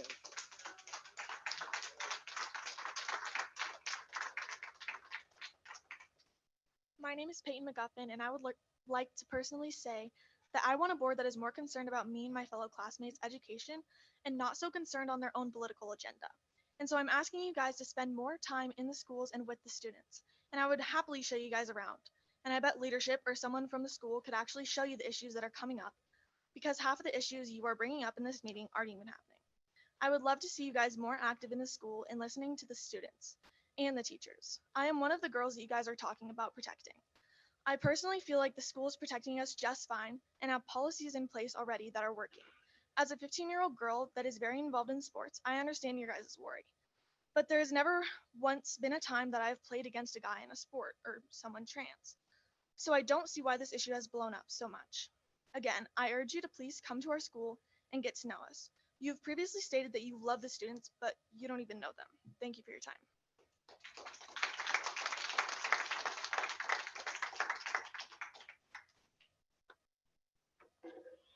Virginia Starrett. Something that I feel contributed to the continuing failure of Maupin and Cox to serve this district well is that times have changed drastically. The ed departments in America's universities, with rare exceptions, are now controlled by Marxists. This is an actual fact. You can verify it all you want. Most ed departments are Marxists. To get a passing grade in education courses these days, one cannot disagree with critical race theory, intersectionality, diversity, equity, and inclusion, white privilege, white supremacy, and that America is and has always been systemically racist. The same laundry list of Marxism is, as I speak, streaming into K-12. Virginia, you're going to get to Joey, right? Yes. Thank you. It permeates almost all of the textbooks and class materials that are being published, and it is helped in its mission of K-12 takeover by state legislatures, including ours in Nevada. The Nevada legislature mandated restorative justice in schools some time ago. Restorative justice itself is CRT. So anyone associated with this district trying to claim that there is no CRT in our schools is telling an untruth on its face, because restorative justice itself is CRT. This district did not resist implementing restorative justice. I have no confidence it will resist implementing any other type of Marxism if it is legislated by law. Okay, but this district needs legal counsel competent in the rudimentary duties associated with administration and dealing with students. But it also needs legal counsel that knows its way around a courtroom and isn't afraid to put up a fight when necessary to keep Marxism out. Joey Gilbert and his team of education specialists fits that description to a T. This school also has been permeated by these Marxist ideas in its SEL program, because SEL has been transformed into being a social activist program in itself. The EPIC program, that is a wonderful program on its surface, also has elements of intersectionality and wokeism in it, and it allows books to be available to students that are totally inappropriate. These things are coming because that's what's going on in America. There's a huge push to get our schools to be Marxist, and we need to stop it. Thank you.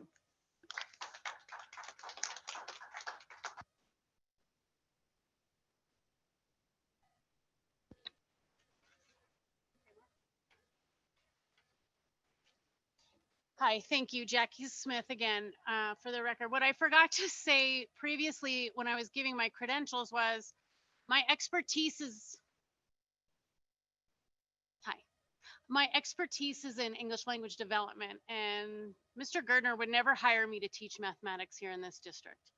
And that's one of the things that troubles me. And while I've been listening, trying to have an open mind, some of the comments of the board members are directly racist when you speak about brown people and black people, and using that terminology is offensive in a public forum. I am a minority. You don't know what minority I am, but I can imagine what your terminology would be for to me, and it's completely inappropriate to use that terminology. I am keeping it to that. We do not refer to people as brown and black, just for your information. This board has become nonpartisan. It is completely partisan.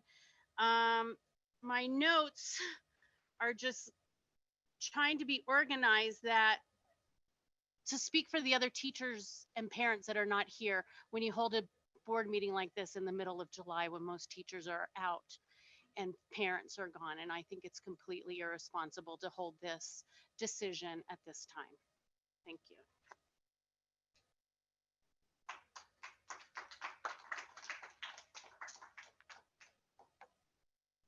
Maria Falconeri.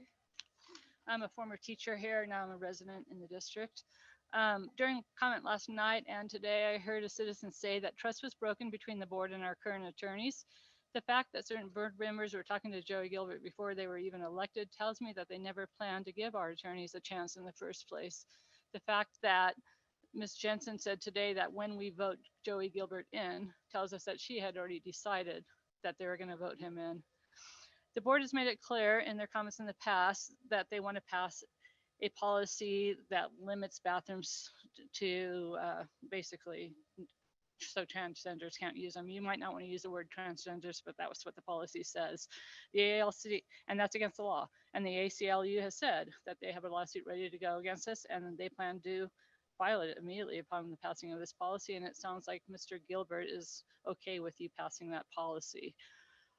I need to remind the public here today that we have had 0 issues with our transgender population, and that our schools have single stall bathrooms for any student who feels they need the safety of a private bathroom, any student. We have had systems in place for the safety of all students. We don't need additional illegal policies for issues that don't exist in Douglas County. We had a very brave young lady who came up and said she was sexually assaulted by a male student, a non-transgender male student. That issue is not being dealt with because we're telling her instead to be afraid of the transgender student. That's an issue we need to deal with. When you got advice from our attorneys that you probably shouldn't pass out a policy, you decided you didn't like it, so you're just going to fire them. I need to repeat that the role of the school board members, your job is to focus on our school district and make it better, not to waste our dollars because something is happening out there in the world. Our tax dollars are not to be used to fight state laws or to further personal beliefs. If a board member would like to see laws changed, I encourage you to do so on your own time and with your own money, as you have that right as an American. But do you have the right to use my tax dollars that belong to the students of this Douglas County? Absolutely not. There will be increased costs with any new attorney, as our current attorneys have kept their costs down due to loyalty. Again, is it prudent to use our limited resources that way? And once again, as other people have said, I'm concerned with Joey Gilbert's experience, as is just about everyone else has spoken. Education law is complicated. Will he be billing us as he has to put in time to educate himself and his staff? Is he recommending you that you pass this illegal policy? And when he has to fight the ACLU, is he going to bill us countless hours defending something illegal? Will this trigger other lawsuits as the public realizes we have an attorney with no educational law experience and we might be easy bait for lawsuits? How much will this move cost our district? You have one job only: enrich our schools, to use our budget to the benefit of our schools. You're not elected to be crusaders with the taxpayers' money. Keith, she mentioned that there was a sexual assault on a male to a female that was not transgender. Are you aware of that? Because she said it wasn't being dealt with. Can you get with her and find out when this is over what she's talking about? Thank you.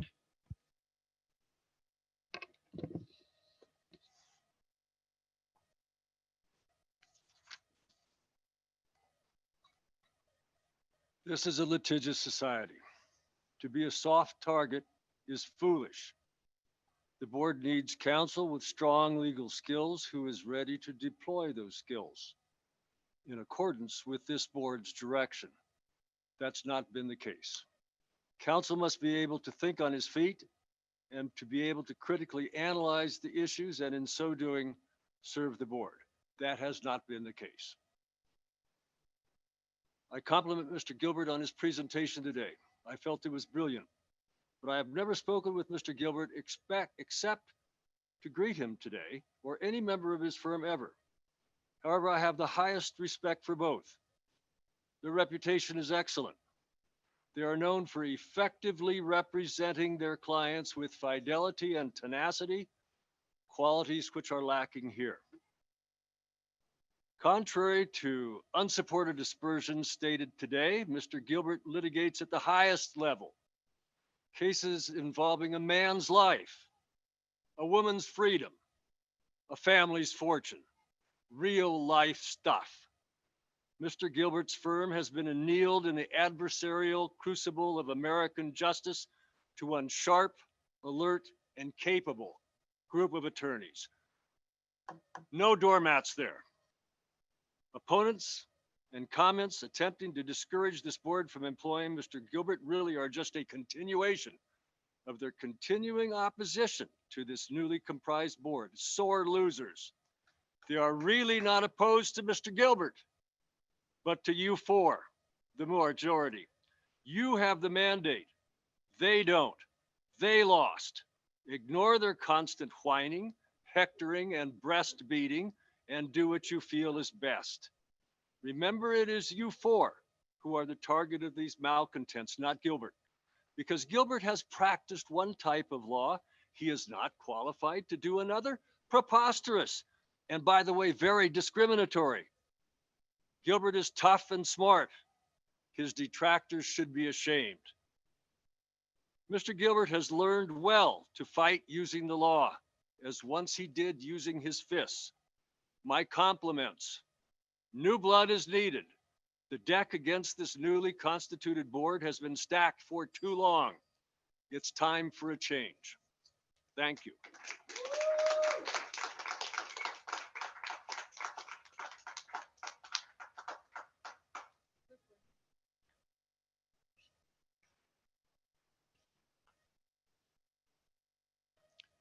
Hi, my name's Adam Lazier. I'm a former teacher here at Douglas High. I taught history right in the 200 wing. You go out this room, go out this door. My classroom that I taught at for 12 years is the closest classroom that you hit. And then down for the second half of my career, a little further down the hall in the same wing. I sent this letter to the board members. I wrote every word. There were no talking points. So Mr. Engelkirk that mentioned that last night, untrue. There were also others that kind of, I guess, insinuated that. Dear DCSD School Board Trustees, I'd like to thank you for your service on our school board in Douglas County. It is a difficult task to balance competing views on subjects of how best to run our district. I would like to be clear that the plan to fire our current attorneys and hire this new attorney is a poor choice. This type of vote will cost our district thousands, possibly many tens of thousands, in legal fees we do not want nor can afford. It is clear some of the current board members want to provoke a fight with the ACLU, put Douglas County School District on the national map for either the reduction or possibly abolition of all LGBTQ+ rights. That's why this meeting has been called. That's why we're all here. That's really the basis of this entire thing is LGBTQ rights. And you've got 4 members that want to take them away and 3 members that are at least currently voting to keep them. This is not in the best interest of any of our diverse student body. You as board members were voted in by the public to do the best job for Douglas County students, not fight national societal battles on the backs of our local children. It is blatantly obvious what is going on here and what the long-range plan is by taking this move to switch attorneys. The board members in favor of following this path want a law firm that will show them how to break the law. The problem with this course of action is it's illegal to step on citizens' rights in public schools, including minority groups such as LGBTQ+ students' rights. The current school board, together with this new attorney firm, will lose in court following this fallacy. The board will not have achieved anything except wasting Douglas County money and crushing programs for kids that money would have gone to fund. The futile nature of this course of action has already been proven in other districts. As these cases get bounced to higher courts, they lose. They lose because it is not correct nor legal to restrict citizens' rights in public schools. Our current attorneys have already made that clear. The ACLU has also made it crystal clear when zooming into the last board meeting. Thank you.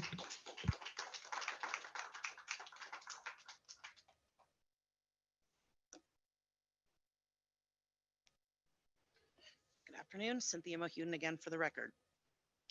I want to take this opportunity on agenda item 5 to talk about effective representation versus fighting. They're not one and the same.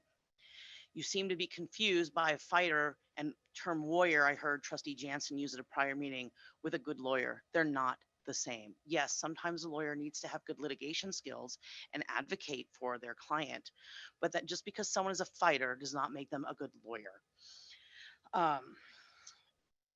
Joey Gilbert came here today and he gave an eloquent presentation. He's a good speaker. He's got some political skills. I don't know him personally, but it's clear he doesn't have the experience to represent a school district. He admitted it. I give him credit for being honest about that. He's calling himself general counsel. Well, what is that? You don't need a master of ceremonies for a three-wing circus. You need competent representation in the areas of the law that affect a school district. That is HR law, that is IDEA, that is FERPA, and other issues with employees and students in the district. My fear is that this board and along with Mr. Gilbert, are using the teachers, the administration, and most importantly, the students in this county as guinea pigs in their culture war. And they are only going to lose. Guinea pigs don't usually win. Using your personal beliefs and using your positions in this school board to wage this culture war, and these are your words, fighting and wars, is not in this community's best interests. And that's why I'm here. You're not protecting girls. You're perpetuating the white male patriarchy, and it's rooted in white supremacy. And you don't want to hear it, but that's the truth. Transgender make up less than 1% of the population. I believe that's consistent here in Douglas County. What are we talking about? A handful of kids here that are being handled on a case-by-case basis.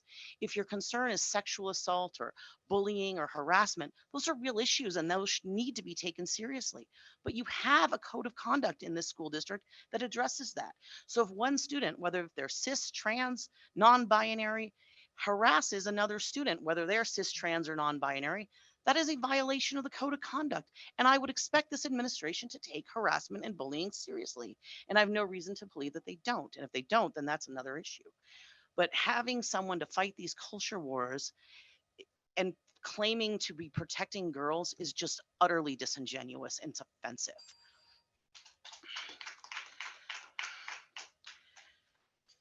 So I would just restate my objection to firing your current lawyers, although I don't know why they would want to stay on, and hiring Joey Gilbert. My concern is that a lot of money and heartache is going to run down the river for a lost cause, just like Joey Gilbert lost his lawsuit in claiming election fraud. Thank you.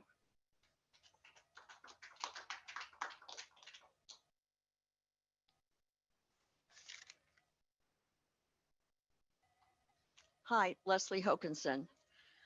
I'm confused. The board keeps telling us that they are to represent the children of Douglas County. I think they have a very strange way of showing this to many of us here who have been attending these school board meetings for the last who knows how many times and how many hours.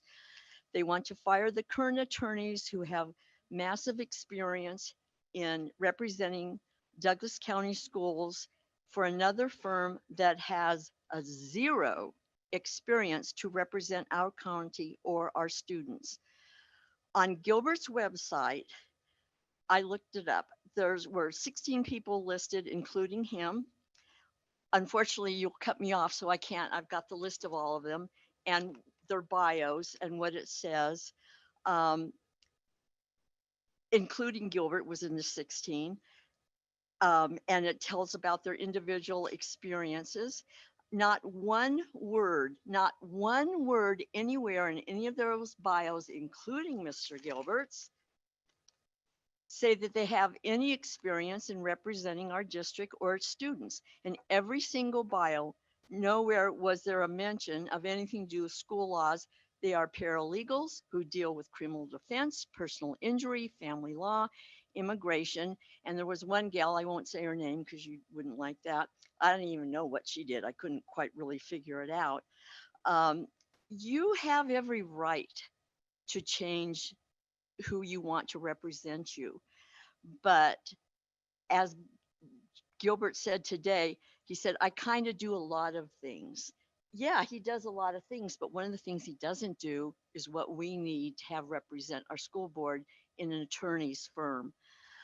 It's obviously that you've already made up your decision because you didn't have anybody else come and talk.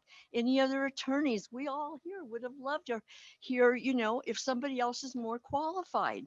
But no, you've already decided you're not going to do that. And I thought you were at the last two meetings I've been at. I thought you were, other than last night, going to have other firms here. It's so upsetting. I really feel that you all need to resign, and that's in the best interest of the students and our community.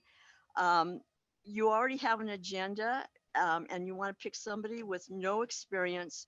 You're opening up the county and its taxpayers to needless litigation because of your personal politics. And I hope you go look to see. There's not one mention of anything to do with law for schools, nothing. And so he's going to get all these other people. Our county should not be in a learning experience.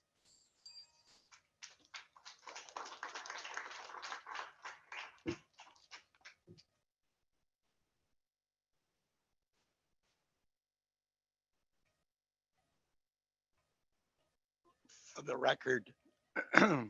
the record, Jim Hartman, Genoa. I'm going to quote from Clint Eastwood as I start this presentation. A man's got to know his limitations, from Dirty Harry.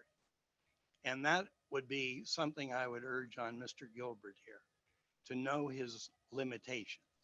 He is, after all, a personal injury lawyer, a criminal defense lawyer. He has no experience with having anything to do with educational policy or educational law. And I have been a lawyer, I hate to acknowledge this, for 49 years. I'm pushing Mr. Starrett, I guess, in terms of tenure. I, for 13 years, was general counsel for a international company that was publicly traded. And part of my job as legal counsel was to hire lawyers. We had patents and trademarks, and you needed to find somebody who was an expert in patents and trademarks. We had employment law. You needed to find someone who was an expert in employment law. Civil litigation. You needed to find someone who was an expert in civil litigation. Securities law. You needed to find somebody who was an expert in the securities law. And what we don't have in the case of Mr. Gilbert here, he wouldn't qualify in any of the categories that I just listed, nor would he as an education lawyer, because he doesn't have the background and experience here to do that job. So I would urge this group to look further. I would also say you're going to get yourself into potentially a lot of problems here. With the fact of the matter is, he did bring a lawsuit, a frivolous lawsuit, I might say, after the last primary election that he lost by 26,000 some votes, claiming there was some mathematical formulation that would instantly make him the Republican nominee. He lost that recount, that election, files a lawsuit, and gets sanctioned. And gets sanctioned not once but twice, having to pay a cumulative $249,000 in expenses. So I would urge you to keep that in mind when you look. You need more than a fighter, you need a competent lawyer here. Thank you.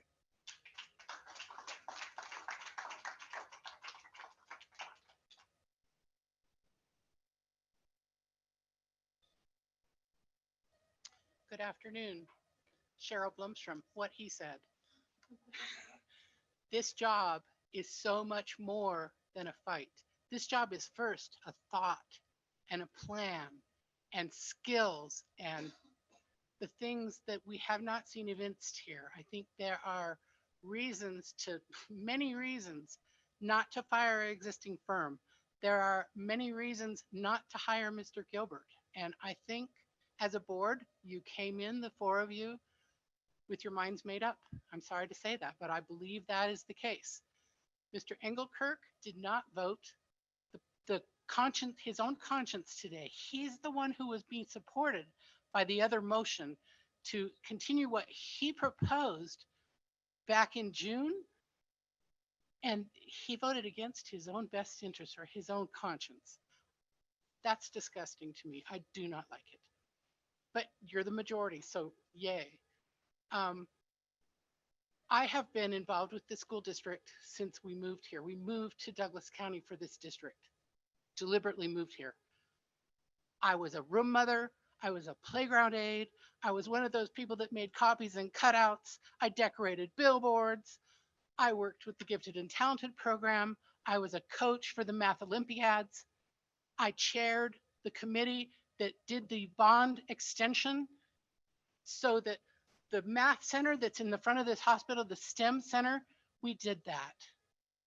I think if we had to bring you for that idea today, it would not get the approval of the board and it would not be approved by the voters of this county. And I will tell you, that breaks my heart. My daughter has moved away. She went to college away. She moved away. She and her husband are expecting a baby. I would love to have that little boy back home with me. No way, not coming back. And don't think she's not watching you, because she is. And you have made a difference in the decision making that my daughter and son-in-law have made with respect to my grandson. And it isn't good, and it doesn't benefit me, and it doesn't benefit them, and shame on you.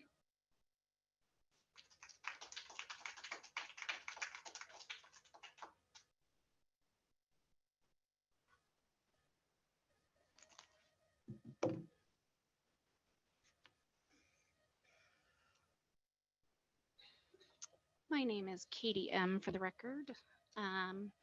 When I mentioned to my coworkers that I was going to speak again, I work for the school district, I was going to speak again at this board meeting, every response that I got was, it's not going to matter anyway. They've already made up their mind. That is a really disheartening and disgusting realization. You all do not care about what we, the teachers, the staff, who you say you respect, have to say. Your target audience is the front row behind me, who seem to have the time to watch and listen to the fear-mongering, while we, the DCSD staff, are on the front lines with who really matter, our students. Many of us took the time to write you all emails to verbalize our content, our concerns. Since I'm doubtful you actually read my email, since you made the claim that they were just all rote and fill in the blank emails, which is not very kind, I'm going to read my email to you now. We are in an era of sue happy individuals, especially when it comes to the inclusive education, formerly called special education, and the 504 world. I am the case manager for students with 504s at Powalloo Middle School. All counselors are their school's 504 case managers. Because of this, I have been a participant in several of the due process cases that have emerged. Our current legal counsel prepared and researched and informed us in such a wonderful manner that we all felt ready to engage in whatever came our way. In each case, the complaints over which parents were filing a lawsuit were irresponsibilities on that part. However, if our legal counsel didn't know how to effectively represent us and understand the special education and students with disabilities law, we would have probably lost each of those cases. I would love for you to poll the number of staff members who have interacted with and felt confident and proud to be represented by our current counsel. Our legal counsel's job is not to represent your personal beliefs. Our legal counsel's job is to represent the law. The law is defendable. Imparting your personal beliefs into our school district is not defendable.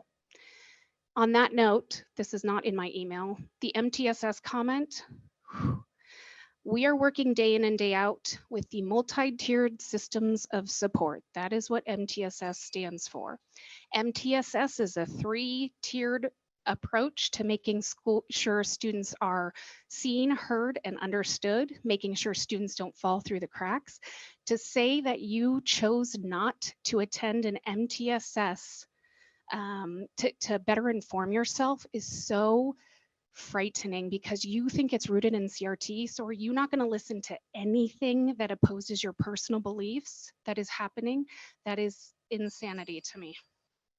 Thank you.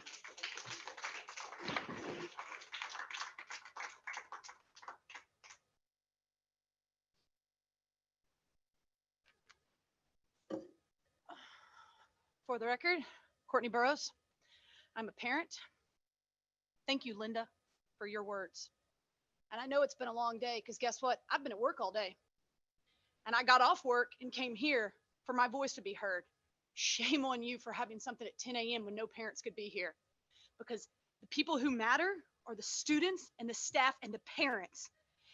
And Mr. Gilbert said, as I was driving here listening to y'all's to this, he is going to do what's in the best interest of the board and the county. Nowhere did he mention students or parents or staff. Nowhere.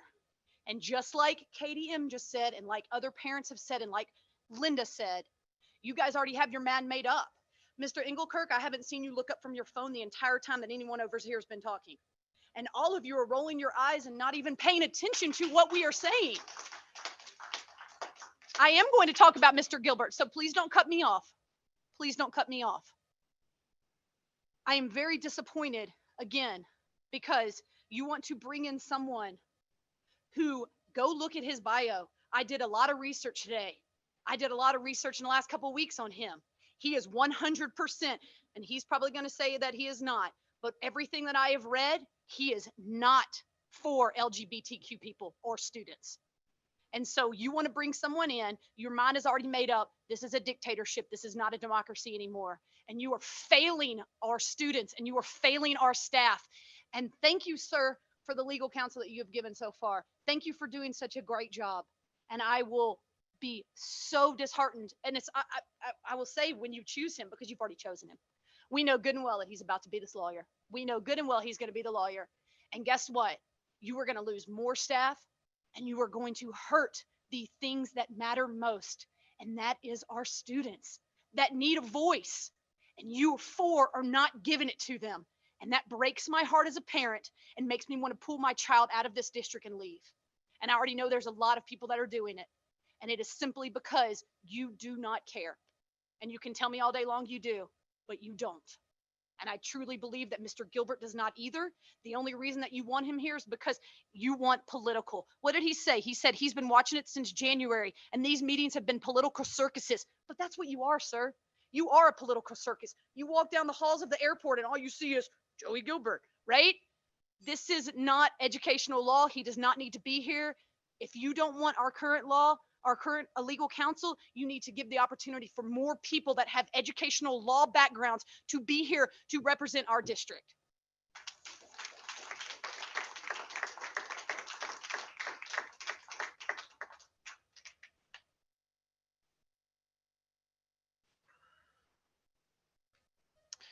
Marty Swisher, Gardnerville resident. I want to start by thanking Maupin, Cox, and LaGroy because this will probably be the last time I'll be able to do it. So thank you for your service to our district and to me personally when I worked for the district. Appreciate that. Some items that I'm still not clear about. First of all, what is the amount per year that's going to be the difference to the district for Mr. Gilbert and associate service? That figure has not been given to me and maybe I just missed it. So if before you finalize this vote, if someone could clarify that, I'd appreciate it. I'd also like to know what additional costs may be incurred by the district when we have these legal eagles that Mr. Gilbert's going to bring in to represent us. Are there additional costs for transportation, for representation? I'd like to know that too. I have no idea about that today. I also want to make the point that we're a public school district. Every student that walks in the door of a school is welcome and needs to be served. We need to remember that. That is always forefront every day in our schools. I want to revisit the email, and I know my words that I'm going to say right now don't make a difference, but I want to have this as part of the record. I want to revisit the email that Mr. Mayor sent to our school board members and their team. It was dated January 4th, 2023, and is titled Suggested Topics for Discussion by the New School Board. On the list, right after Victory Party Sunday, December 4th, 12 to 3 p.m. is the following item. So this places it in context that this was in December when this event happens.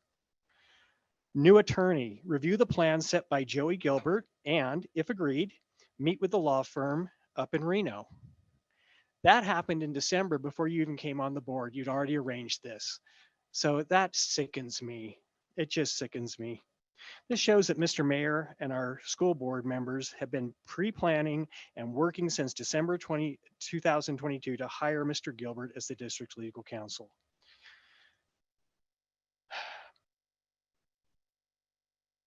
I hope that somebody on the board before you vote, or Mr. Gilbert himself, can come back up and explain what happened at those meetings. We'd appreciate that as a public. Ultimately, any board members today who approve the hiring of Joey Gilbert and associates do so without the support of any Douglas County staff members that I'm aware of.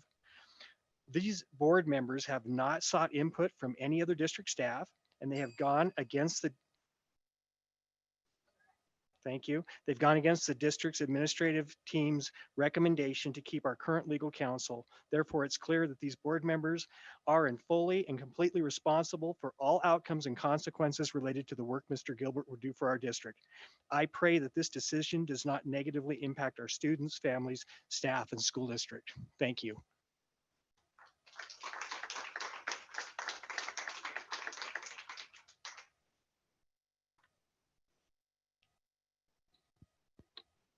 Adrian Sawyer for the record, parent of 3 DCSD students.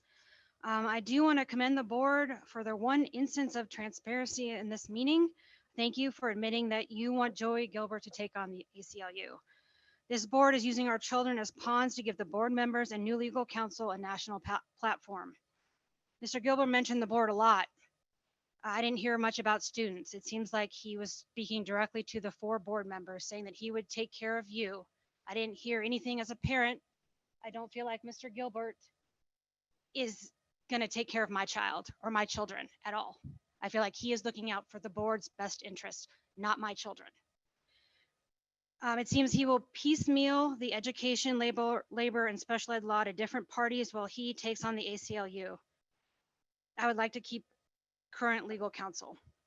Also, a previous speaker said something about winning and deal with it. Well, they're hiring a lawyer who lost and didn't deal with it. Also, not all surgeons are alike. I wouldn't want a foot surgeon doing a heart surgery. I would hope you guys would take into account that he is not an educational law lawyer, and we should keep our current legal counsel. Thank you.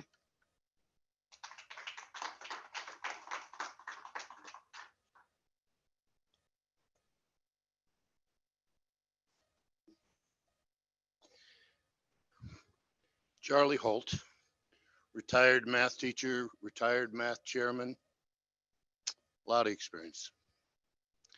I think I was surprised the last meeting that I was here was June 13th that you truly, the board majority right now, you truly believe in what you're doing. That surprised me. You really think you're doing the right thing. I can respect that. You believe in what you're doing. I actually was impressed by Joey. I think he's honest for the most part. He's a lawyer, so he can't be all honest all the time. He'll probably do what he said. He'll hire the best because he doesn't know anything about education law.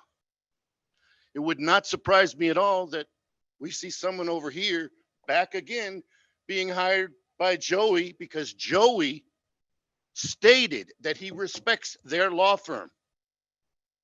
He talked about them in the highest terms. He knows that they're good. Do you think Joey's going to not charge you for his hours when he hires somebody else? We're going to get double charged. I think I trust him more than you do. Because I trust him to point at somebody who's a great lawyer.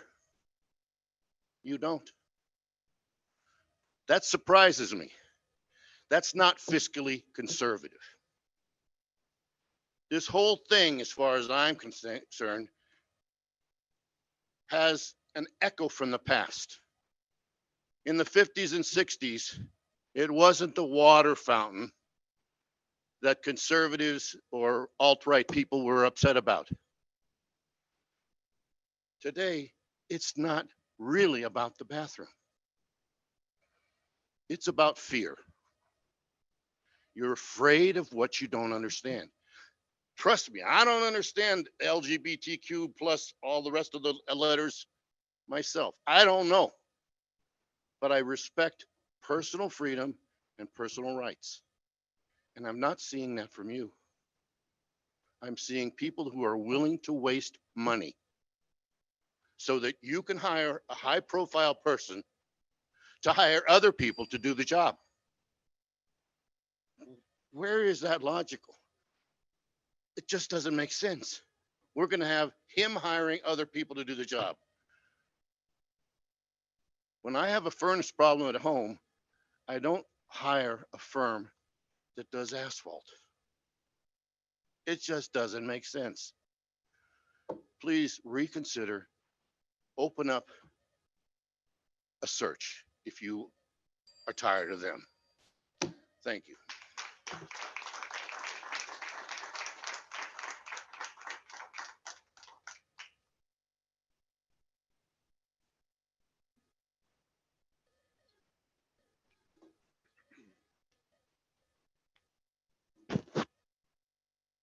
Hello.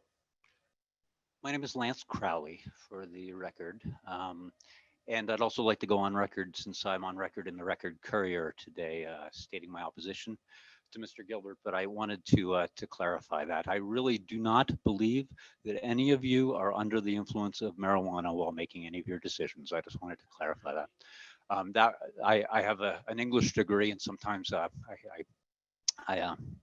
speak sarcastically. To quote another English figure, Cormac McCarthy, who passed away a couple weeks ago, great writer, he said, "Just because you can do a thing, don't mean it's a good idea." So I have to disagree with some of the speakers, one speaker in particular who said that they do not believe this is a democratic process. I've been watching and paying attention for 30 years, and this is a democratic process. And when people win elections and when people vote, they have consequences, and we're about to see those unfold and continue to unfold. So I believe, as the last speaker said, that you're acting out of your beliefs. After 30 years of working with teenagers as a drug and alcohol counselor, juvenile probation officer, and continuing to work for the county, for the courts, I want to say that I work with kids who are minority kids. I work with kids who are trans or gay kids. I work with individuals of all backgrounds and walks of life. I believe in representing the rights of all of those people. And I believe that education in the time that I've been here has helped to make Douglas County a more accepting and a more humane place. I believe that the actions that are being taken are going in the face of that. And I hope that you will consider from your hearts what Jesus would do when he said, "Let ye who are above sin cast the first stone." We must believe that these kids need support. When I came here, they were physically bullied, and I believe that they were headed in that direction again, and it's already occurred. I really think these consequences will play out in the legal system through representation and litigation, but also in very personal terms for individuals, for our kids. My kids graduated from Douglas High School, and they received a good education. And I hope that the same will be true for the kids of the future. Thank you for your work, and I appreciate you to vote with children's best interests in mind. And thank you.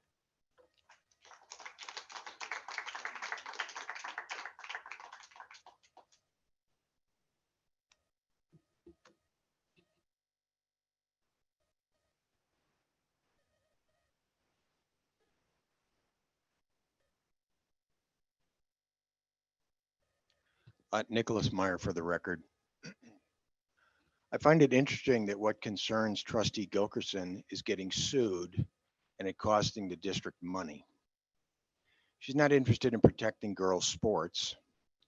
She's not interested in protecting girls' security in locker rooms. This is an abandonment of all the progress that women and girls have made in the past 30 years. We had overwhelming support in the May board meeting, parents and students who did not want boys to compete in girls' sports.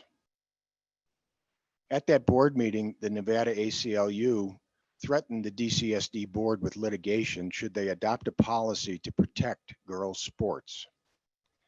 The vast majority of parents in DCSD want to see girls' sports protected, and they want a policy in place to do so. The issue of biological boys participating in girls' sports is being litigated today throughout the country. It is by no means settled law. Therefore, we have to prepare for litigation if the board adopts a policy to protect girls' sports. The Joey Gilbert law firm has litigated and won constitutional issues all the way up to the Ninth Circuit Federal Court. Joey Gilbert explained how the legal profession works. You bring in the best qualified attorneys for the issue at hand. He will be the quarterback. There's no question that his law firm is qualified to represent this board and is qualified to litigate this issue if necessary. I urge the board to appoint Joey Gilbert Law as a DCSD attorney. Thank you.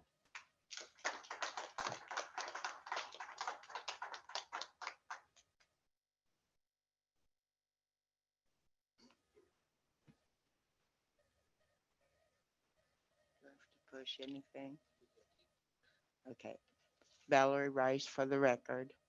I don't do public speaking, so please bear with me.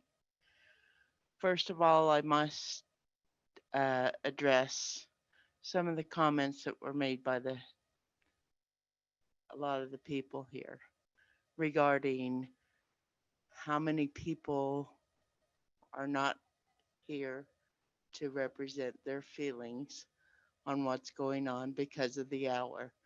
Keep in mind that there are a majority of people that are working that support exactly what you are representing. They too work and they can't be here. I have no dog in the fight right now. My daughter went to Douglas School District and fortunately she's graduated. However, there is a possibility that I may be a grandmother someday. So I still have a dog in the fight, potentially. And I fear that if you guys don't stay on track and keep things going in the direction that they should be, protecting our children,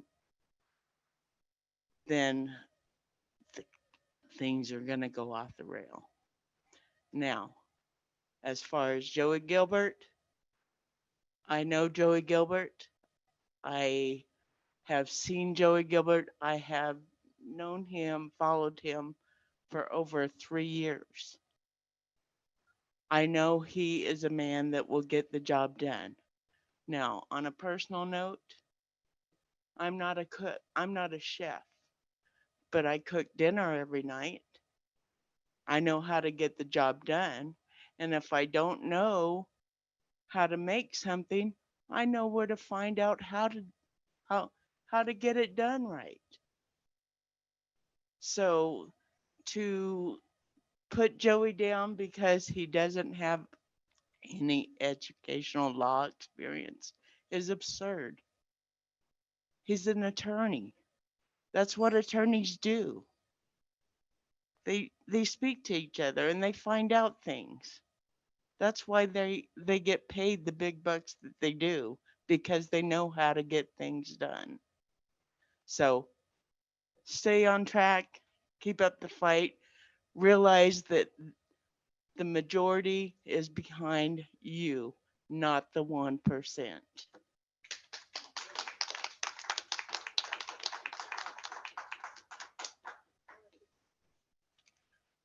Good afternoon, Jeff Church here. Opinions stated are mine. Elections have consequences.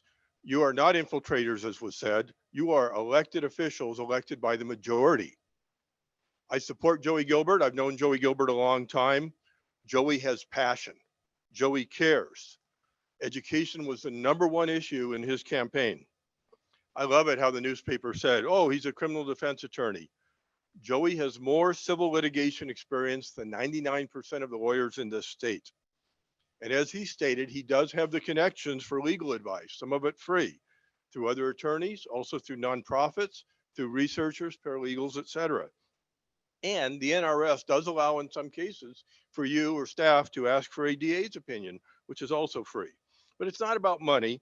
It's about Joey being the right person for the job. And I'll tell you this, if he was here today, we wouldn't be here at 3 o'clock because he wouldn't have let these people go off track on these open meeting law issues when they get talking about other stuff. We'd be done by now, having lunch. One of the issues that may come up that your lawyer hasn't dealt with is the issue, and that most people don't even know about this, belonging to 501c6 lobbying organizations, as Douglas County and the other school districts do. You need to look into that. You shouldn't be using other people's money, as you've done for years, to lobby for things that the citizens don't want, regardless of which side that it's on. Litigation is unlikely. If I had a nickel for every time somebody said they were going to sue me at my school board, I'd get a Happy Meal and get change back. But it does happen. And if it happens, it's necessary to protect the interests of the district and the students. And one of the reasons we're here today, and the reason the 4 of you are here today, is stats that are undeniable from the state of Nevada. They go way back. Did you know, how many people know, 47% of your students, 47.5, do not meet minimum English language stats, accomplishments. 47 do not meet the minimum standards for English. But wait, there's more. 74.2 do not meet the math standards. Can you believe that? In other words, about less than 40%, 30% and something, don't test me, I'm not that good at math, I went to public school, are math accomplished. 74.2 don't meet the minimum standards. It's kind of like that commercial with the doctor and they go, he's okay, the surgeon. They're not even okay. So that's why I think the public voted, and that's why really this is about changing the school district, and that's why Joey Gilbert is the best person for the job. Thank you.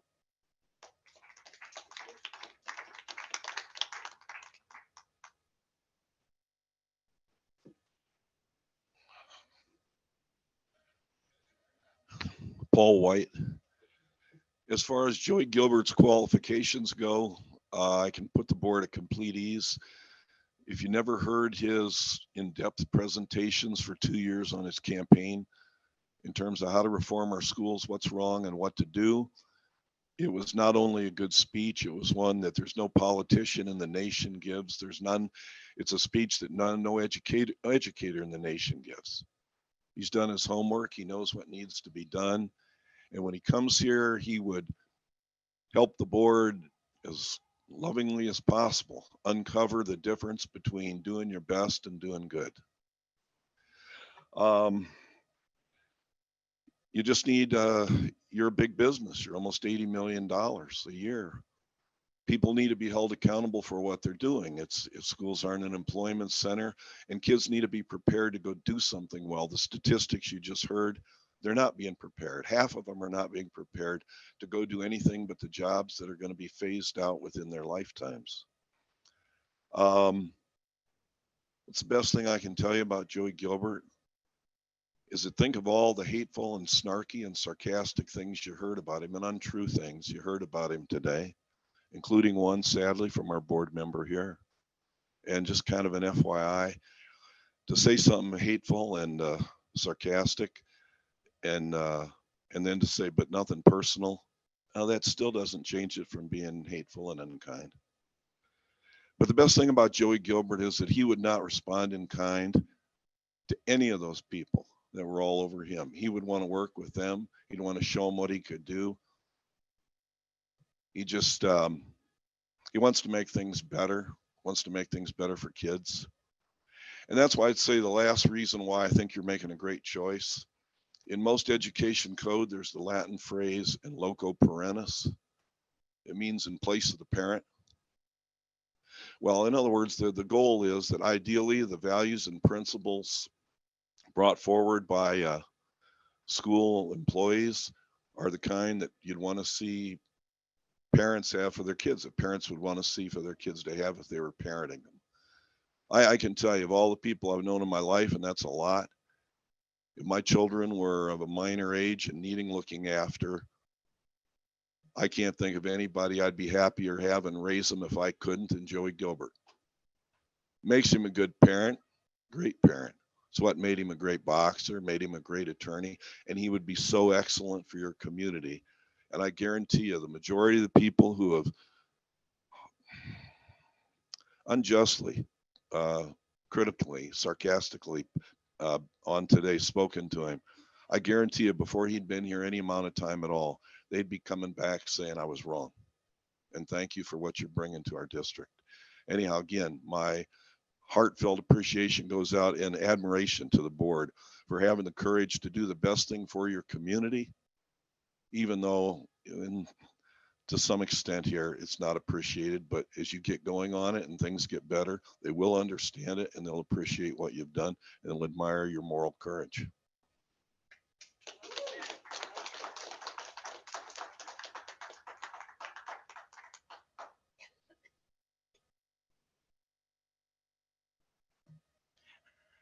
Virginia Neese for the record. I support the decision to hire Joey Gilbert, and I want to give a little background why. I don't see that Trustee Gilkerson as being genuine when she said she claimed she had no pre-bias against Mr. Gilbert, yet her pre-written questions were extremely targeted to sting and defame Mr. Gilbert's abilities. She skirts ownership of her words, but still says them anyway. She cleverly playing a two-sided game where she points the finger at the opposition, but then steps aside in her responsibility. Trustee Gilkerson stated that she's scared Mr. Gilbert will take a political stance that will cost us money. Is it the money that scares you? By being scared, you acknowledge that indeed it is either here or it is coming. Who is the fearmonger here? You throw out fear and then you step aside when you allude to the fight coming across the nation. Trustee Gilkerson alludes to the former board in a utopian manner when in reality the former board had their own flavor of politics that they had power over, so now the balance has changed. In reality, it was former trustee who lost his re-election that created this atmosphere of discontent. Ultimately, it comes down to your level of trust. It's about your having been generous and in opening this meeting that you didn't even have to open. And it's unfortunate it was at 10 o'clock, but you did do the best you could. Somewhat. You were transparent, but you can't please everyone, and don't try. Do the path that protects our children and don't listen to those fear mongers that would have us just take the just get along and play nice. Thank you. Elect or hire Joey Gilbert.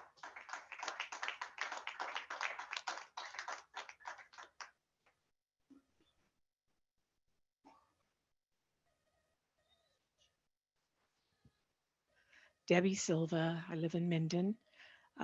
Having heard the previous speaker, I wanted to commend Linda. I think that she has done a tremendous job by trying to balance the picture for all of us. She has spoken her truth, and I think she's been very objective, and I thought her approach to Joey was very generous. I thought she conducted herself very professionally. Regarding this process, I'm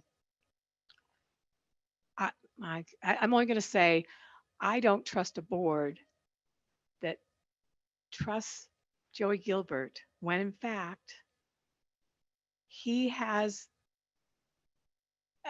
a point of view and believes and that he won an election he didn't win. What kind of judgment is that? You know, he doesn't believe that our president is our president. I mean, that's bad judgment. And you're expecting him to be able to make decisions for this district when he has some kind of belief system that isn't based on factual information. So I'm very concerned about your decision.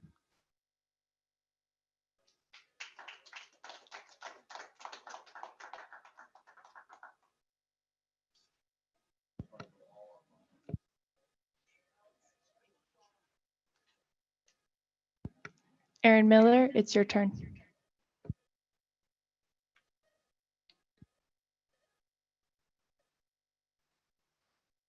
Hi, can you hear me? Aaron Miller for the record. We can hear you on Zoom, but we can't hear you in the room. So let's check that. Hold on one second. Thank you.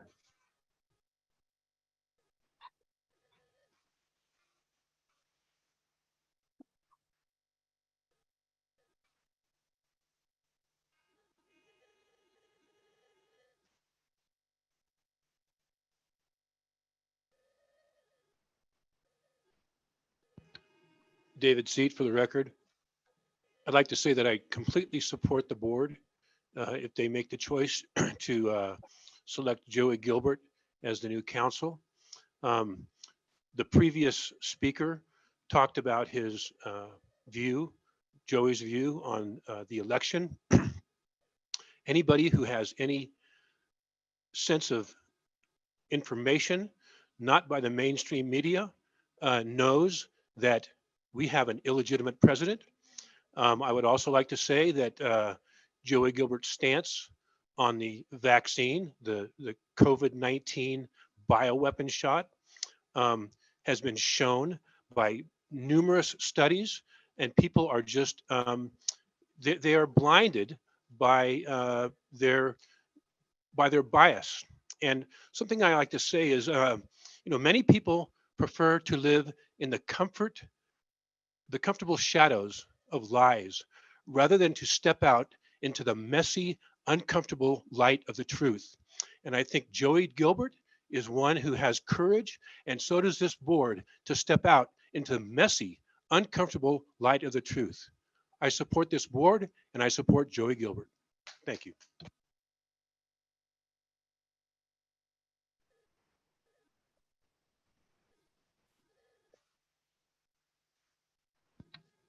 Chelsea Fisher for the record, speaking as an individual. I grow more concerned the more that I watch through your meetings. The entire board, whether or not you guys agree on things, should still be a family. And you guys need to learn how to communicate that and come to an agreement, which might include discussing policy and putting together community groups that share with you, committees, sorry, that's the word I'm looking for. Committees within your school district that represent students and parents so that you guys can make those best decisions. With that said, I'm very concerned to see that your legal counsel today reprimanded your board president on behalf of the agenda in regards to the public comments. It is your legal counsel's job to ensure that your agenda is in accordance with the law, which it sounds like if it's true on the agenda, it's not, because you cannot restrict rights for the public to petition their staff and the board and bring forth issues that are in your district.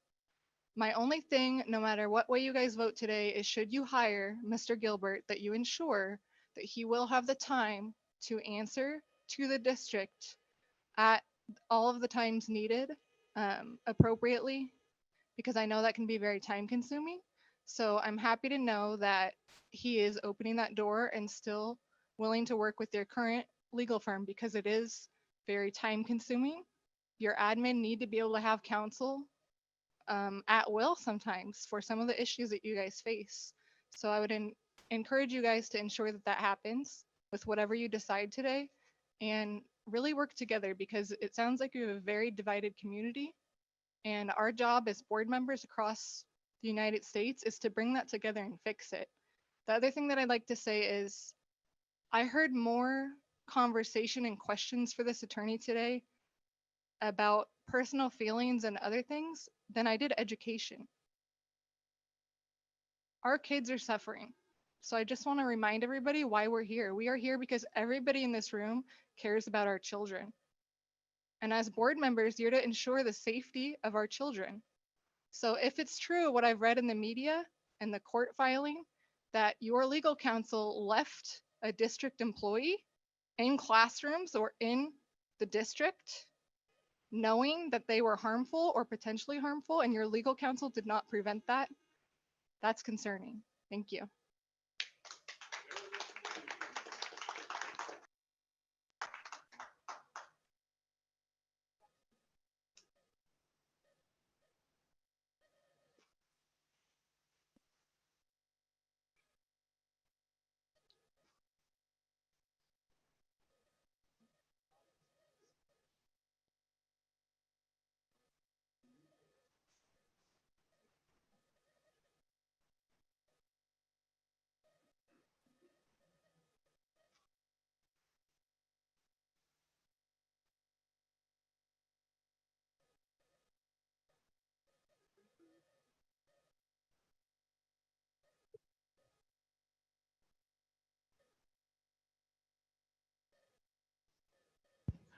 We're trying to fix some audio issues to get those folks that are still on Zoom to participate on this agenda item.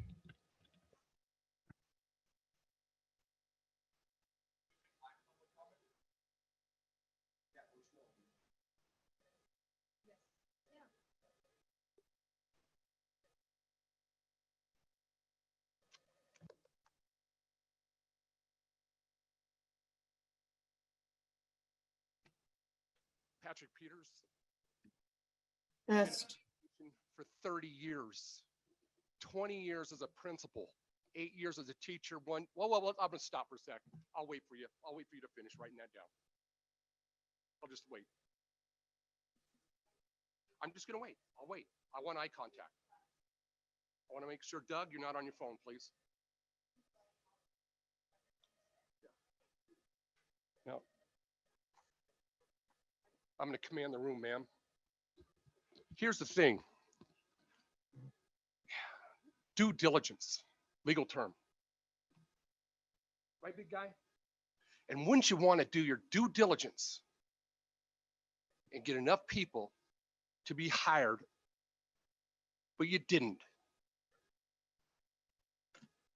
We go back to test scores. You don't, here's the funny thing. I hear test scores. And you know what? They can't even name the test. And then they can't even disaggregate, because that's what we do in public school. We disaggregate the data. We pick it apart. We strip it apart. We rip apart the onion. But here's the deal.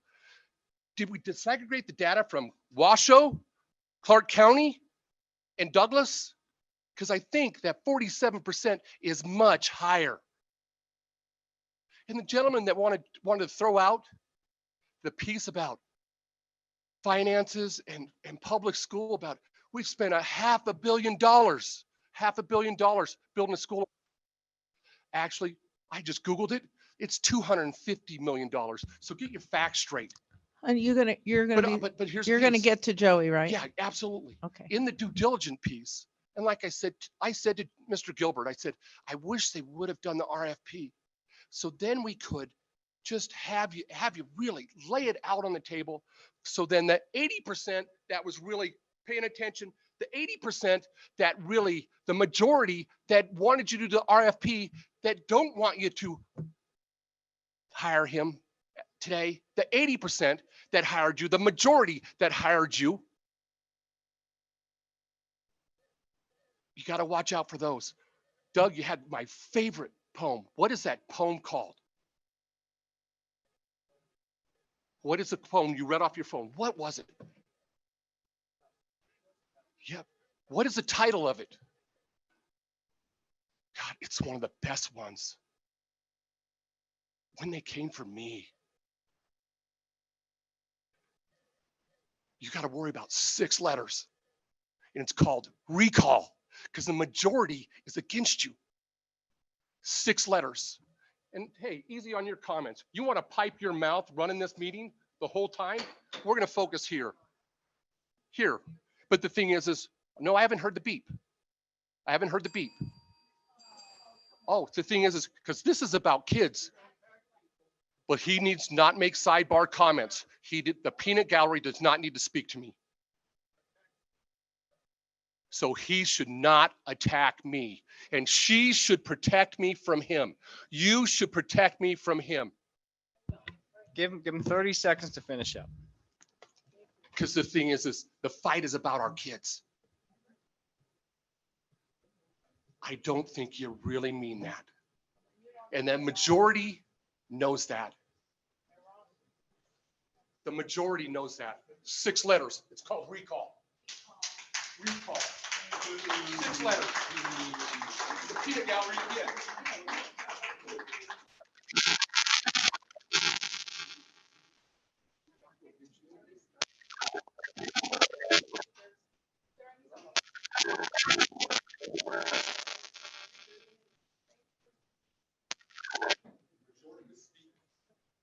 Is it done?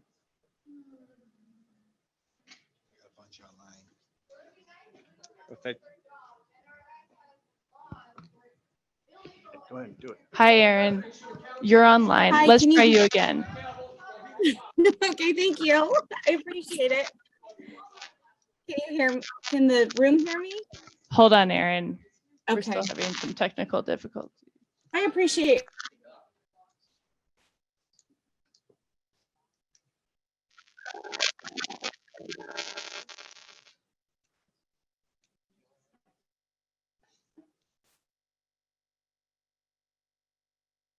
I have a legal question.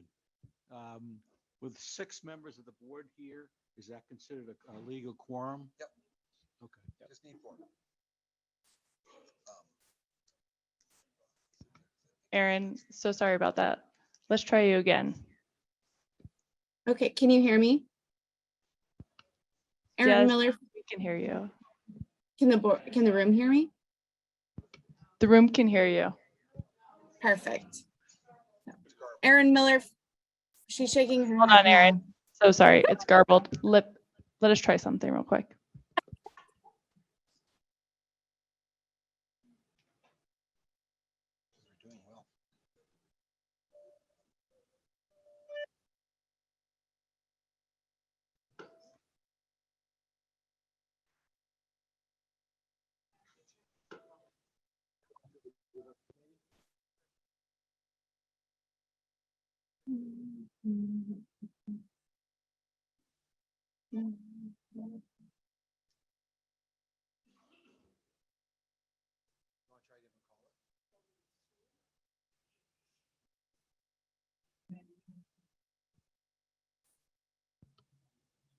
Aaron, we're having some mic issues. We're going to try a different caller to see if we can problem solve. We'll come back to you, Aaron. Okay, thanks, Mark.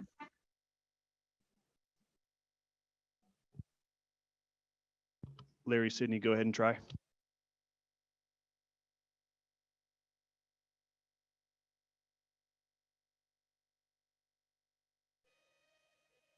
Yeah, my name is Larry Sidney. Can you hear me? Hello? Larry, we can hear you on Zoom, but you're a little muffled. Give us a second.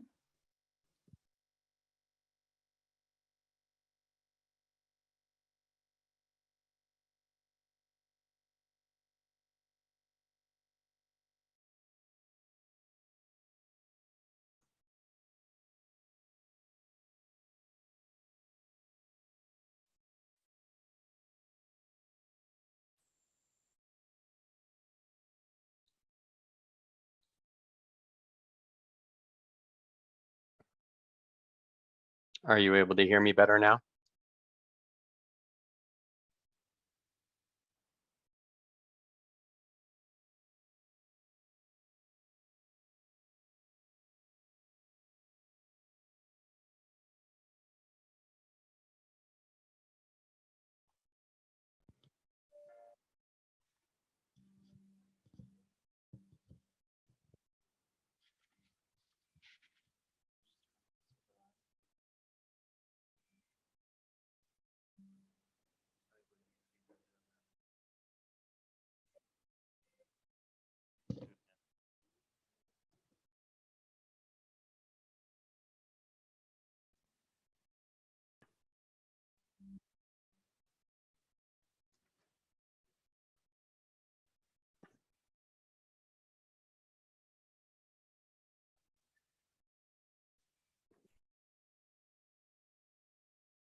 Okay, Aaron, we're gonna try you again.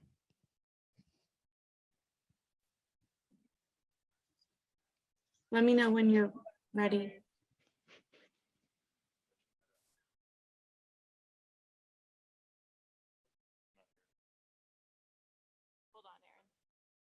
Okay.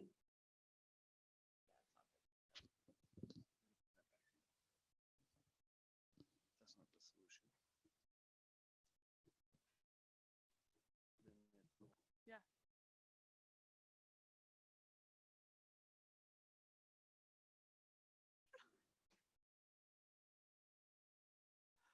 Hold on, Aaron.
Do you want me to try to call in?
This is a test.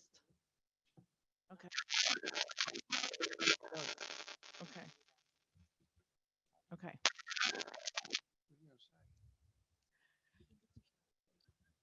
About special ed.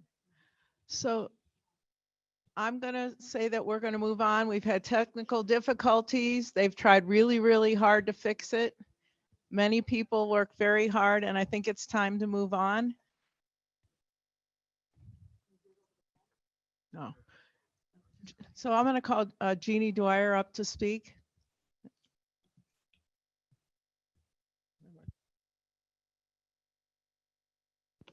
Thank you.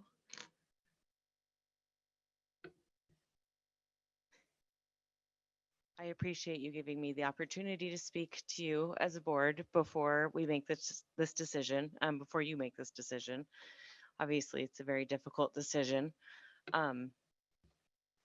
First of all, I'd just like to say we would like to express our utmost appreciation to the countless hours of dedication and expertise our current legal counsel has provided to our school district in the areas of human resources and special education, right? And they have for many, many years.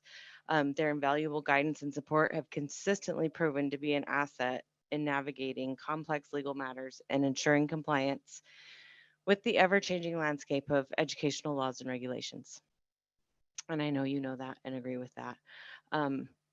Severing ties with our legal counsel, we risk losing a wealth of institutional knowledge and expertise that's been built over decades of their dedicated service. So the ramifications of such a decision extend far beyond immediate concerns of legal representation. So it could potentially expose our district to unnecessary risks, liabilities, and financial burdens. And I'm just asking for you to just consider these things. Considering the numerous ongoing legal challenges and compliance issues that our educational institutions face, from matters of discipline to contractual agreements with vendors in our district, we do have to secure services from outside providers because we don't have all the service peoples that live in our rural areas. So they help us with those vendors and legal contracts.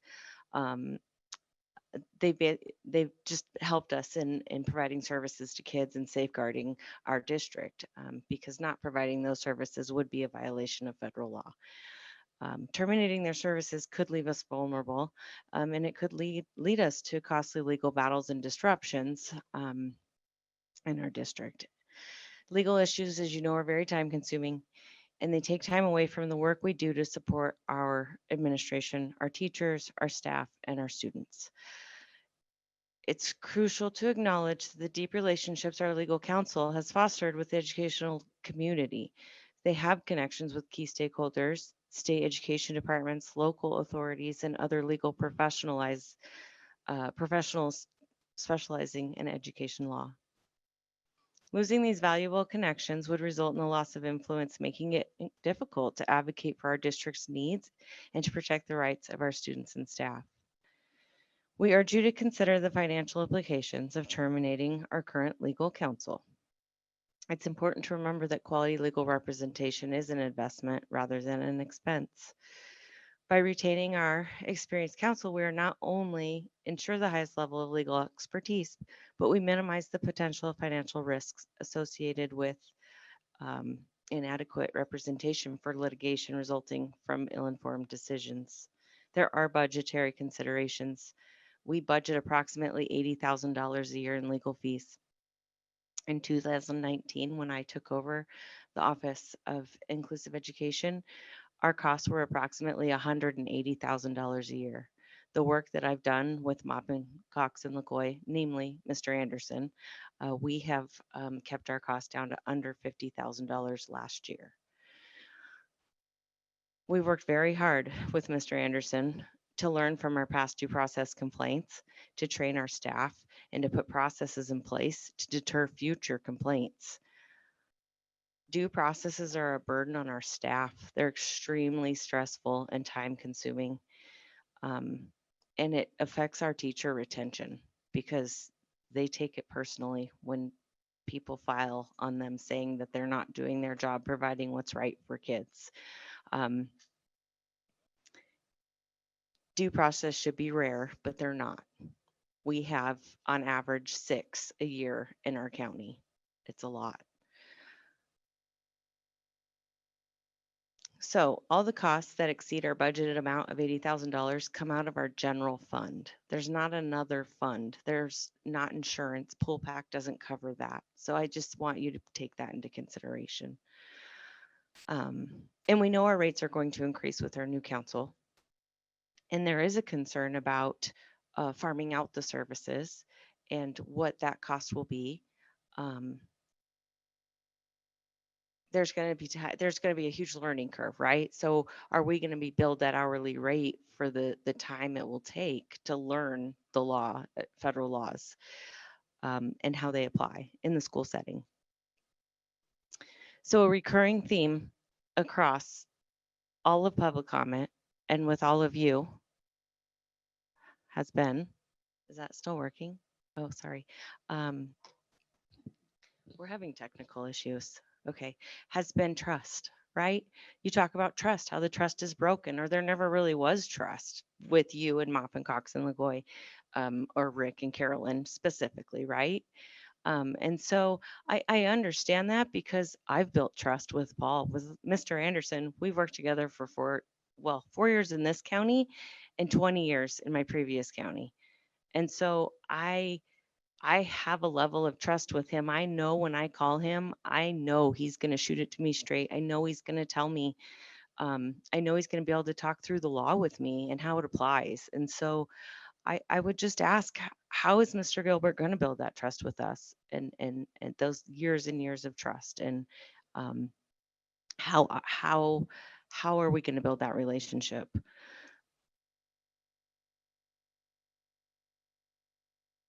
So I guess I would just like to say that I would urge you to reconsider the special education side and the human resources side of legal counsel. So in item 5 that we're on right now, your motion is to hire Joey Gilbert. I think that's your choice as a board to choose your representation that you believe can best represent you. We are all here for the students and we want what's best for the students. But I'm asking you in number 4 to not terminate our services with Mop and Cox and Lagoy. I would ask you to allow them allow us to keep their contract for our special education and our human resources needs. I think that would be a compromise.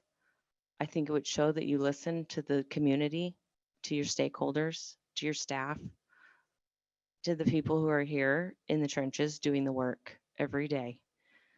So I just wanted to share that with you. I appreciate you allowing me to share our thoughts, my thoughts. Taking another's perspective is a higher order level of thinking. It's hard to do, right? And I find myself in these meetings when I don't agree and I don't understand, I try to take the perspective of others. I try to stand in their shoes and I try to really think about where are they coming from?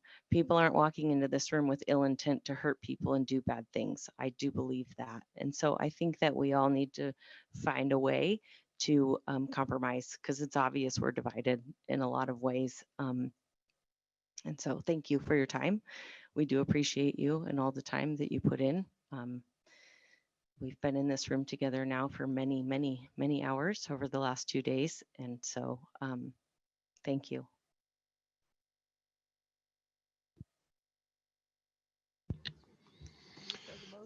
Call for the vote. The motion is select of Joey Gilbert Law Firm as the district's legal counsel. No, it's already motion, it's already second. All in favor, say aye. Aye. Opposed? Nay. The motion carries.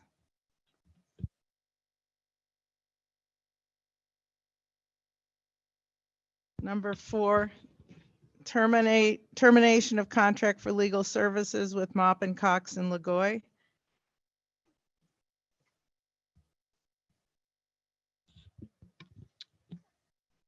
Go ahead, Linda. Thank you. I'm hoping that everyone, and especially our board, really listened to Mrs. Dwyer, our inclusive ed director. She just brought up some very valid points. And one of them was, that HR and inclusive ed are two pretty specialized areas. And the directors of these areas, one we've already lost. That, okay, let me back up. I'm sorry, I'm getting emotional. So we don't want our district to fall prey to the community, knowing that she talked about the learning curve and the cost. And these two areas are so, is it litigious? Is that how you say the word, litigious? Can be. That's where we get most of our lawsuits from. And I really think that, in my opinion, that, she talked also about how we had $180,000 in lawsuits years ago. And now this last year it was dropped down to 50,000. That's amazing. I know it seems like a lot, and it is a lot of money, but still, how due process, she talked about the due process. We usually get 6 a year. I mean, I think we need to put, and again, I think we just need to keep what we have for these two areas. We've talked about this before, about possibly having counsel for the board to do the work that because it's important that you trust them. I really believe that. I really believe that we have to have trust in our counsel. But do you not then have trust in your counsel for the special ed and for HR? Is that also a concern that you feel that you don't have, that they're not doing the best that they can do or the best job? I don't think there's there's no problems with HR or with, with the agendas or any of that. I just think, or our political agendas, but with HR and inclusive ed, I really, really, again, I'll use the word implore, didn't work last time, but I implore you to keep our current legal for those two areas, and that we go ahead, and if you're going to hire we're going to hire Joey Gilbert, let him go ahead and represent and do the board work of what you want and get his trust, and you'll have his trust because you do trust him. But I think we need to, it's very, very important that what Ms. Dwyer has asked you personally, asked the board personally, to keep her relationship with our current council that they've built over many years. And I personally don't see any arguments that could be made to not keep them in those, allowing them to stay in with those two entities, HR and inclusive ed, of where, and to avoid any more money, losing money or whatever. So that's what I want to say. I'm asking you if we could keep our current legal for those two entities and go ahead and have your attorney that you want. Thank you.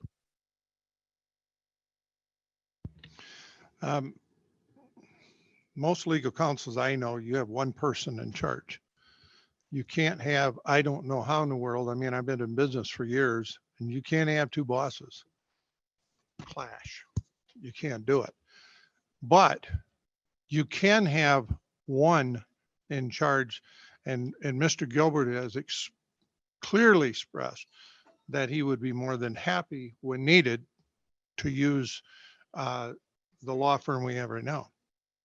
So I'm in disagreement. I think there's going to be a problem with that. I don't know. Could there be a lawsuit with the two attorneys against each other? I'm not willing to try that. I think that Mr. Gilbert has made it clear that he would use them. He says they're good, and I just believe that he's going to do what he says. Correct me if I'm wrong, Mr. Gilbert. Thank you. I believe it was clear from Mr. Gilbert's presentation and from previous conversation I had that he's not interested in being co-counsel for probably the same reason that Mr. Burns presented. but he did express that he has worked extensively with Maupin, Cox, and Lagoy. And so if he needs their help with actual issues in this district, I believe he'd be able to reach out to them for counsel.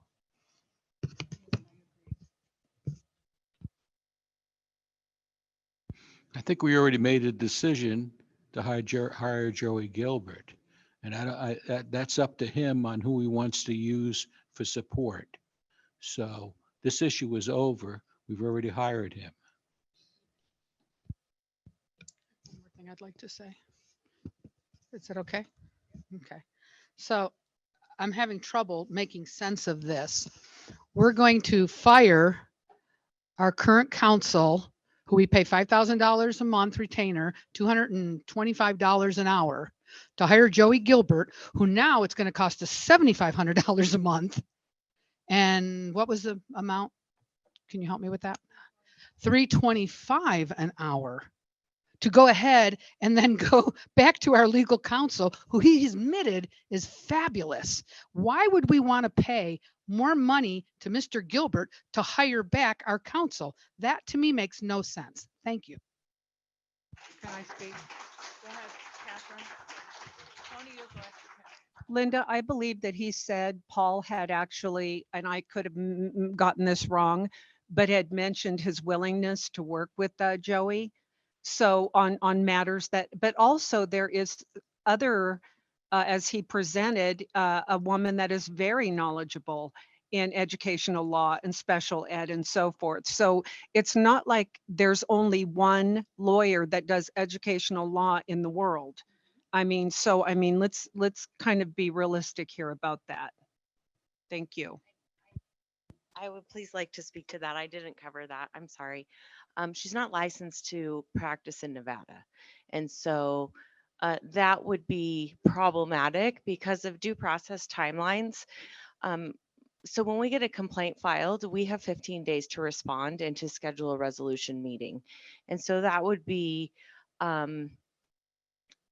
sure, he can come sit next to me.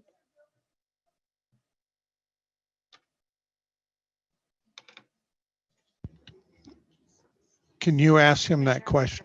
Can you ask him that question Did you again? hear what I said? Oh, okay. So the attorney from New Jersey is not licensed to practice in Nevada. So when we get a due process complaint filed, we have 15 days to respond. And so how does that work with your agency in her representing us? Well, I mean, it all depends. She was in Nevada practicing pro hoc vici status through Lori Rogich. I don't know that we would need her to do that. I might just simply use her as counsel. Again, as a consultant, there's many ways. And again, she's not the only person. I only brought up her name because she's the best of everyone I spoke to. But if we needed to have someone specifically for special ed and I didn't have that knowledge or didn't have the ability to get up to speed, then I would bring someone in.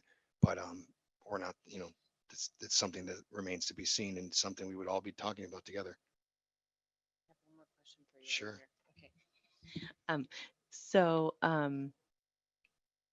in attorneys practicing law in education for parents and for districts, would you agree that's a different kind of practice? Yeah. So in Nevada, when someone files a due process complaint, we have the burden of proof to, we have to prove, the districts have the burden of proof. And so I just wanted to understand how that process works with, would I be working directly with you? Or would I be working with the attorney in New Jersey? How does it work? You'd be working through me to start. We'd be working together and we'll make those decisions together. I mean, again, it's hard to speak to something that hasn't happened yet, hypothesize it. But again, I'm fairly competent in these areas. You seem to understand the area pretty well as well. And we'd work through it together. I suppose if we had the RFP process, these would have been interview questions for attorneys. So I know this seems weird, but I just kind of wanted to get these things out so that we can all be on the same page and on the record of how this is going to work. Thank you. Yeah, thank you. Sorry. attorneys work on billable hours. So whatever is worked on for us, it's going to be billable hours, correct?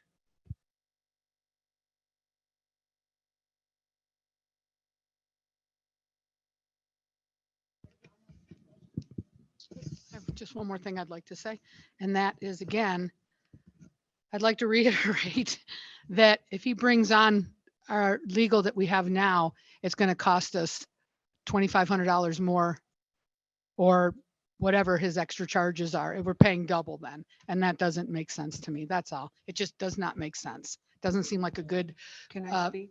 financial practice. Thank you. We're at a time. Can I just, oh, sorry, I just want to clarify, Linda, I don't think that's the case. I think it's for whoever they is, their hourly, we wouldn't be paying him and another attorney double. So I just want to, so if he were to, and you can speak to this, I don't want to speak for it, but if he were to ask someone else to cover something, the contract says they would not be charged more than $300, and that for their time, an hour, their time would be billed, but he's not billing also because they're working for him. Correct me if I'm wrong, Mr. Okay. Gilbert. Okay. And so here we are back to, and I understand money is important, but when you stand what we're downloading into children next to $1, that kid wins every time. That's all I've got to say.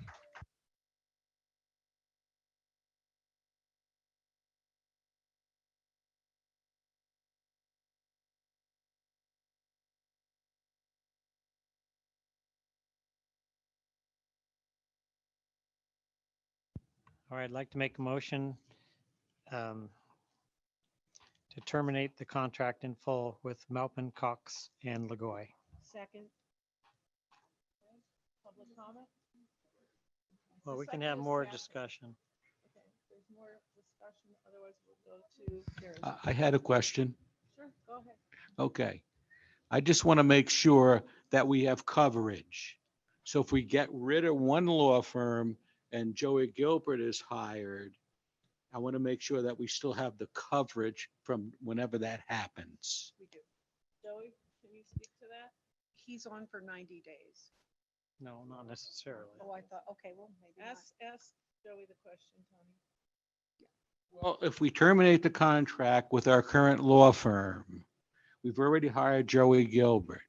I want to make sure that we're covered from a certain day forward.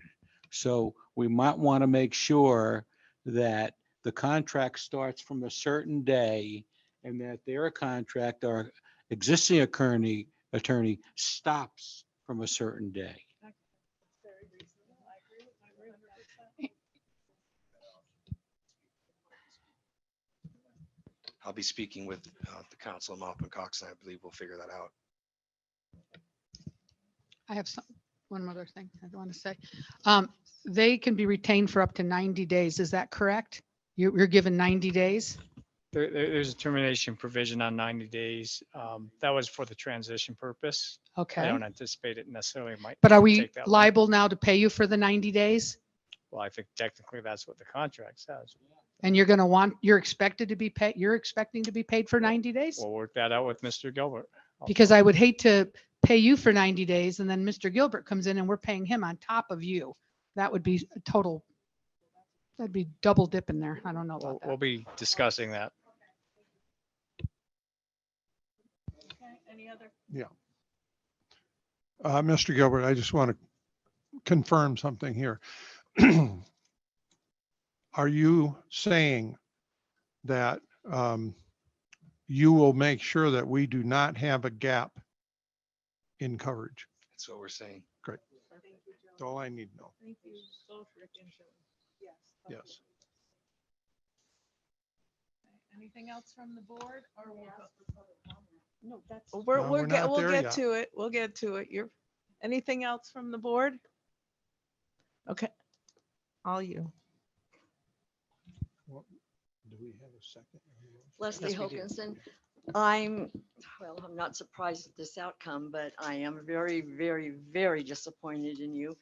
the fact that I did bring up that I looked on his Gilbert site, and of the 16 people on there, not one word is mentioned about anything to do with schools or school law or anybody on that group that has any kind of experience in that, that you wouldn't at least open it up to some other, put it out for other people to come and speak that represent different attorneys, law, whatever. And this was something else I looked up, and it said the state bar letter claims that Gilbert's firm allowed employees who weren't licensed attorneys to handle a case without supervision, which is a violation of professional standards and bar requirements. He's already. You gotta stick to the motion. The motion that we have right now. Well, I'd like. Is about terminating the contract. I don't think you should be terminating the contract. I think you should open it up to let other companies. You have every right to, if you don't want to keep this one, but you'd already decided that you wanted Joey Gilbert. You did not open it up to a process that everybody, you didn't put it out there. I mean, I see all the other businesses within our county they always post things. I always see that. I don't understand why you're not doing that. And he's already admitted that that there's going to be hiring out other people because they don't have the expertise. He's admitting that. So why aren't you, the board, open to opening it up? He still may be it, but don't you have the obligation to the community, the kids? You keep saying you want to take care of the kids. You're not taking care of the kids. You're not thinking about their best interests. You're only thinking about what you've already decided. And I just think that's wrong. And it breaks my heart to see that happening in this county.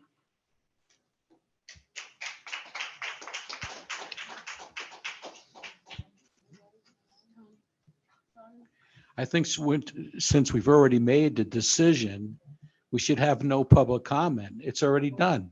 It's already done. You got to do it. You just got to do it. It's part of the process, Tony.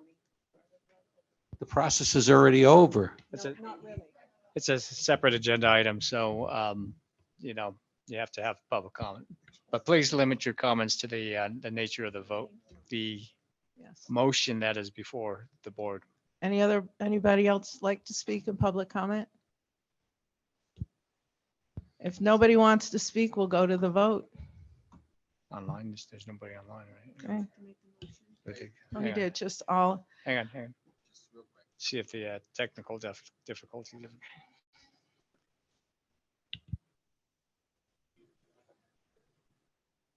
Nope. Okay, go ahead. Larry Sidney, you're on. Yes, can you hear me?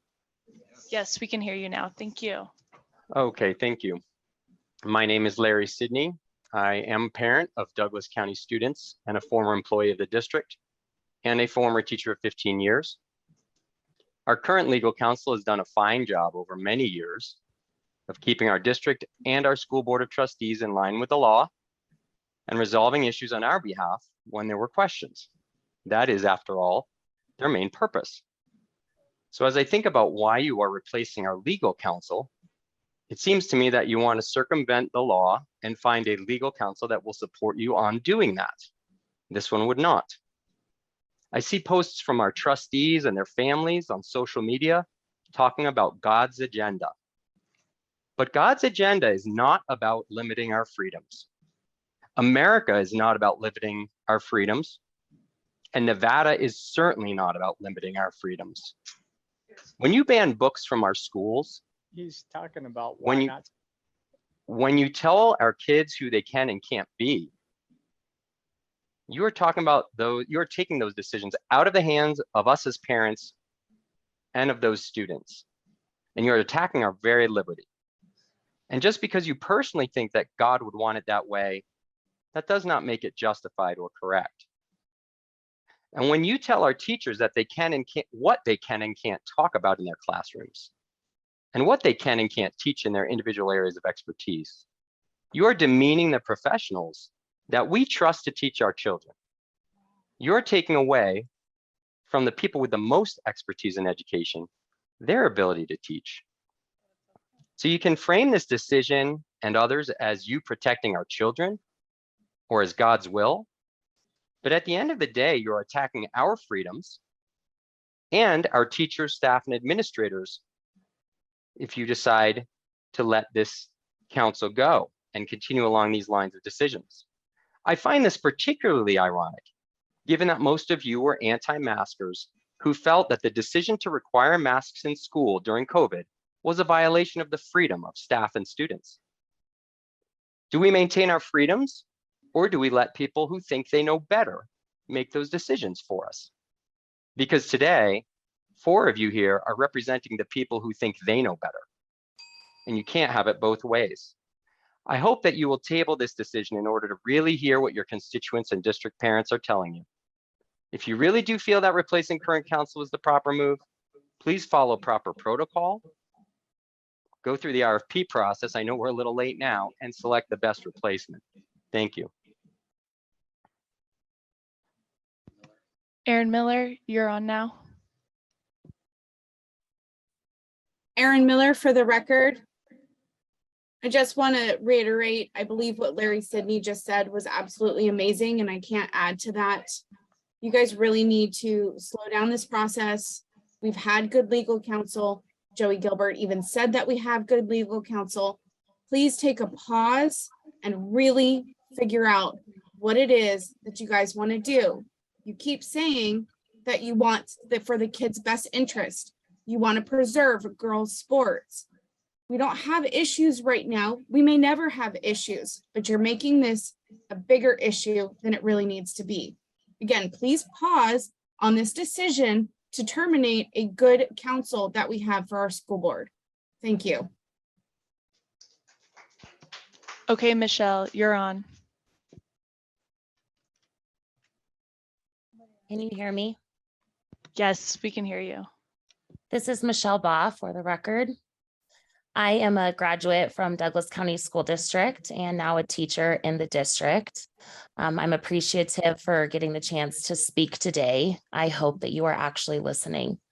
The only reason I'm able to attend virtually in the middle of a day today is because I took a sick day for my daughter for my second job. So yes, you heard that correctly, my second job. I have a master's in education and going into my 8th year of teaching, and I have to work a full-time job in the summer because teacher pay is lacking and it's very expensive to live here. My biggest concern with hiring new representation for little reason is the financial impact that it will have on our district, especially hiring someone who seemingly likes his name in the headlines, which is spendy for his clients. More money in lawyer representation means less money for teachers and students. I moved back here from Arizona when my kids were starting school because I wanted them to get the best education like the one I got here as a child.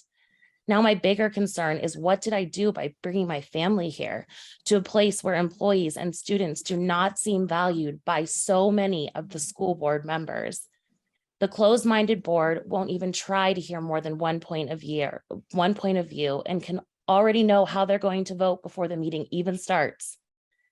Can I justify, or not even justify, but afford to keep working for a school district board that would rather spend money on new lawyers and exponentially higher legal fees with Gilbert instead of on teachers and students?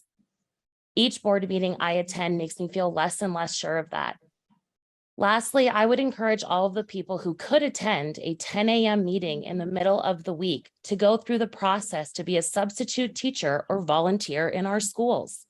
That could actually be a good use of your time. Thank you.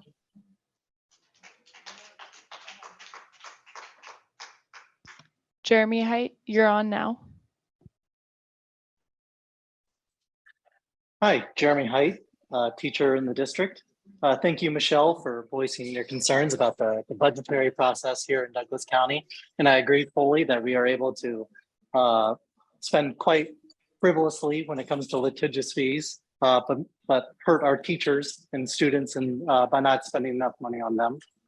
I'd like the board to if possible, ask our current counsel and even maybe our future counsel about the difference between strict scrutiny and intermediate scrutiny, as well as the impacts of the Nevada Equal Rights Amendment and its impact on gender identity.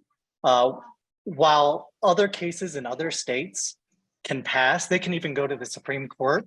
Nevada's laws and Nevada's constitution apply to Nevada. And we need to make sure that our legal counsel is making you all aware that any cases that you bring will almost certainly lose because of Nevada's laws. Thank you.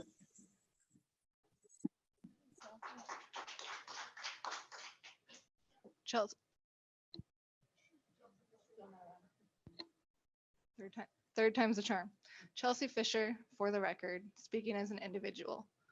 Again, while I'm not an attorney, I'm very concerned continually throughout this meeting an ineffective legal counsel that is acting in an unethical manner. In my opinion, what your legal counsel should have done is provide to the Board of Trustees that it would be appropriate for you guys to also have a date that it is effective for your legal counsel. Not having one opens it up to you guys spending more per hour while he discusses it with Joey Gilbert and they'll work it out. So I would implore you to think about that, which in my opinion is very unethical and unprofessional, to not give you the proper legal advice, which in my opinion should have been that you guys decide effective dates today. And I would also ask you to ask your legal counsel what that means in terms of the contracts. Does that mean that your legal counsel, if you don't terminate them today, can drag it out until you guys have another meeting and decide dates? How is that in the best interest of your guys' budget? Thank you.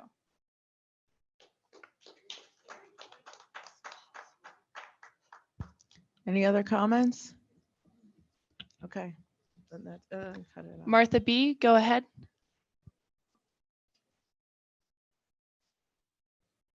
Hi, this is Martha Betcher. Unfortunately, I had a dental emergency and I wasn't able to show up this morning, but I have been Zooming in since about 1 o'clock. My question is, what does it take for you people, the board, to heed the concerns of your constituents? There have been a huge number of comments that were not in support of hiring Joey. Wouldn't it make sense to at least slow the process down? What does it take to get your attention? I mean, you're like a steamroller and you won't consider any other point of view. And this is supposed to be a democratic process. It's supposed to be nonpartisan. It seems as if you guys came into this the last 2 months with a preset agenda. To quote another speaker from earlier, don't make us guinea pigs in your culture wars. I commend Trustee Gilkerson for questioning the fiscal sense of hiring Gilbert.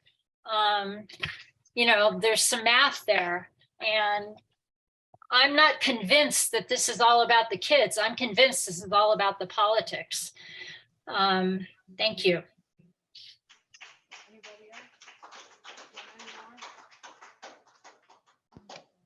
Daniel Hayden, you're on now. Thank you. My name is Daniel Hayden. I'd just like to respectfully ask that the board vote against completely removing current counsel for reasons related not only to fiscal responsibility, but also related to the message this sends to district staff in terms of morale. Speaking for myself as a social studies teacher, I have keenly felt the stress resulting from community members and political campaigns that seem ready to mischaracterize teachers like me as leftist ideologues beholden to unions and bent on manipulating the minds of children without knowing teachers like me or talking to teachers like me or even observing teachers like me in the classroom. I continue to deal with a growing sense of worry as to whether I will face undue scrutiny as a result of unfounded allegations like these that get made about our local teachers without having observed or engaged with them. And so the decision before you is an opportunity to back up your assertions that you support teachers with action. I joined the chorus of other professionals who have voiced their support for the current law firm. When I had the occasion to work with this team, I felt supported by competent, confident, effective staff dealing with the complex, specialized area of law. Whereas this board has already taken actions with recent resolutions and policies that presuppose education professionals here cannot be trusted to do their jobs without introducing inappropriate content into schools, this proposed action to remove and completely replace current legal representation with a firm with little to no experience in education law continues a trend of actions that do not align with the sentiment of supporting teachers in this district. And so I ask that the board avoid completely replacing legal counsel with a less qualified, less experienced firm in response to a single contentious topic that you seem to have chosen to prioritize ahead of other local pressing issues. Please consider not just the financial ramifications, but other byproducts of this decision, which include the message that you would rather listen to someone who is less familiar with Douglas County, let alone education law, over listening to the education professionals who live and work here and who are aware of what is actually happening in our schools. Thank you. We have one more.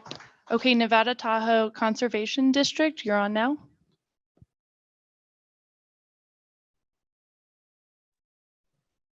Yeah, hi, this is Megan Kelly. I talked last night at the meeting, and I'm disheartened to hear today that even after overwhelmingly supported public comment for retaining this current legal counsel that we have for a great deal, who has served us well, and then hiring an unqualified legal counsel who seems to be chasing headlines, chasing news headlines, and doesn't have direct education law, has just kind of been steamrolled. Like the last commenter, the second to last commenter said, it said, you know, I guess I'm just going to ask, yeah, what does it take to get your attention when 95% of the people talking today are against your actions? And I was asking a friend about this, who's much more conservative than me. I was trying to get her perspective. We grew up together, very Catholic, attended 12 years of Catholic school. She has 11 kids. And I was asking her, what would it take to get these people's attention? They think they are the most conservative Christians, but listen to their backstories. One of them is remarried to somebody who was already divorced. That's not allowed in my church. What if we turned around and forced him to get rid of his marriage because he married a divorced woman? One of them has a transgender son himself, yet he thinks he can make rules for our students. Excuse and so me, this please is what stick- please I am stick to the saying, because topic. what does it take to get your attention? What does it take to put you in our shoes? We are trying to protect our children. We are asking you to go slow. We are asking you to think it through. And you have a bunch of people, maybe a fringe movement, there's probably like 4 or 5 of them asking you, nope, stick to this agenda, stick to this agenda. But you have the majority asking you, please slow down, please think this through. Think about what you're doing. Think about the fiscal impact. Think about the morality of the staff. Think about the great staff we are potentially losing. Think about how hard it is to hire new staff in this county. That's one of the most expensive counties in Nevada. Just think about that. And so I didn't want to go personal today, but she said that's the only way they'll understand, because the only way to approach somebody who thinks they are righteous is to show the world they are not as righteous as they think. So thank you for letting me comment, and I'm concerned that you didn't let any of the people on Zoom comment last comment, and that is a violation of public meeting law. Thank you.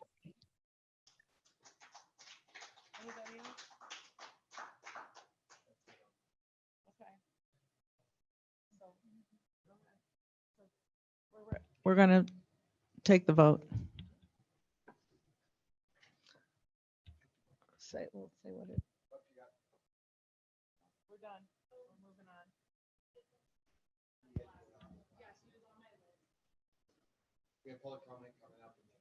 Yeah, we're going to have public comment. Okay. I just want to reiterate that what we're deciding right now is whether we terminate the current law firm. Correct. That's the issue at hand. Correct. It's nothing else. So let's try to stick to that topic. Okay, so all in favor of terminating the contract of Maupin Cox? Go ahead.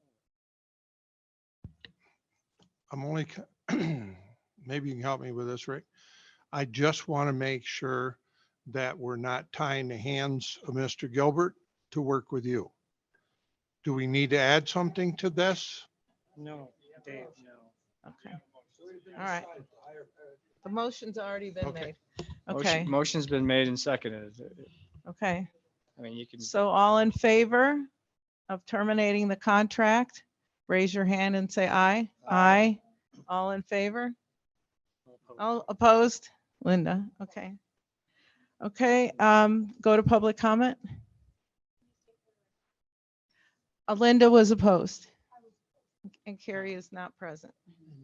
No, comment, I think it's on unrelated items, right? Yes. Public comment is only items that were not on the agenda today, so nothing about the legal firms.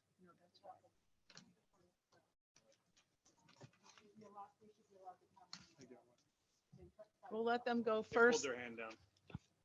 It's public comment. They'll be able to speak.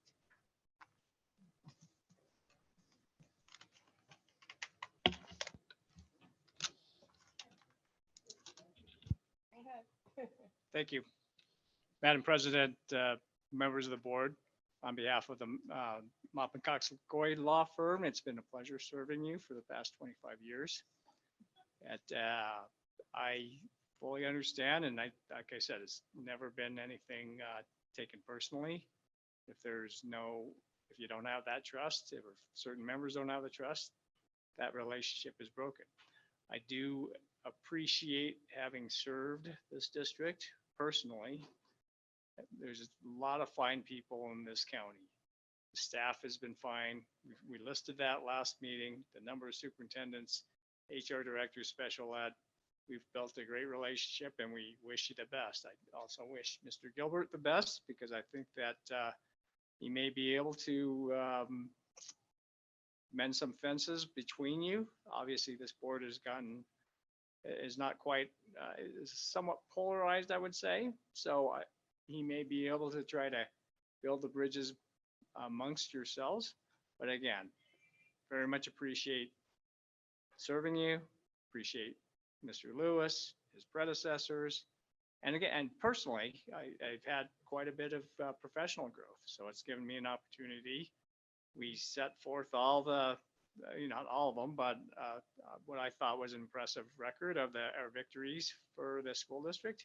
We stand by that. And again, we'd like to thank you very much.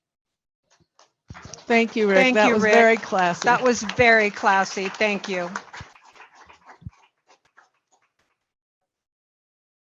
That's class right there. Any other public comment? Nothing online? We're adjourned.